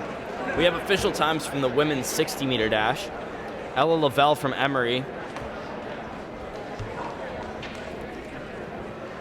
She came in 8th place. Izzy Lane in 7th for Chicago. Micah Clay for WashU. In 6th, Isabel Maletich finished 5th. Natalie Swinehart with 7:85. This is where they get really close. 7:83 was the 3rd place time for Samantha Giordani from Carnegie Mellon, so she did just sneak in there. 7:82 for Lauren Gay was the 2nd place time, and Gabri Moschino took 1st place, 7:77. And she's going to win it for University of Chicago. We're all set to get started here in the 800. 4 laps here. Probably one of the toughest races on the track. These 800-meter runners maybe endure some of the most discomfort of any athlete. Almost like a sprint sometimes, this 800, so especially if it goes out hard. We'll see how the competition goes as we get started here on lap number 1. Yeah, regarded as one of the hardest races in all of track and field. It's a little bit too long to sprint, and it's a little bit too short to pace, so it's really, there's no happy medium in this race right here. Coming up in 1st place after the 1st lap is Alicia Sarusi. Definitely see those 2 WashU women that definitely are the 2 favorites here, pushing the pace early, kind of like how we saw their teammate Jacob Ritterhoff in the men's mile. You know they're the class of the field and really push the pace from the gun. We'll see if they can keep that up through the rest of the race as we come up here towards the halfway mark. For Sarusi, it was 2:18.66 her prelim time. That's what got her spot. Right now, her teammate Aofi Dunn has just passed her. 2:19.05 was her prelim time, and she's in 1st place right now. About 64 seconds there, so would be on their season best pace here. These 2 ladies from WashU. We'll see how they can finish. You can see the bunch in the back. Maya Ordonez is in 3rd place. Those are the 2 WashU women in the lead right now, and it looks like it might be a race between those 2 and Ordonez for that 1st place spot. The gap widening between 3rd and 4th place. That group of 4, you know, like a lot of points there. Those 4 still have to sort themselves out as we go into the final lap here. Aofi Dunn from WashU leads, maybe a 2-meter lead over her teammate Alicia Sarusi. Again, the top 2 seeds coming in, both top 10 nationally in this event. We'll see how they finish out. Dunn still holding on to that lead. Ordonez well into third place. Jessica Kwasny in fourth, but far behind. It looks like Dunn is going to round that final turn, still with a good lead on her teammate. Looking good here. Looks like those top three have kind of solidified themselves. Going to be about a season best. 2:13 there, 2:14 for the winning time. We'll see how these points come out. We'll see if Case Western can hold off WashU. Well, not able to there, so. Libby Renocha will finish in fourth for Emory. Those are the times you see them on the board. So 2:14 was the winning time for Ayafi Dunn. It was well faster than her 2:19 in the prelims. Alicia Sarusi in second place, and Maya Ordonez. Those are going to be your all UAA women's 800 athletes. We do have official times from that men's 60-meter dash, by the way. And this is exciting. First place, Jackson Price beat Juan Perez by 1/1000th of a second. Just think about how little time 1/1000th of a second is that separated those two athletes. I realize it's 60 meters, it's a short race, but 1/1000th of a second to separate first from second is absolutely an incredibly thin margin. No wonder the officials took so long to come to that conclusion. I mean, from up here, we couldn't tell. First, second, and third place all seemed right next to each other. Matt Moore finished at 7:08, so just 7/100ths of a second afterwards. Even that alone is such a close margin. Imagine putting that into thousandths, and it was 1/1000th that separated Jackson Price, and that gave him the gold medal for Emory. Yeah, absolutely incredible race. Great athletes, Jackson Price, Juan Perez, Matt Moore, all three of them very well deserving of all UAA. We'll have official times from that women's 800. Ayafi Dunn, 2:14.40, it was confirmed. Alicia Sarusi, 2:15.72. And Maya Ordonez, 2:16.23. Those are your place winners. As we get set for the men's 800 coming up here in just a few moments. Runners are over at their starting lines. Will be a pretty tight race, here. Everybody 154 to 155, so expect some stiff competition here in the men's 800. Here for could really be anyone's race, first to 8 for those all UAA positions and even the title. Spencer Watry came in as the favorite. He was the 8th and final qualifier in the prelims, so we'll see if he can improve on his performance from yesterday. So sometimes that's all it takes. Again, was the favorite, ranked 10th in the nation coming into the weekend, but he's in the final, and we'll see what happens. Everybody up. Again, official calls everybody up. Well, maybe somebody's toes on the line, not allowed to have on the line, so sometimes they just reset them, get things ready to go. As we see the NYU athlete getting ready for the shot put. Shot put still going on, but the men's 800 has kicked off once again, 4 laps. Looks like they're out pretty quick. Those athletes on the inside definitely making up that stagger on the athletes on the outside. Again, really wide open race in my opinion here, so we'll have to see how the tactics play in and who can take it as they come with 3 laps to go here as they pass the finish line. Peretta's in the lead for Emory to start things off. Watry's right there near him. Andrew McGovern and Alex Ivanov both fighting for their positions as well. I see a couple of WashU athletes in there. There's 3 of them in this race. They all are still bunched up pretty close to each other. Yep, still anyone's race here. 2 laps to go. Big bunch there towards the back. Probably good. I like the 2 Carnegie Mellon athletes being out towards the front. When it's bunched up like this, sometimes it can be advantageous. Not maybe as much as the 400, where being in front going into the final lap is a huge advantage, but certainly can be good. And those 2 Carnegie Mellon athletes, first and second, I like those positions as they come up here towards the final lap. It's McGovern and Ivanov who lead right now, and you can see Tom Peretta trying to make his move. Here we go. Still anyone's race. A lot of guys here. Look at that, 4 wide there on that turn. Going to be a crazy fast finish here coming for home. McGovern still leads. It looks like nearly was passed by Peretta there. Ivanov in third. Do we have time for one more move there on the outside? He's going to go for it. Peretta here. Look at this, coming from the back. And a Wash, couple can he get WashU there? athletes. Can he Alex get there? Tobin made a push at the Wow. very end. Well, Alex and they're pumped Ivanov up. for Carnegie Mellon may have hopped in front to earn himself a place. Wow. 1-2 there for Carnegie Mellon. I mean, huge for the team score, 18 points. If they're going to make a run at WashU, really, really tight. Look, all the top 4 athletes, as we put that up there, top 5 athletes, all within a half second of each other. Really, really wide open race, and great running from those 2 from Carnegie Mellon. Positioned themselves well. You know, we talked about that during the race. Definitely was the right place to be, was at the front, and they proved it as they ended up going 1-2 there in the men's 800. So McGovern and Ivanov for Carnegie Mellon will take the 1 and 2 spot. Tom Peretta from Emory, he came to take the number 3 spot, and as you mentioned, Chris, it was very close. Those top 5 runners all ran times starting with 1:55, so a very close race there in the men's 800. Really, I mean, less than 2 seconds separate first place from last place. So you just think about the margins there. You know, not quite as close as the 60 where we had, you know, the 1,000th of a second between first and second. But, you know, for a 2-minute long race, roughly 2 seconds to see the entire field is really, really tightly packed in there. It makes for some excitement. So next up in the running, the women's 200 meters. So we'll see, this will be a fast race. It'll have 2 sections. We'll have section 1 finals, followed by section 2 and the best times. Again, times from the prelims don't count. It has to be the time you run today. And those will be the times taken into consideration, and the fastest 3 times will place and earn all UAA honors. Absolutely. In this first section, for Emory, we'll see Kaya Benetti, Margaret Rose Fitzpatrick, Izzy Lane from Chicago, and Natalie Swinehart from WashU.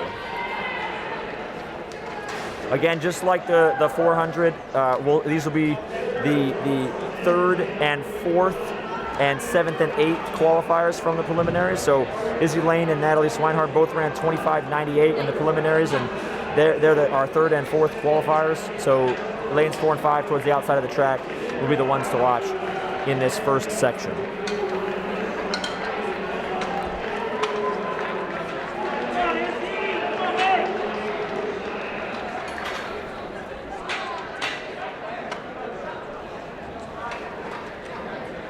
The pole vault, by the way, the height has been up to 467.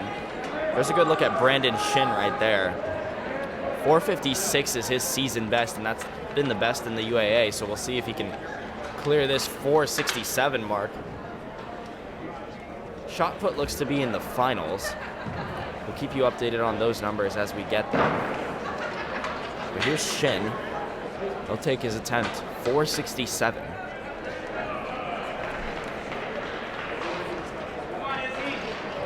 He's unable to get over that time. I think he just didn't get enough height off the pole. Yeah, just like he really drove it up. Probably will be hoping to do a little better with his next attempt.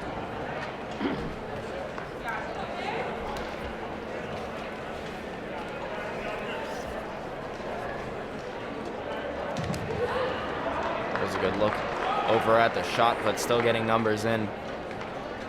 Referee from NYU there. And from the finals over there. I believe that was Owen Mountford.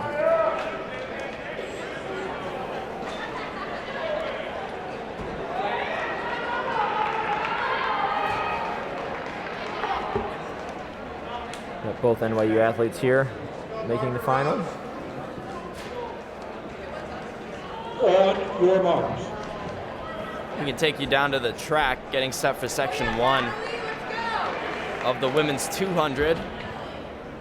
You can see Benetti and Fitzpatrick in your screen right there. Izzy Lane in lane number 5 and Natalie Swinehart in lane number 6. Lane and Swinehart ran the same time in the prelims, 25.98. So they're the 2 fastest out of this section. Those will be the times to beat. Set. Looks like we're good. Good fair start in the 200. Really running that curve, really trying to work into the backstretch. You know, with the curves being so tight and indoors, these athletes really got to take advantage of those straights to really build up their speed in this 200. There's Izzy Lane, who looks to be in the lead as of now, and can anybody catch her? It's up to Swinehart, who's in second. Doesn't look like it. Margaret Rose Fitzpatrick may have made a push for that second place spot at the very end of it. See, looks to be a little bit of an improvement on the preliminary times. Yep, 25:73 for Izzy Lane. So Swinehart does take that second place spot. Margaret Rose Fitzpatrick a little bit behind her, but Izzy Lane leads currently with another section to come. In this section we'll have Jessica Barbarosh from Emory, Lauren Gay from WashU, Gabri Moschino from Chicago, and Samantha Giordani from Carnegie Mellon. Again, Gabby Moschino was our 60-meter champion, so we'll see if she can add another title in the slightly longer 200-meter event. And she'll have to beat Izzy Lane's time, her teammate. We'll see, we'll have official times for you just a few moments after the conclusion of the race. 25:73 time to beat. That's what Gabby Moschino did in the preliminaries. So again, just like we saw in some of the other events, we'll have to improve on that mark if she wants to win another UAA championship this afternoon. You know, as an athlete, just thinking about, probably would have that mark in my mind when I was going in here, you know, have an idea. With the 200, you know, it's so much about just putting out your best effort and things like that. So not as important as, say, maybe like the mile, where you definitely want to know what that first heat was won in. But you know, definitely the athletes will have had what it took to win the first heat, so they know what they need to be in this one for these athletes in section 2. And you saw in the pole vault there on your screen, Brandon Shin missed at his second attempt at 467, so he'll have one more crack at it. He's the last competitor in the pole vault, so he's already won the gold and just trying to extend his national ranking and extend his qualifications. Oh, so they called him back. You heard that second gun there, so we'll have to see what the officials say about this. You know, it could be potentially a false start, could potentially just be a warning. You know, maybe not everybody came up set. That's a couple of reasons why that might happen. So we'll see what we hear from the officials, and then we'll get set to go again. Yep, so we see a green card from the official. So it means somebody wasn't set or just wasn't right. Again, main job of the officials here is to ensure that we get a fair start for all the athletes. So we see a green card from the official. So we'll get it set, nobody disqualified, and we'll see how things get set again here for our second try at section 2 of women's 200. On your marks. You can see in your screen right now Barbarosh and Gay. Moschino in lane 5, Giordani in lane 6.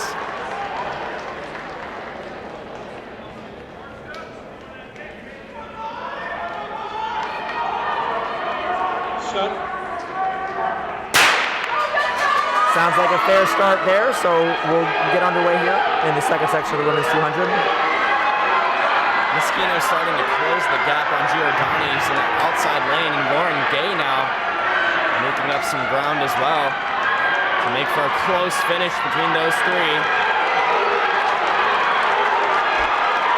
Giordani in the lead right now, and Gay trying to make a push. Looks like she'll come in second, however. Moschino will come in third in this section, and we'll see what those times are. Yep. Looks like Samantha Giordani, 25:37. That's good enough to win. Lauren Gay will be second, and Izzy Lane third from UChicago unofficially. So Samantha Giordani, 25:37. That'll be enough for first place in the UAA in the women's 200-meter dash. Again, we'll have those official times in just a few moments here. Excellent display that time. And Carnegie Mellon continues to perform very well in both the men's and the women's sections.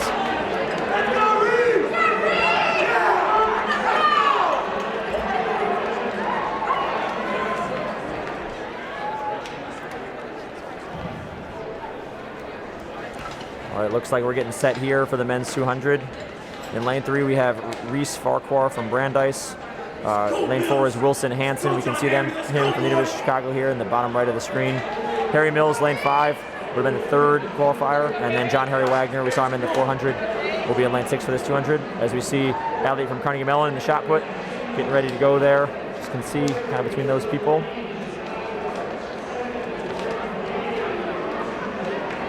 Good spin there. The athlete's trying to move that ball and get that rolling here. So we go back towards the 200, getting set to run. Again, Harry Mills and John Harry Wagner in lanes 5 and 6. So off our screen will be the athletes to watch in this section. Would have been the third and fourth fastest qualifiers from the preliminaries yesterday. Ready up, fellas. Let's go, 6.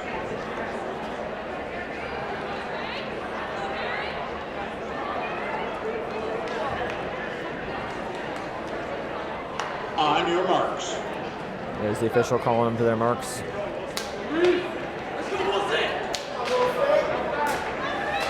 Similar to the field events, a lot of these athletes will have their routine as they get into the blocks.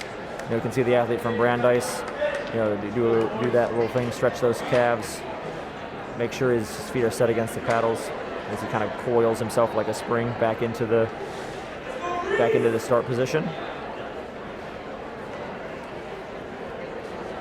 Set.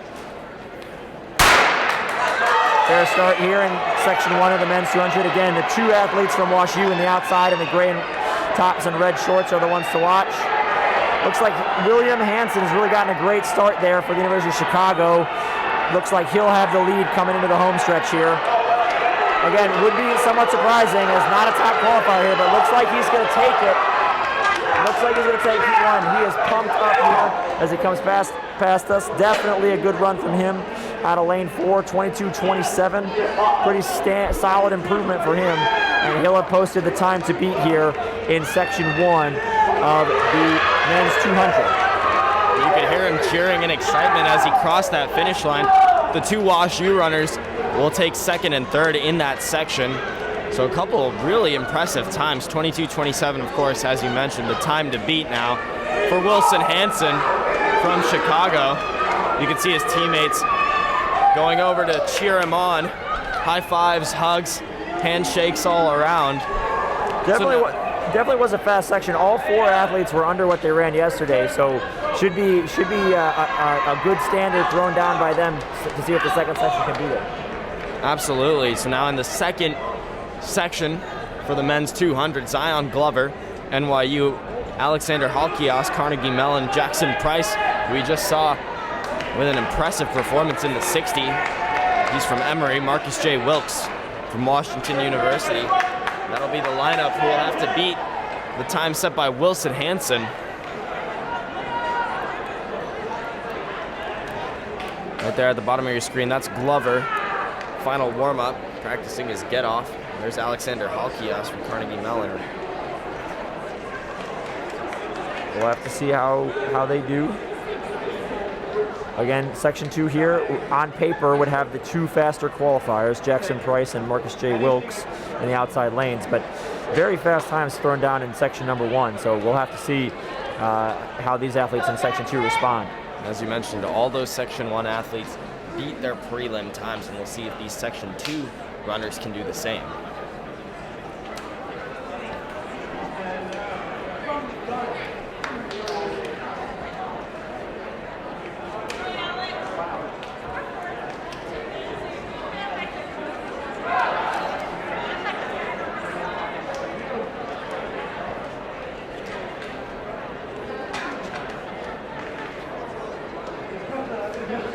Making sure everybody's set here.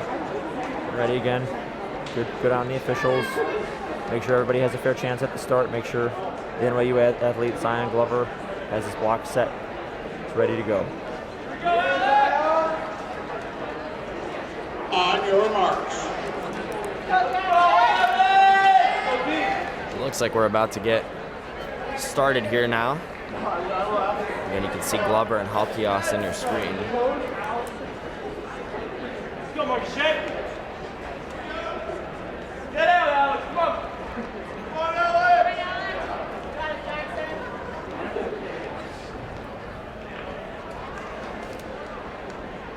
Set. Fair start in the 200, really slingshotting out. Again, how will they respond to the times that were put down in section 1? Jackson Price already making up some ground on Wilkes who's on the outside. Let's see which one of them gets out of this turn faster. Looks like Price. Really tight here. Jackson Price looking good from Emory. We'll see what the time is. He'll take first in this section, but it does depend on that time. 22:35. 22:35, but looks like Wilson Hanson of UChicago will be the UAA champion, finishing first in that section, that first section. Looks like potentially all of Jackson Price will be our UAA, or second place, excuse me, and then we'll see third place will be Harry Mills unofficially, looking at how those heats came down. Yeah, those times are very close, so we will update you on the official times as they do come. We do have official times coming in from the women's 200. Samantha Giordani did finish first. 25:37 was her time. Lauren Gay from Wash U, 25:48. And Izzy Lane did take third place, 25:73. And we had the top 5 runners all ran times that began with 25. They were all within about half a second of each other, and it was an incredible finish in that race as well.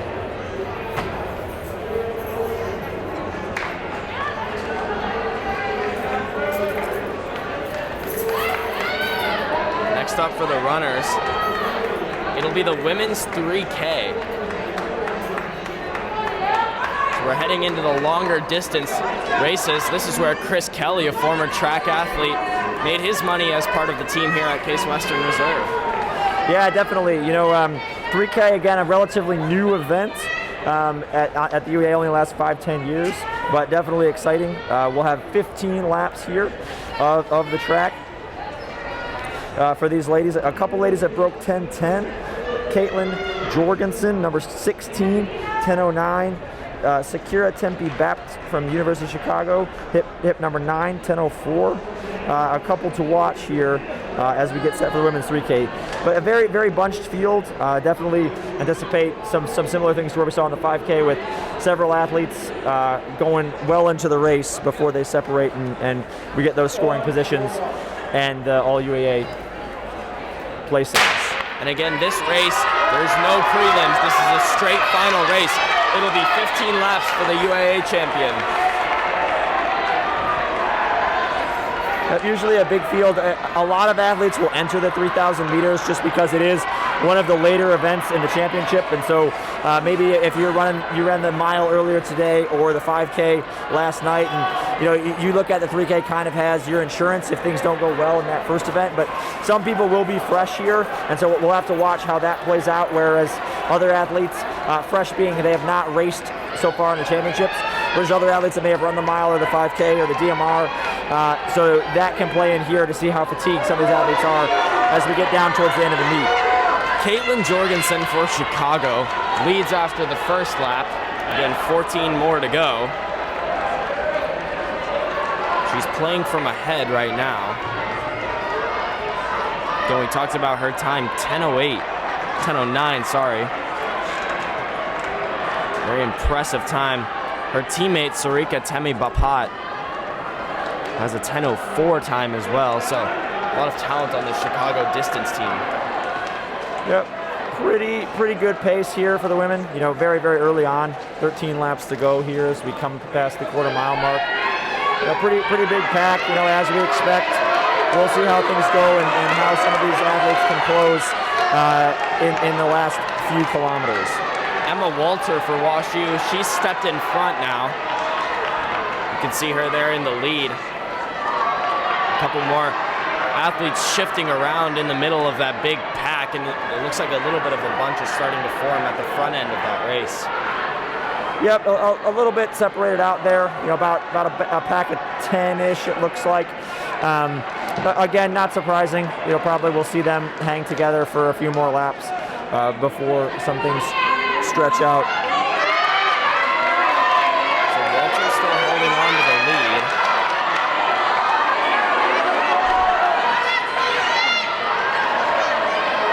See some more shifting going around. And it looks like that front end bunch is separating themselves from the back end. Yeah, definitely seems like we'll have our point scorers coming out of that. Our UAA champion, our our all UAA will all come from that pack of 10 for sure. Interesting to look at the dichotomy between the 5K and the 10K. So Kira Olson from WashU, who led most of the 5K yesterday, is just tucked into last place there, or last of that pack. So definitely taking a different strategy for the WashU athlete this afternoon versus last night. Well, she lost her lead late in that 5K race. And maybe trying a different strategy here. Now she's starting to work herself up a little bit. It might have been something they talked about last night with the coaching staff at WashU.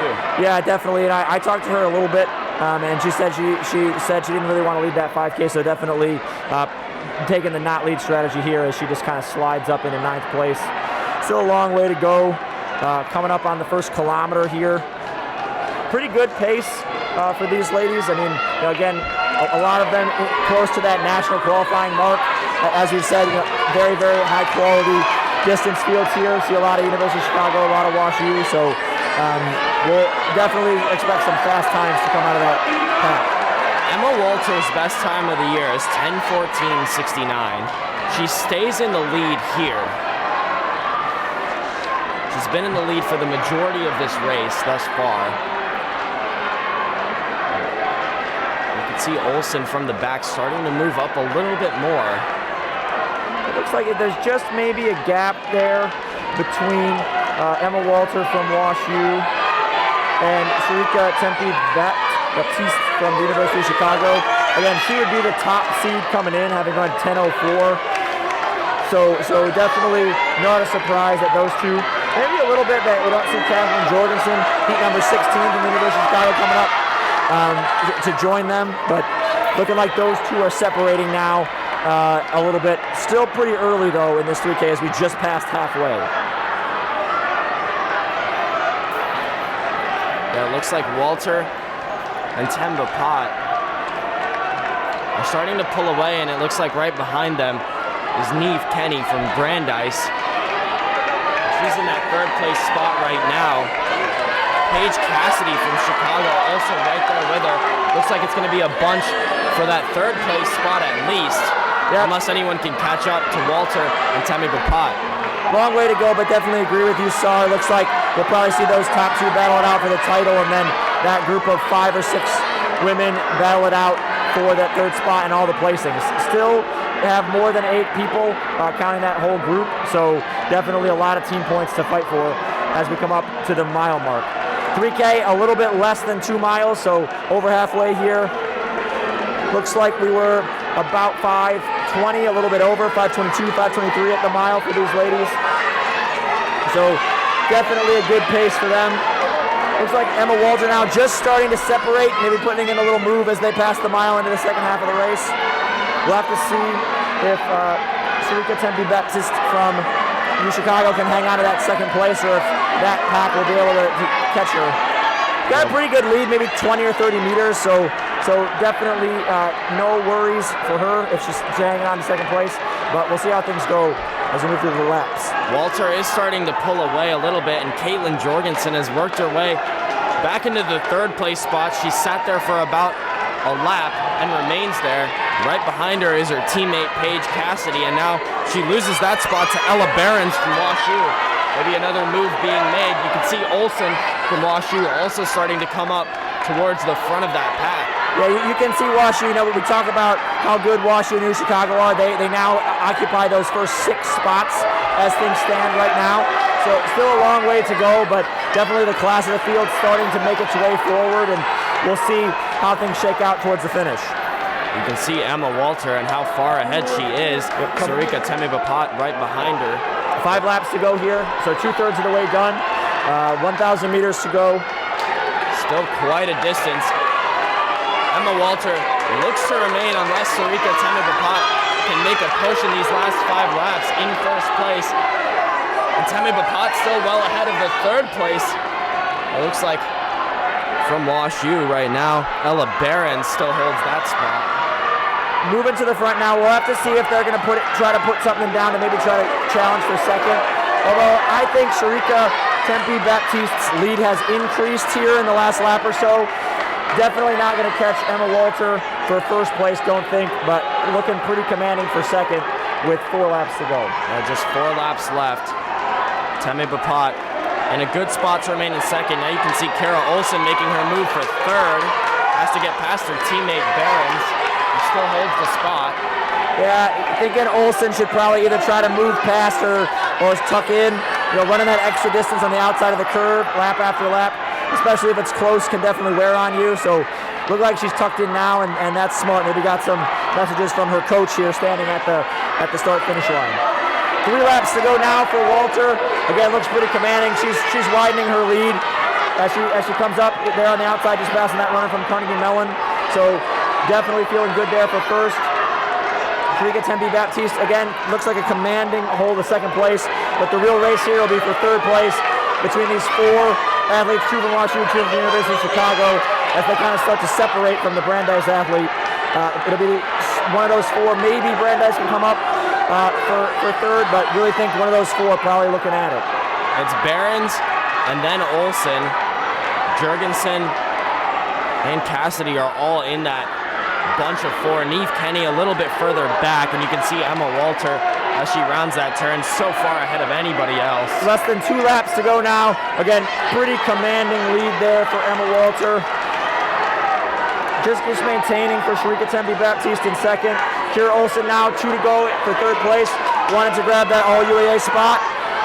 Little gap there on her teammate. Back and forth. Chicago trying to make a move there. That's Caitlin Jorgensen, so let's keep our eyes on that as we move through. So Emma Walter is about to get onto her last lap. Taking the bell here. Everybody else with a much longer way to go, and we'll keep an eye on her time as well. Keep an eye on that 10-minute barrier. That might be kind of the cut line for nationals. Might be trying to do that. It'll be close for her there. The UAA record is 9:44. Sharika Baptiste, she looks pretty good. Temi Baptiste. Look at Olsen now. Look at the other WashU athlete, Caitlin Jorgensen. Can one of them make it for third place? Behrens and Olsen fighting for that spot right now. Cassidy and Kenny are a little bit further back, so it looks like it's going to be Behrens separating from Olsen as they come into that last turn. Here comes Emma Walter here, coming in at 9:55, so well under 10 minutes. Great run from her. Looking good. And 9:55 is by far her fastest of the season. Look at this. WashU coming past Sharika Tempe-Baptiste for second place. WashU goes 1-2, Sharika Tempe-Baptiste for third, and Kira Olsen for fourth. Behrens, who was way farther behind Temi Bapat for the longest time in that race, she came out in that last lap, sprinted her way. Yeah, absolutely incredible finish there. Definitely timed the run right. Looked like she got going maybe with 150 meters to go down the back straight, but really timed it well and was able to come up for second place. So WashU goes 1-2-4, scoring a lot of team points there.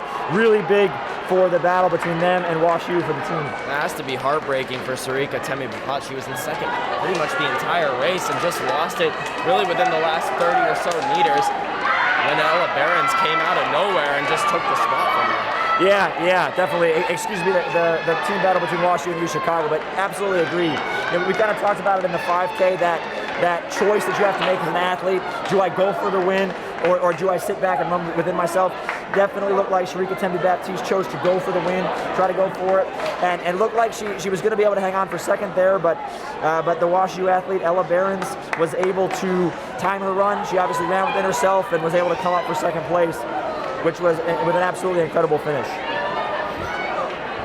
We'll have those official times for you in just a few moments. Updates from the men's 200 meters. So Wilson Hanson did win first place. 22:27 was his time. Jackson Price 22:35 for second, and Harry Mills from WashU 22:42 for that third place spot. So WashU continues to make noise in terms of place winners. Still waiting for official updates on the men's shot put numbers.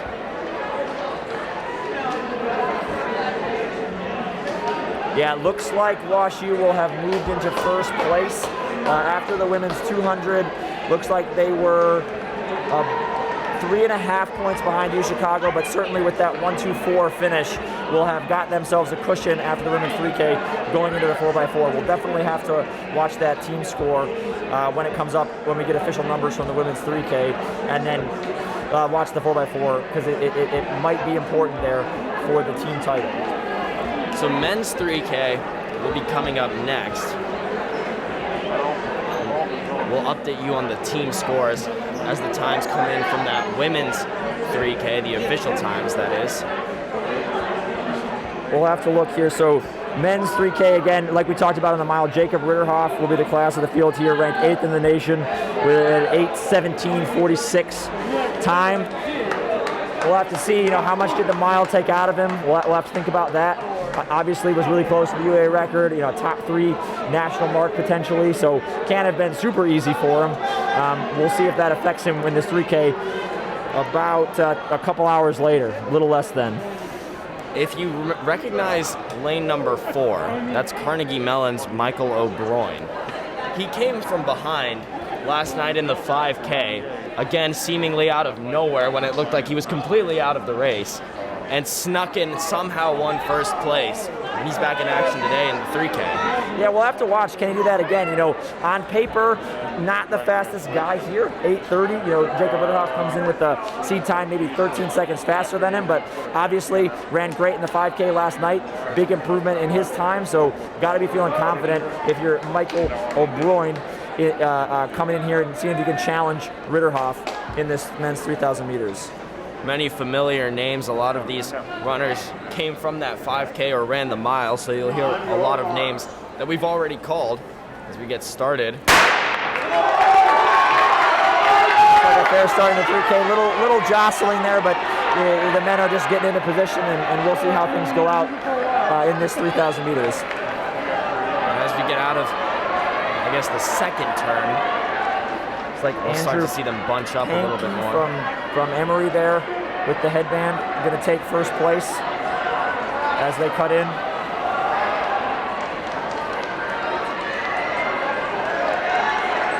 You can see them right there. Pretty quick first lap there. Would expect to see them settle in a little bit. You can see some of those favorites, kind of not really going with that pace. We'll have to keep our eye on that as that develops. Definitely out pretty quick. The pace is pretty hot there for the first lap. We'll have to see if they come back together.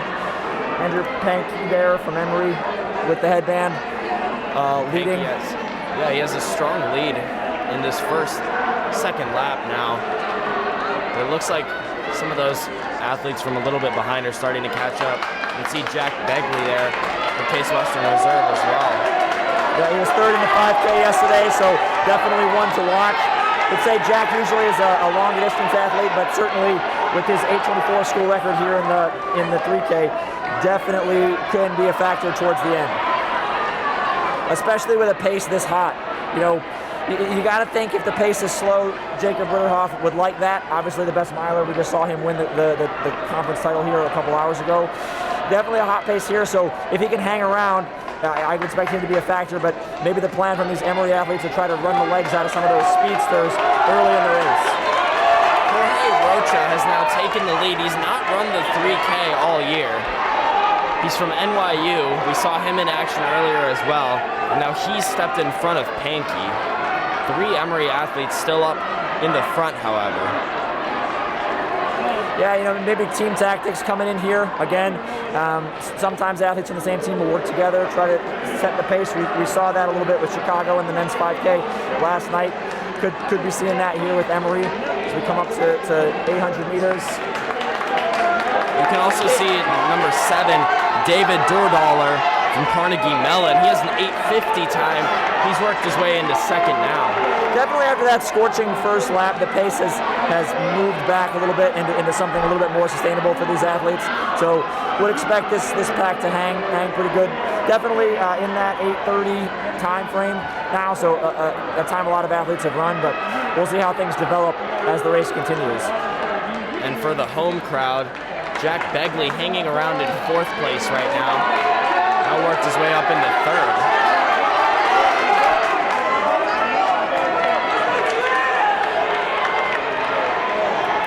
Yep, so you just see Jack Begley there. The Carnegie Mellon athlete seems to have made a move out front. A little pushing and shoving in there from the Emory teammates. Don't know what that was about, but definitely see that Carnegie Mellon athlete kind of making a move. Pace was slowing down looking at the splits here these last few laps. We're doing some 34s, 35s, so definitely trying to liven things up and make sure he gets a clean run as they come up to 6 laps, 9 laps to go. That's still David Durdaller in the lead, and now Begley right behind him, John Marcus in third as it stands. Looking good there. So just to set the field here, we see Michael O'Druin, our 5K champion, sitting in about 7th place, just right in with that pack. Looks pretty smooth. Ritterhoff, a couple behind him, although getting moved back now. Again, got to think about how much did that mile take out of him a couple hours ago. So we'll see if he can muster it up and move back towards the front over the second half of the race. That bunch still close enough to where anybody seemingly could make a move to advance at any point. So still a big pack. And it's going to be hard to sort through that as we continue on in this race. Yeah, we see Jack Begley and Joe Jaster there from Case Western. Begley to the front. We'll see if Jaster matches that move. Yep, looks like he has. So Case Western teammates again. Maybe some team tactics from the two of them moving up as we come towards the mile here. Joe Jaster also with an 8:30 time on the year. Jack Begley with an 8:24. So pretty close to each other. And as you mentioned, yeah, some coaching tactics maybe in play here. All the Emory athletes still close to each other as well. So it could be a couple teams trying to do some teamwork, really. Definitely, about 4:35 for the mile, so definitely within the pace these guys can run after that hot first lap. They've kind of settled in on those 34-second laps. Might see a little bit of pickup here in the last half of the race, but still a lot to run and still a lot of guys in it. Begley still holds his lead. Jaster is right behind him, and now O'Groin's starting to work a little bit further forward. He's in 3rd place now. That looks good. Ritterhoff just hanging out towards the back. O'Groin in 3rd place. He looks pretty good. The 2 Case Western athletes look good, so setting us up for a good finish here as we look at 1,100 meters to go. We'll have 5 laps here to go when they pass the starting line. You can see that bunch is still very tight and still at a point where anybody could make a move in that big pack. So still it'll be interesting to see how these last 5 laps shake up. Begley and Jaster still in the lead. That was a 33, so fastest lap of the race outside the first one. So Begley and Jaster seem to be kind of ratcheting the pace down. Look at Michael O'Droin. He looks good, covering that move pretty easy. We'll have to see UChicago there moving up into 4th. Emory still hanging around. Come to half a mile to go here, and the Case Western Reserve athletes look good. Michael O'Droin just letting it move out a little bit. Don't know how he's feeling with 4 laps to go. We'll see if he can make a late charge like he did in the 5K. And that's Henry Myers for the University of Chicago. He's come up from the back of that big pack. He's in 3rd place right now. He's bearing down on Joe Jaster. Yeah, I would say he definitely looks the best. And we just came past our commentary box here. He looks very, very good, kind of just stalking that, been able to cover the moves as we watch the Emory athlete also cover that move and move in. Looks very, very good. Again, coming to 3 laps to go here when they pass 600 meters. Should be winding up for a great finish. Begley and Jaster have been in 1st and 2nd respectively for the last many laps. Yeah. About 7 or 8 with both of them in the lead like that. Now Myers maybe looking to make a move on Jaster. We'll have to see. I mean, he has the 2nd best. Safe to say now that mile took too much out of Ritterhoff for him to be a factor here. So looks like it'll be one of these 3. Maybe Michael O'Droin still hanging in. Can he do something like he did in the 5K? Will we see some magic as they come up with 400 to go? Looks like Jaster from Case Western making his bid forward here. Henry Myers covers. Gotta feel good if you're Henry Myers. He's been looking great so far with 2 laps to go, sitting in that 2nd spot. Again, if you're a distance runner, you want to be in that 2nd spot, sitting on the outside like he is. Be able to pick your time to make your move. So we'll see what he goes. Looks like he's making it now. Coming at 250 to go. And Can Myers Joe Jaster or Jack Begley respond? They're both hanging in there. They're not out of it as they come to 250 to go, coming up towards the bell. Here comes Jack Begley. 200 to go. Myers extending his lead so far. Begley has passed Joe Jaster. Last lap, and Henry Myers is now, he's opening up his stride and he's extending his lead. Begley, can he catch him? He's got a big lead now. We'll see if Jaster or Begley can pass him as they come to 100 meters to go. It looks like Henry Myers got it really, really moving now. as he makes his bid for the title. Michael O'Droin making a great move up for fourth. Just seemed like he left it a little bit too late as he passes a couple of those runners. And Henry Myers takes it. Joe Jaster second. Jack Begley third. All UAA for the two case athletes. So two case athletes will finish in second and third. It's a great showing for them as a team, and they needed that to help their team scoring. Henry Myers with a beautifully played last lap or two, the last 400 really. He timed his run perfectly, extended his lead just when he needed to, and there was no chance of anyone catching him. Yeah, absolutely great run there from Henry Myers again. Timed his finish, as you said, saw to perfection, and was able to take the title. Looked very strong there those last couple laps. Just missed the UAA record by less than a second, so definitely a speedy time in the history of the UAA, and a great finish from Henry Myers to take the victory. He has, however, run faster than that UAA time earlier this season, 8:21.36. So he has beaten it, and he's fully capable of doing it, but he'll likely be taking his talents to nationals and be focusing on his position there.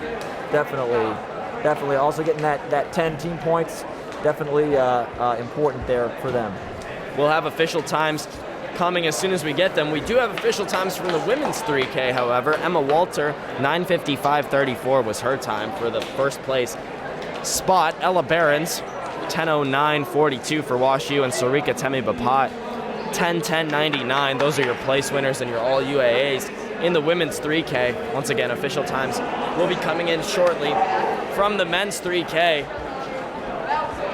And it looks like with that women's 3K, WashU has all but sewn up the team title. We do still have the 4x4 here to go. They've got about an 8-point lead on University of Chicago, so Chicago would have to win, and WashU would have to finish last for Chicago to move past them. Just for reference, WashU has the third best time in the nation in the 4x4 coming into this, so if you're Jeff Stiles and the WashU Bears, got to be feeling pretty good about your chances at the team title here for the women. So with just one more event to go in each the men's and the women's sections, we have a few more updates from the men's shot put. In first place, as expected, in a way, was Bram Miller from Carnegie Mellon. 16.95 was his furthest throw. In second place, also from Carnegie Mellon, Bailey O'Malley, 15.39. will get him the silver, and Owen Mountford from NYU, 14.18.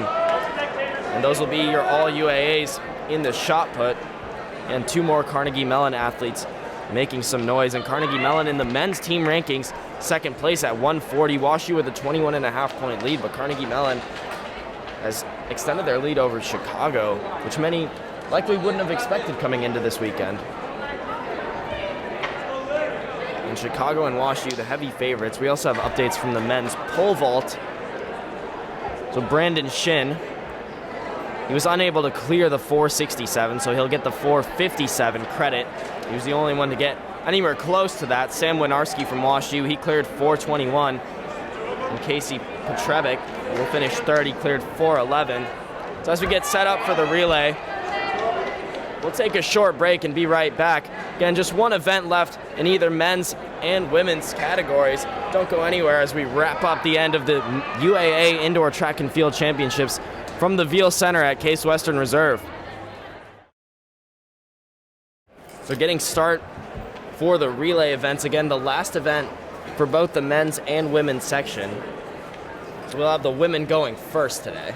Yep, we'll see a two-section final here. So again, just like the mile, we will see the lower three-seeded teams in Section 1, NYU, Brandeis, and Case Western, and then the higher-seeded teams. So it looks like just Brandeis and Case Western. Looks like NYU has scratched here, and then we'll see the higher-seeded teams: Carnegie Mellon, Emory, WashU, and UChicago in the second section. Again, WashU, the third-ranked relay team in the country, coming into this weekend. So from Brandeis, it's Elizabeth Korn, and from Case Western, Anna Zinsel, starting off the relays. It's 4x400, so everyone will run 2 laps. Yep, so different than we saw last night in the distance medley relay, where each athlete ran a different distance. Here, each athlete will run 2 laps for making the total mile completed by the relay team. The can see right now, Brandeis holds the lead. Korn well in front of Zinser. Yep, and Brandeis comes in about a 10-second favorite here, so as expected that they would have this lead in the first section of the women's 4x4. Korn passes the baton to Olivia Zarzicki. And for Case Western, it's Mia Kilroy. See Zarzicki extending that Brandeis lead over the Spartans. Their time as a team, their best all season, was 4:07.77, which is 12 seconds better than the best time for the Spartans this year. Yep, and what you're thinking about here if you're the Brandeis athlete, right? Obviously, like we saw in the 200s and 400s, you got to be thinking about, I got to get my best time that I can, because the final is all based on time. And so if they can get a good time here from Section 1, they have a great chance to score a lot of points based on what happens in the second section. So Zarzicki will pass the baton to Aaliyah Campbell. And she's taken off already. The Spartans in their passage right now of the baton. Kilroy hands it off to Melissa Fung. And now she's started, but the Brandeis lead just seems to be getting wider and wider. Yeah, and same with Case Western here. You know, maybe behind in this event, but the athletes really need to focus on their effort and do the best they can, because you never know what will happen in the second section, and you want to give yourself the chance to score as many points as possible. So Campbell looking cool, calm, and collected as she takes off on her second lap. And now Fung rounding that turn as well. There's a good look at Campbell and well ahead. And Brandeis looks to finish ahead of Case Western Reserve in this section, still with 4 more teams to compete in Section 2. Yep, handing off to the anchor leg, or last legs now, and we'll see how Brandeis can finish things out. It's Devin Hiltonen for Brandeis, and she takes off running. Elise Moore will get the baton in just a moment. For Case Western Reserve, there's a look at her as they hand it off. Brandeis, pretty commanding lead here, looking out to maybe 100 meters by the end of this. But again, never know what can happen in the second section, so it's still important for both of these teams to compete hard all the way through the finish line. And they're watching the clock again, 4:07, their best time on the season.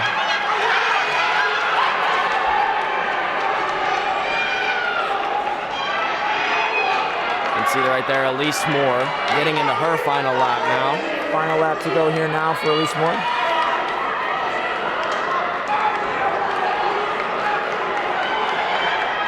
There's Hiltonen for Brandeis looking to bring it home. She's on her last 60 now.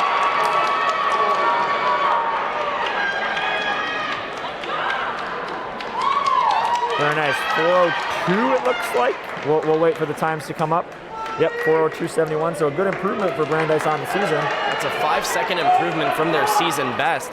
And we've seen so many of those season highs coming at this UAA tournament, and it's a great sight to see. Absolutely. See what that time is for the Spartans as well. Seems like the magic hasn't all been used up here at the UAA Championships. We still got some room for the 4x4s. And we've got a season best for the Spartans as well. 4:16 is their time. That beats 4:19, their previous time, and NYU on the board, of course, did not participate. So we'll see how those times stack up compared to the second section. Of course, the second section is expected to be the faster group of teams. Again, you mentioned that Wash U team. Of course, 3:54 is their season best. That's 6 seconds better than anybody else. Of course, Chicago in second place, and those are the 2 favorites. Yep, absolutely. Expect them to be the 2 teams duking it out here for the UAA title, and then we'll see who between Carnegie Mellon and Emory can come up potentially for that 3rd place spot. Again, you never know. We'll see how things go. 4:02 that the Brandeis women ran is better than both Carnegie Mellon and Emory have run this season. So definitely no reason that Brandeis can't be thinking about 3rd place coming out of Section 1. So a lot of running still to do, and we'll see how things shake out after Section 2. And first runners getting set.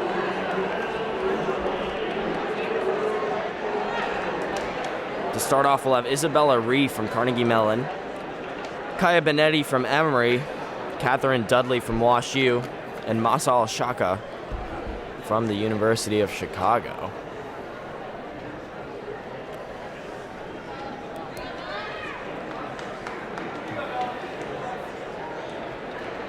That's Ree and Benetti at the bottom of your screen. All the others are against the wall over there towards the top left. It's the official just explaining some final rules. Making sure everybody's set here, you know. Again, want to make sure this start's fair. Everybody has the same chance at it. So, Ladies, on your mark. like any sport, you know, officials just their job is to make sure things are fair. So they want to make sure the start is fair here in the women's 4x4.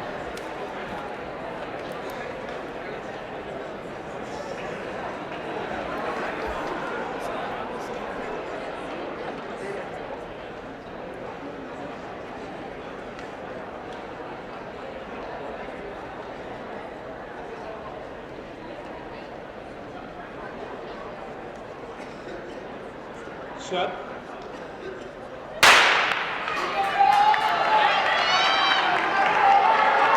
All right, we're off here. Women's 4x4 looks like a fair start as they move into the back stretch. We'll see who gets out of that turn the quickest, but it looks like Chicago and Wash U, as expected. That's Catherine Dudley and Masa Alshaka will be in the lead. Looks like it'll be pretty tight here between the four teams. There's Kaya Benetti from Emory. She's in second place right now. Again, this Wash U team nationally very well known for this 4x4, as they are in many other events, and there's Dudley starting to extend her lead. Absolutely, yep, and here comes U Chicago. Again, expect Wash U and U Chicago to go 1-2 here, so not unexpected at all that Chicago makes the pass there in the second place as they come up to the second leg. So Wash U will be the first to pass the baton. Dudley will hand it to Alicia Sarusi. But right behind her is Ren Brown from Chicago. Looking good here, looking good here. Claire Evans from Emory and Taylor Jacobs are now on the track for Carnegie Mellon. Closing the gap down a little bit there is Ren Brown for Chicago. We'll have to see if she can hold that up. Really going out and looks to make the pass into first place. And she does, Wash right? U really really trying to hold her off. Oh, and does manage to hold her off around the turn. You know, we talked about that in the distance races going on the outside is disadvantage. So Ren Brown really trying to get by before the turn, was not able to. And we'll see if she can summon up a chance to try again here coming into the far turn. It looked like she had taken the lead momentarily on the straight. Really good Sarusi response from Wash U there. Absolutely, she used the turn to her advantage. That's going to put her in the lead, and they'll be the first to pass the baton the second time. Ava Foreman will take it for the Bears. And for Chicago, Izzy Lane, two more speedsters, and Lane will have some ground to make up. Carnegie Mellon's now worked their way into third place. Elizabeth Barr, who we saw earlier, is now there. For Emory, Nina Leopold. And now they're competing for that third spot. Yep, Emory moves up in a third spot here. Again, we'll have to see how things go. A lot left in this leg. Wash U opening it out. We'll have to see. You know, U Chicago really closed that down in the second lap last time, so we'll see how this goes if they can make it close going into the anchor legs. And Ava Foreman looks very collected as she makes that turn. She looks very calm and is keeping her form very tight and controlled. One more leg. And for the Bears, it's Emma Kelly, who we know has incredible speed, and it'll be tough for Chicago to come back. Elizabeth Barr now moving back into third place as we come into the anchor leg, so we'll be really tight here for third place in this race between Carnegie Mellon and Emory as they move and they take the batons. We'll see how it goes. We'll have to watch that battle for the third place in this section. So it's Margaret Rose Fitzpatrick for Chicago. She has some ground to make up on Emma Kelly, who's trying to use this turn to extend her lead. Emory's now worked their way into third place. That's going to be a tight race back there as well. Wash U looking good with a lap to go. Chicago as well. Remember, 4:02 is what Brandeis ran. Just keep that in the back of your minds as these teams come in to see if Brandeis maybe can sneak in and beat a team here in the first section. There's Emma Kelly for the Bears. As she makes that final round, Margaret Rose Fitzpatrick just behind her. Carnegie Mellon's worked their way into third. That's Samantha Giordani. And it looks like Kelly will take that first place spot for the Bears. Can she get a team record for the season? It looks like she may have just done that. Definitely looks good for Wash U. Chicago up for second, and Carnegie Mellon for third, Emory fourth. Let's look at, remember, 402, Carnegie Mellon secures third place. So it looks like Brandeis will get that 5th place spot. I think Emory has him by a couple hundredths of a second there. Absolutely. So these will be your top 4. The WashU, Chicago, Carnegie Mellon. That secures the team title for WashU, so they'll be the women's team champions now that they close it out in the 4x4.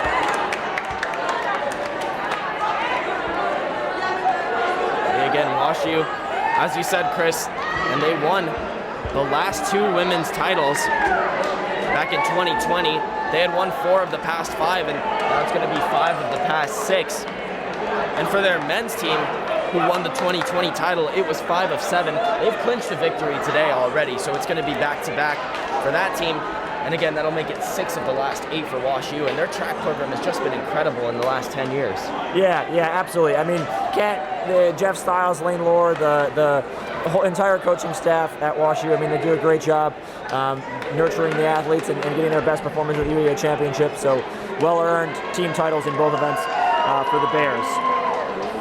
Still with the men's 4x4 to come, but WashU too far ahead in the men's team standings already. It would need to be a lead of less than 10, and it's certainly not that. It's over 20. Yep.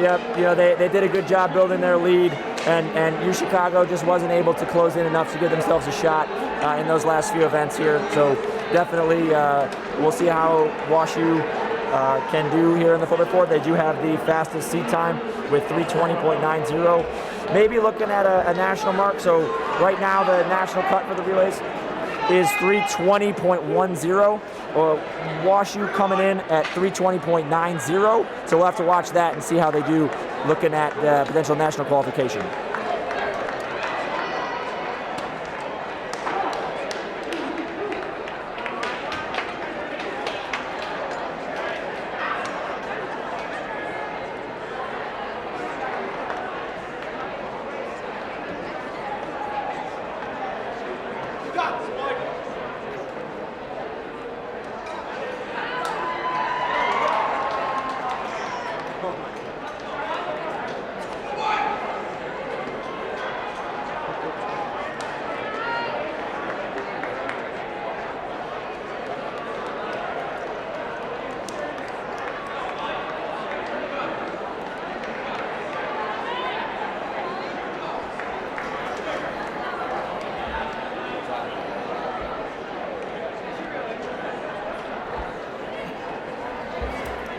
So in just a few moments, we'll start with the men's 4x4.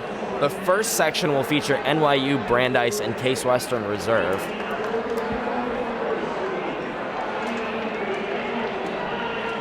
So NYU comes in with a 3:37 time, Case Western with 3:30, and Brandeis with the best time, just a couple tenths of a second, 3:30.08 compared to 3:30.81 for the Spartans. That's the best time in this section. So we'll see if those times hold up, but as it would stand, Brandeis would be the favorite to win. And again, keep in mind, these teams want to run the best time they can because they don't know what's going to happen in that second section. We'll have 4 more teams competing. It'll be Emory, Chicago, WashU, and Carnegie Mellon in that second section. Absolutely right there, Sar. This section looks to be a little bit closer than we saw in women's section 1. You know, less than a second on paper separate Brandeis and Case Western for this. So should be a pretty exciting race here coming up in section 1 of the men's 4x4. And the Spartans, the home team, broke a school record in the distance medley relay last night.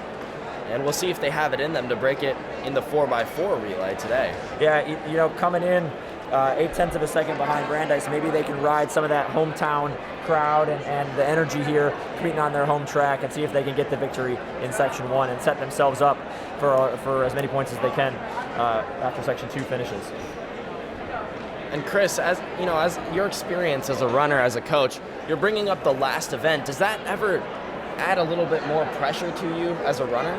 Yeah, definitely, right? Especially when the team title can be close and it really comes down to that 4x4. Traditionally, at all track meets, the 4x4 is the last event, so especially when it's close, can be some great things. I know we were third place as a team my junior year at Carnegie Mellon in outdoors, and that came down to the 4x4, and that was a really, really exciting team to be a part of.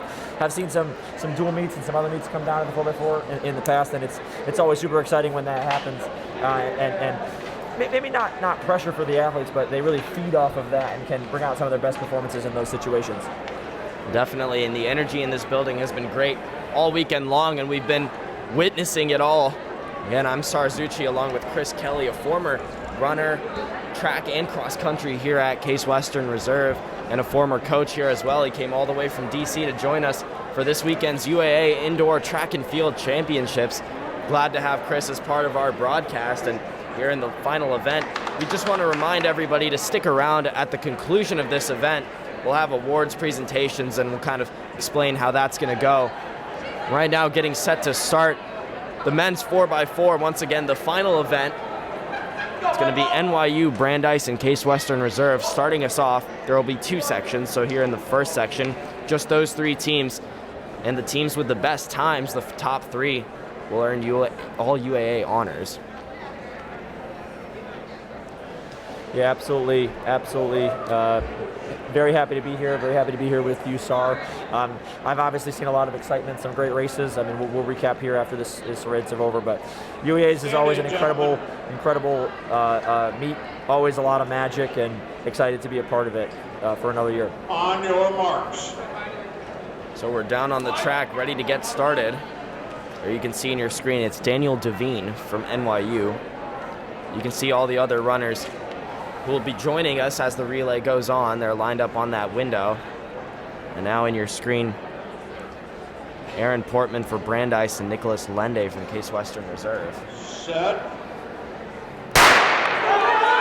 Looks like a fair start there for all three teams. Again, we anticipate Brandeis, Case Western pretty close here. Could be less than a second between them towards the end, so have to keep our eyes on that as we move through the race. Again, each athlete running 2 laps. 4 athletes for a mile total for this relay. And it looks like NYU has made up some good ground. Daniel Devine coming out in front after the first lap. It's Nicholas Lende in that second place spot. Brandeis and Portman making up the rear. Pretty tightly bunched. We'll have to see if anybody can make a pass here as they finish up this first leg. Looking like Brandeis moving past Case Western in the second. Still behind NYU as they get ready to hand off. There is Portman, as you said, trying to work his way up in front. There's Lende making a push at the very end, and it looks like Devine and Lende will hand those batons off at the same time. Great finish there from Case Western. That's a great leg to move up into second place. We'll see how things go here in the second leg. So NYU still in the lead. Brett Asse has taken the baton for Case Western Reserve. It's Juan Perez. Typically, you have your second fastest athlete start off looking good. The Case Western athlete there as NYU looks to pass him back here, coming into the back stretch. Let's see if he can hold him off.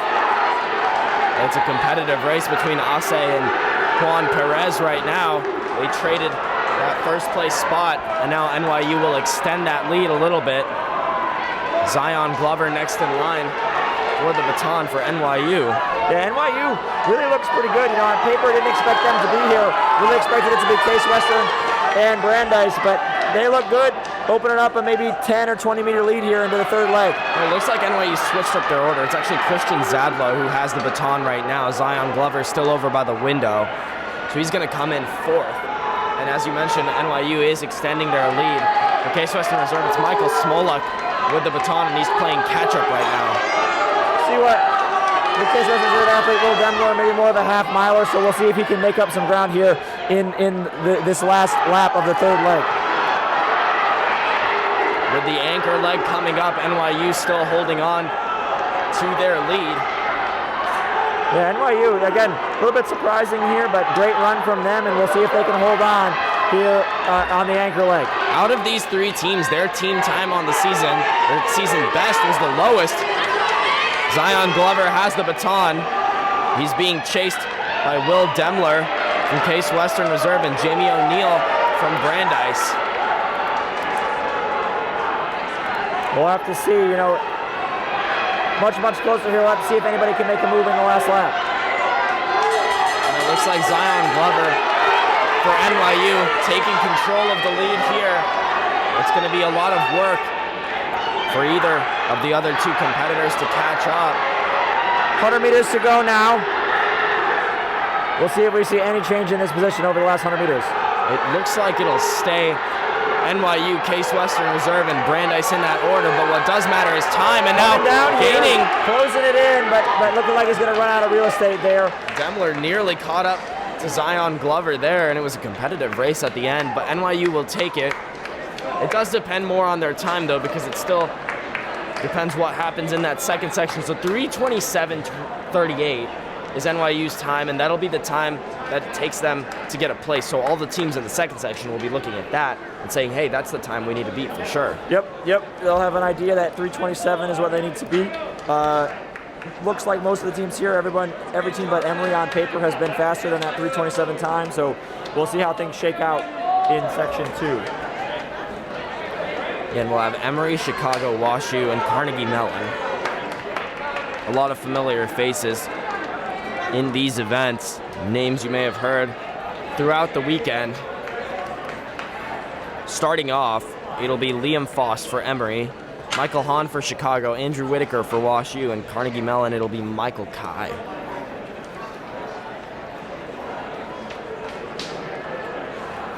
Yep, definitely some good quarter milers here. Some guys that finished very highly in the Open 400, so should be an exciting race for all 4 teams.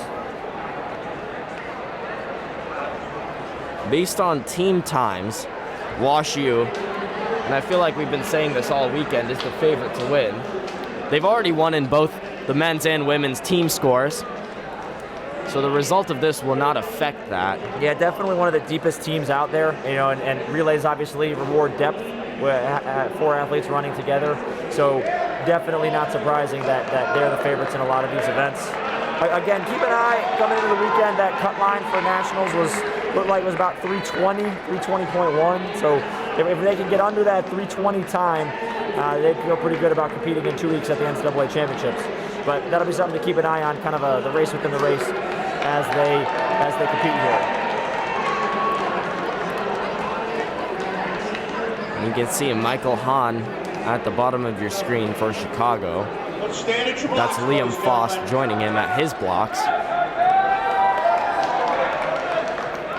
On your marks. And we are just about set to get started. Final event of the day, and this is the final section, men's 4x4.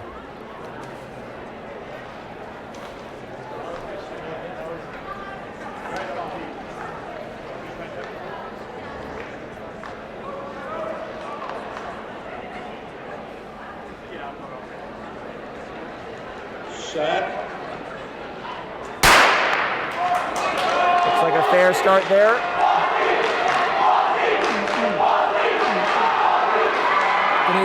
Those teams really getting behind it. As athletes start finishing up, they start moving their efforts toward cheering on their teammates.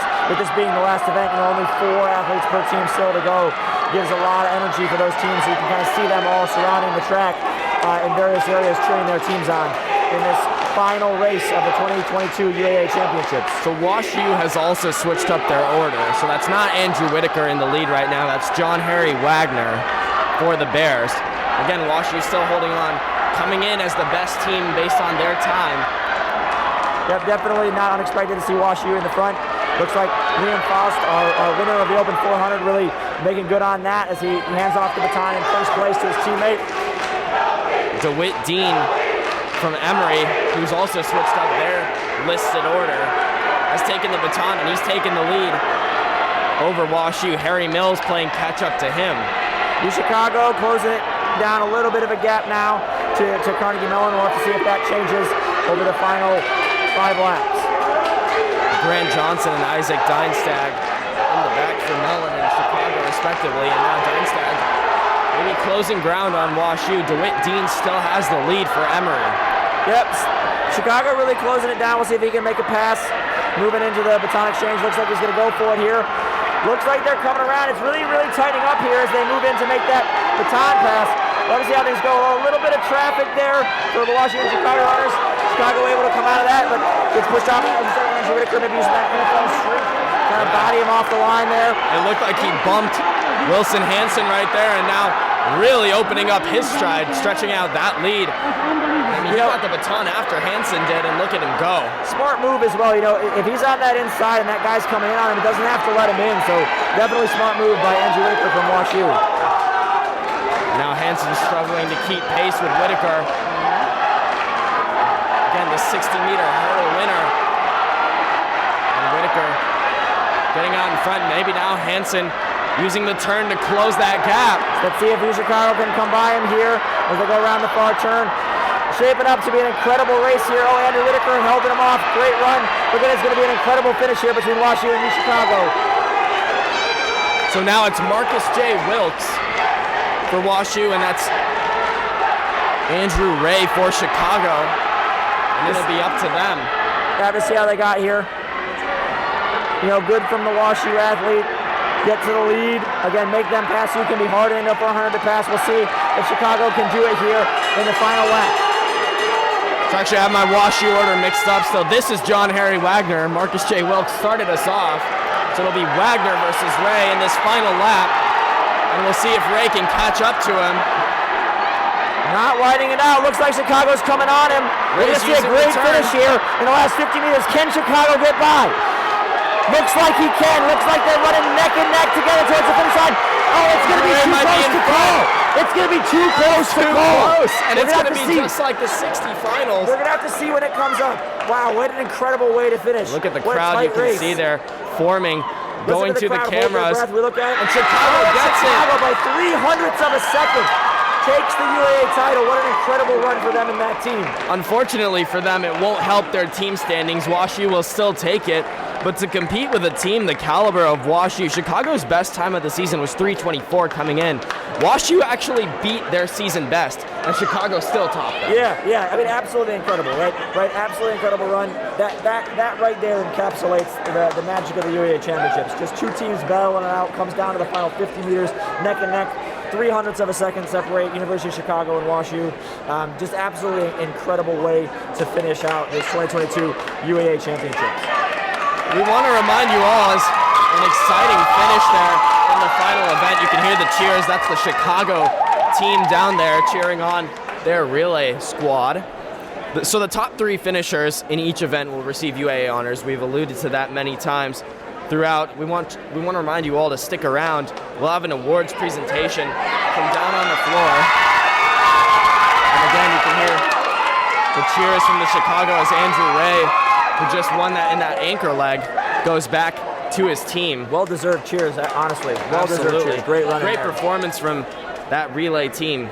Championship plaques will be awarded to the winning men's and women's teams at the conclusion of the meet. They'll both be WashU, but there will be a little presentation for both of them coming up here shortly. The meet's most outstanding performers, rookies of the year, coaching staff of the year, those will all be chosen by the UAA coaches and will be announced on the UAA website the following week. So that'll be a week from now, roughly. We'll get an announcement.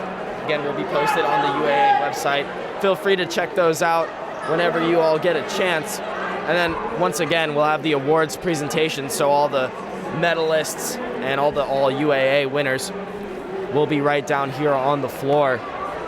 Chris Kelly, we had a great weekend calling this UAA Indoor Track and Field Championship meets. I mean, we had, as you mentioned, a lot of magic happened this weekend. I mean, you had so many great moments. Can you pick just one? Yeah, I mean, hard to argue with the national tying record mark in the women's triple jump by Isabel Maltich. I mean, we said it when it happened, but I mean, that's the farthest jump in the women's triple jump D3 has ever seen. Tying that mark set back in 1998. So, I mean, an incredible performance by an incredible athlete. I hope she goes on and wins another national title in the triple jump and maybe the long jump as well in a couple weeks. That's definitely number one. Again, can't argue with that, but got to go back to that 5K last night, in the men's 5K, where we saw 5 athletes break the old UAA record. the 60-meter dash, men's 60 here, 1/1000th of a second separating first and second. You know, the anticipation of finding out that race. 4x4 here, too close to call. Here, men's 4x4. So some absolutely incredible marks. The women's high jump, one and the last jump of the competition. I mean, like just some amazing performances across the board, all around here. Absolutely. And Chris, I want to remind everyone as well, the national tournament's coming up. Those will be March 11th and 12th, so in just 2 weeks from now. And a lot of these athletes who you see here, especially the ones who are about to be recognized, they will be right in the thick of all that competition in 2 weeks. And again, you know, we talk about so many times, all UAA oftentimes translates to all American. So we should have a lot of UAA representation there. Yeah, absolutely. Shout out to Elizabeth Barr. Sorry there for not mentioning you in the women's high jump. You know, winning that on that last jump there. But yeah, absolutely. Again, you win a UAA event, you're probably looking at All-American. Definitely a top 8, top 10 performance in the country is usually what it takes to win the UAA event. So definitely this conference will be making some noise on the national stage in a couple of weeks in North Carolina. Yeah, you saw the medals being rolled down to the floor. We're going to take you down there in just a few moments. Please, once again, stick around for the awards presentation. But from all of us here at Case Western Reserve University, for Chris Kelly, I'm Sarzucci. Thank you to our broadcast team and for all our viewers for joining us all weekend long. We hope you have a great rest of your weekend and stick around and enjoy the national meet in just 2 weeks. Thank you all.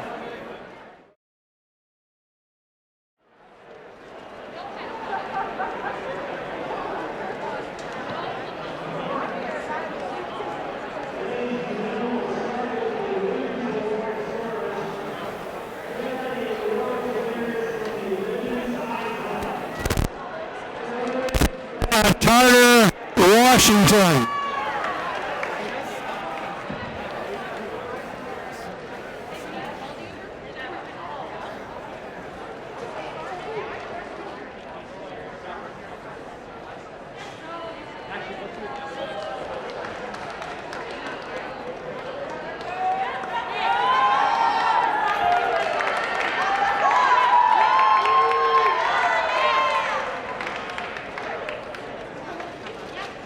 Second, testing.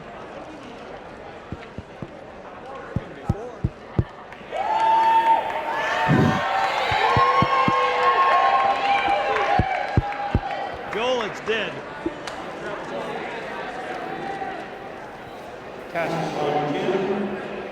Okay.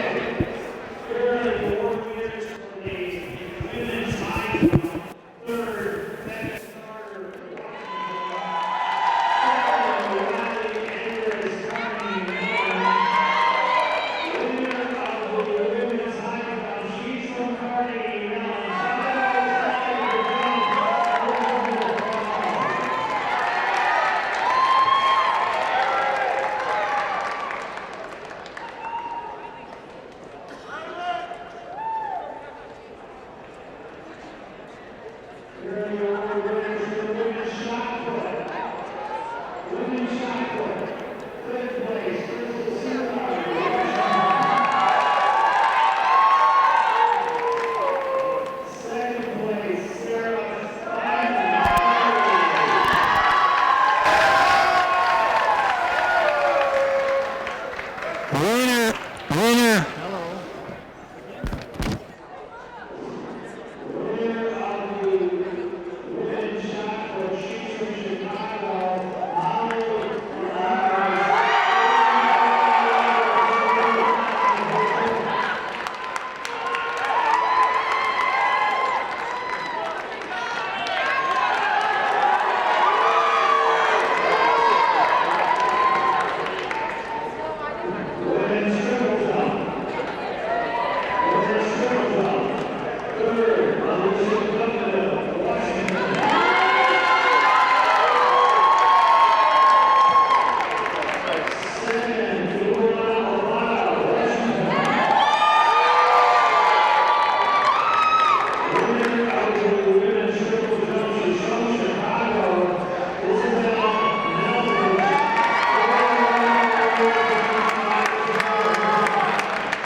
Second.